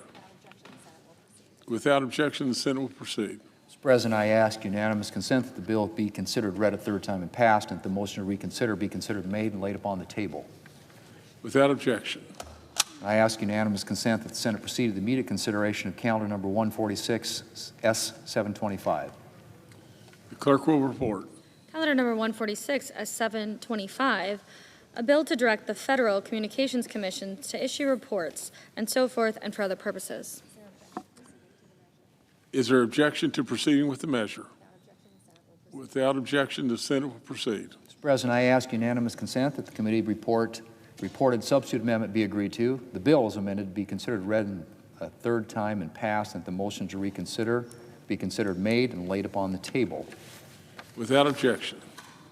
Mr. President, I ask unanimous consent that the Senate proceed to the immediate consideration of calendar number 117, S759. The clerk will report. Calendar number 117, S759, a bill to provide for the standardization, publication, and accessibility of data relating to public outdoor recreational use of federal waterways and for other purposes. Is there objection to proceeding with the measure? Without objection, the Senate will proceed. Mr. President, I ask unanimous consent that the committee reported substitute amendment be agreed to. The bill is amended be considered read a third time and passed, and the motion to reconsider be considered made and laid upon the table. Without objection. Mr. President, I ask unanimous consent that the Senate proceed to the consideration of S-Res 383, which is at the desk. The clerk will report. Senate Resolution 383, commemorating the 80th anniversary of the conclusion of World War II with the surrender of Imperial Japan and honoring veterans of both the Pacific and European theaters. Is there objection to proceeding with the measure? Without objection, the Senate will proceed. Mr. President, I ask unanimous consent the resolution be agreed to, the preamble be agreed to, and that the motion to reconsider be considered made and laid upon the table with no intervening action or debate. Without objection. Mr. President, I ask unanimous consent that when the Senate completes its business today, it stand adjourned until 10 a.m. on Thursday, September the 11th, that following the prayer and pledge, the journal proceedings be approved today, at the morning hour be deemed expired, the time for the two leaders be reserved for their use later in the day, morning business be closed, and the Senate resume consideration of calendar number 115, S2296, the National Defense Authorization Act. Without objection, so ordered. Mr. President, if there's no further business to come before the Senate, I ask that it stand adjourned under the previous order following the remarks of Senator Merkley. Without objection.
The senator from Oregon. Mr. President, just minutes ago, I was outside and I was running up the steps to the Senate chamber in order to cast a vote on the issue before the Senate. And the issue before the Senate was whether or not we would pass a bill to release the Epstein files. As you run up those stairs, if you look back over your shoulder, you see there carved into the facade of the U.S. Supreme Court the 4 words, equal justice under law. Equal justice under law. What does that mean to us who grow up in America? It means that nobody is above the law. Not a politician, not a celebrity, not a billionaire, no one. Now, we certainly know that this vision to which we aspire, equal justice under the law, has not been fully accomplished. But we wrestle to move closer to that vision, to realize that vision. And today, we had a chance as the U.S. Senate to move significant stride in the direction of saying no one is above the law. The legislation that was considered was an amendment form of a proposal that I had drafted to say, release the Epstein files. And my co-pilot, Ben Ray Lujan of New Mexico, saying, release the Epstein files. And indeed, many members on both sides have believed in this vision of transparency and accountability. Why? Well, because they value those words that are carved above the pillars of the Supreme Court, equal justice and law. They cherish that value in their heart, that we aspire towards a vision where everyone is accountable.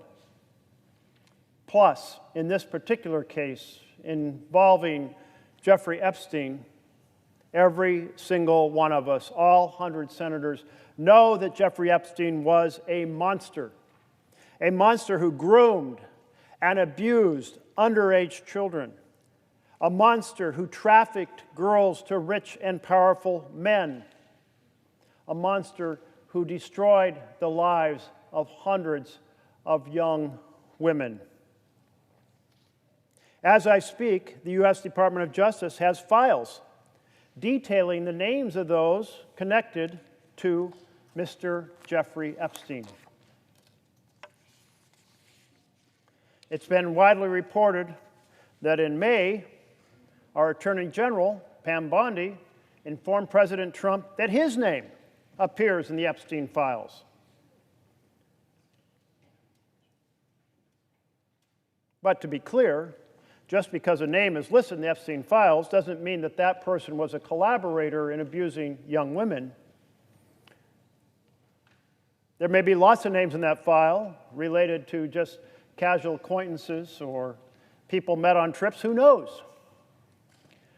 But some of those names in that file may well shine light on people who abused young women. So let's bring it to light. If we believe in that vision of equal justice under law, if we believe in accountability for all, then release the files. Let the chips fall where they may. It is the right thing to do. Everyone involved in assisting Jeffrey Epstein in running an international trafficking organization or involved in directly purchasing access to young women through Jeffrey Epstein or directly abusing young women proffered by Jeffrey Epstein, every single person, let the chips fall where they may. No matter how rich the person is, no matter if they held office in the past, no matter if they aspired office in the future or sit in office right now, no matter how famous or not famous they might be. Let the chips fall where they may. That's the vision of equal justice under the law. Everyone involved in Mr. Epstein's crimes must be brought to light and must be held accountable. My colleague from Oregon, Senator Ron Wyden, and the Senate Finance Committee have been investigating Mr. Epstein's financial network for the last 3 years. The Biden administration fully cooperated with the Senate investigators on that case.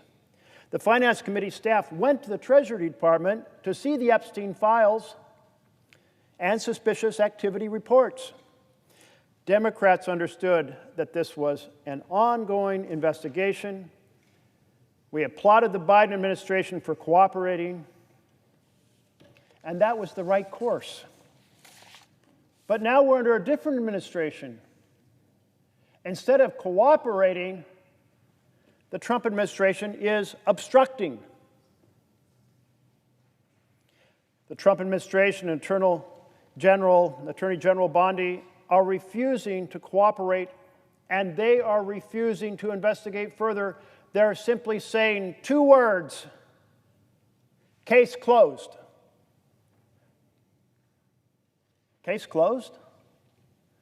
When they have their hands on information potentially regarding dozens or hundreds of individuals who abused young women. So today we had a chance to vote on whether the case is closed. We had before us an amendment which said, deliver the files. Create the force of law, deliver the files. And 51 senators in this body, I am ashamed to say, said, hell no. We want them kept secret. We want to protect the perpetrators. Why? Because the man in the Oval Office, Mr. Trump, told us he wants us to protect those files, does not want them public. On July 17th, the Wall Street Journal reported on a letter allegedly written by Trump to Epstein as part of a birthday book for his 50th birthday in 2003. The letter is signed at the bottom, Donald. It features a drawing of a woman's body with very suggestive text. I debated putting that letter up. There's a chart of it in the door behind me. But it's already been made public. The public has seen it. I find it profoundly offensive letter. And as I passed by a stack of newspapers today, I saw a series of examples of Donald Trump's signature because Trump has said to the world, it's not my signature.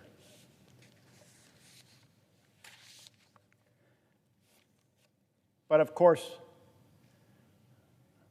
the experts say that's not true. The birthday book contains another photo of Mr. Epstein holding an oversized novelty check from DJ Trump for $22,500. What is that check for? Underneath the photo, taken in the 1990s, a handwritten note says, quote, Jeffrey showing early talents with money and women. Cells fully depreciated, and then there's a name of a woman who's been blocked out to Donald Trump for $22,500.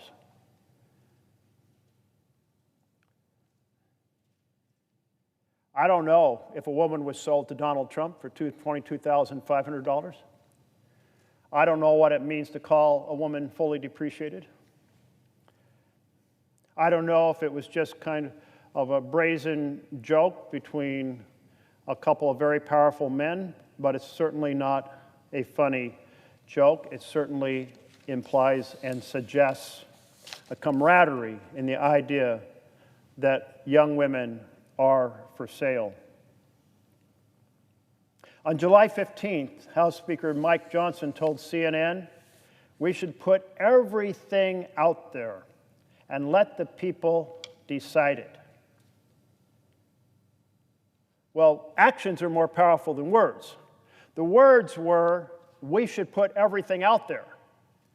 The action was he adjourned the House of Representatives early for August recess to avoid voting on release of the files. Well, the House is back in session now. So I call on Speaker Mike Johnson to stand up for the principle carved above those pillars on the Supreme Court, equal justice under law, hold a vote in the House of Representatives on release of the files. The leader of the Senate told Fox News, I always am a believer in transparency. I think more is always better. Today we voted on transparency, and the vote from across the aisle was case closed, no transparency, no accountability. I certainly agree with the sentiment. It's time to put everything out there. The American people have been clear. They want these files released because they still treasure the idea that possibly powerful people in this chamber actually believe in the principles that we were raised on here in the United States of America of equal justice under law, that nobody is above the law. Still cherish that little seed of hope that maybe when we have a vote in this chamber, 100 senators will say, hell yes. But today, they were crushed because the majority said, hell no. Seal the file, protect the president, protect the powerful. To hell with justice for the victims, the young women who were so impacted, devastated by the activities of Jeffrey Epstein and his associates. The American people know better. They demand transparency. They demand accountability. They demand justice. The victims demand transparency. The victims demand accountability. And the victims demand justice. And we had a chance to deliver it today, and we failed them.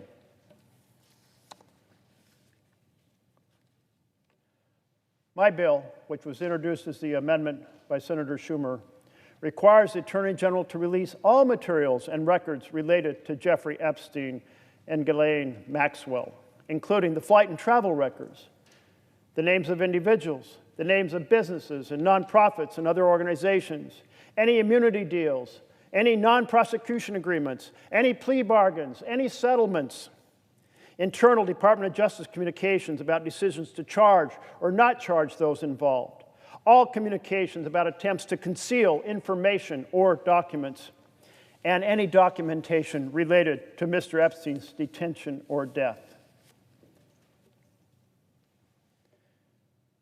It makes one exception, and that exception is deleting the names of the victims involved. They should only be named if they choose to come forward. Let me quote from what this bill requires. No record should be withheld, delayed, or redacted on the basis of any of the following: embarrassment, reputational harm, political sensitivity, including any government official, public figure, or foreign dignitary. But it will redact names of the victims and underage witnesses, including their personally identifiable information, depictions of their abuse, or information that would jeopardize an active federal investigation or national security. This was carefully crafted with the insights of law enforcement to hold people accountable and redact only what was necessary to protect either an ongoing investigation or to protect the victims. We had a chance to do the right thing today, and 49 senators said do the right thing, and 51 said no and tabled this bill. I hope my colleagues who voted to table the bill today will search their hearts and come back and say, bring it up again, because I want to be on the right side. I want to be on the right side of the principle. I want to be on the right side of the victims. I want to deliver on that little seed of hope that somehow, when push comes to shove, some powerful men in this chamber will hold other powerful men accountable. On behalf of every citizen who shares that vision across our country, who believes in the words carved above the Supreme Court, I and others will continue to press for accountability, for transparency, for justice.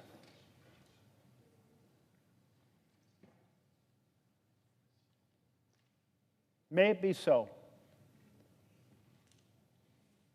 that we reconsider and 100 senators team up together to say hell yes on those core principles we cherish as Americans.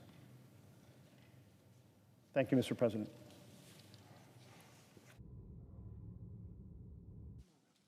The Senate stands adjourned till 10 a.m. tomorrow. Now.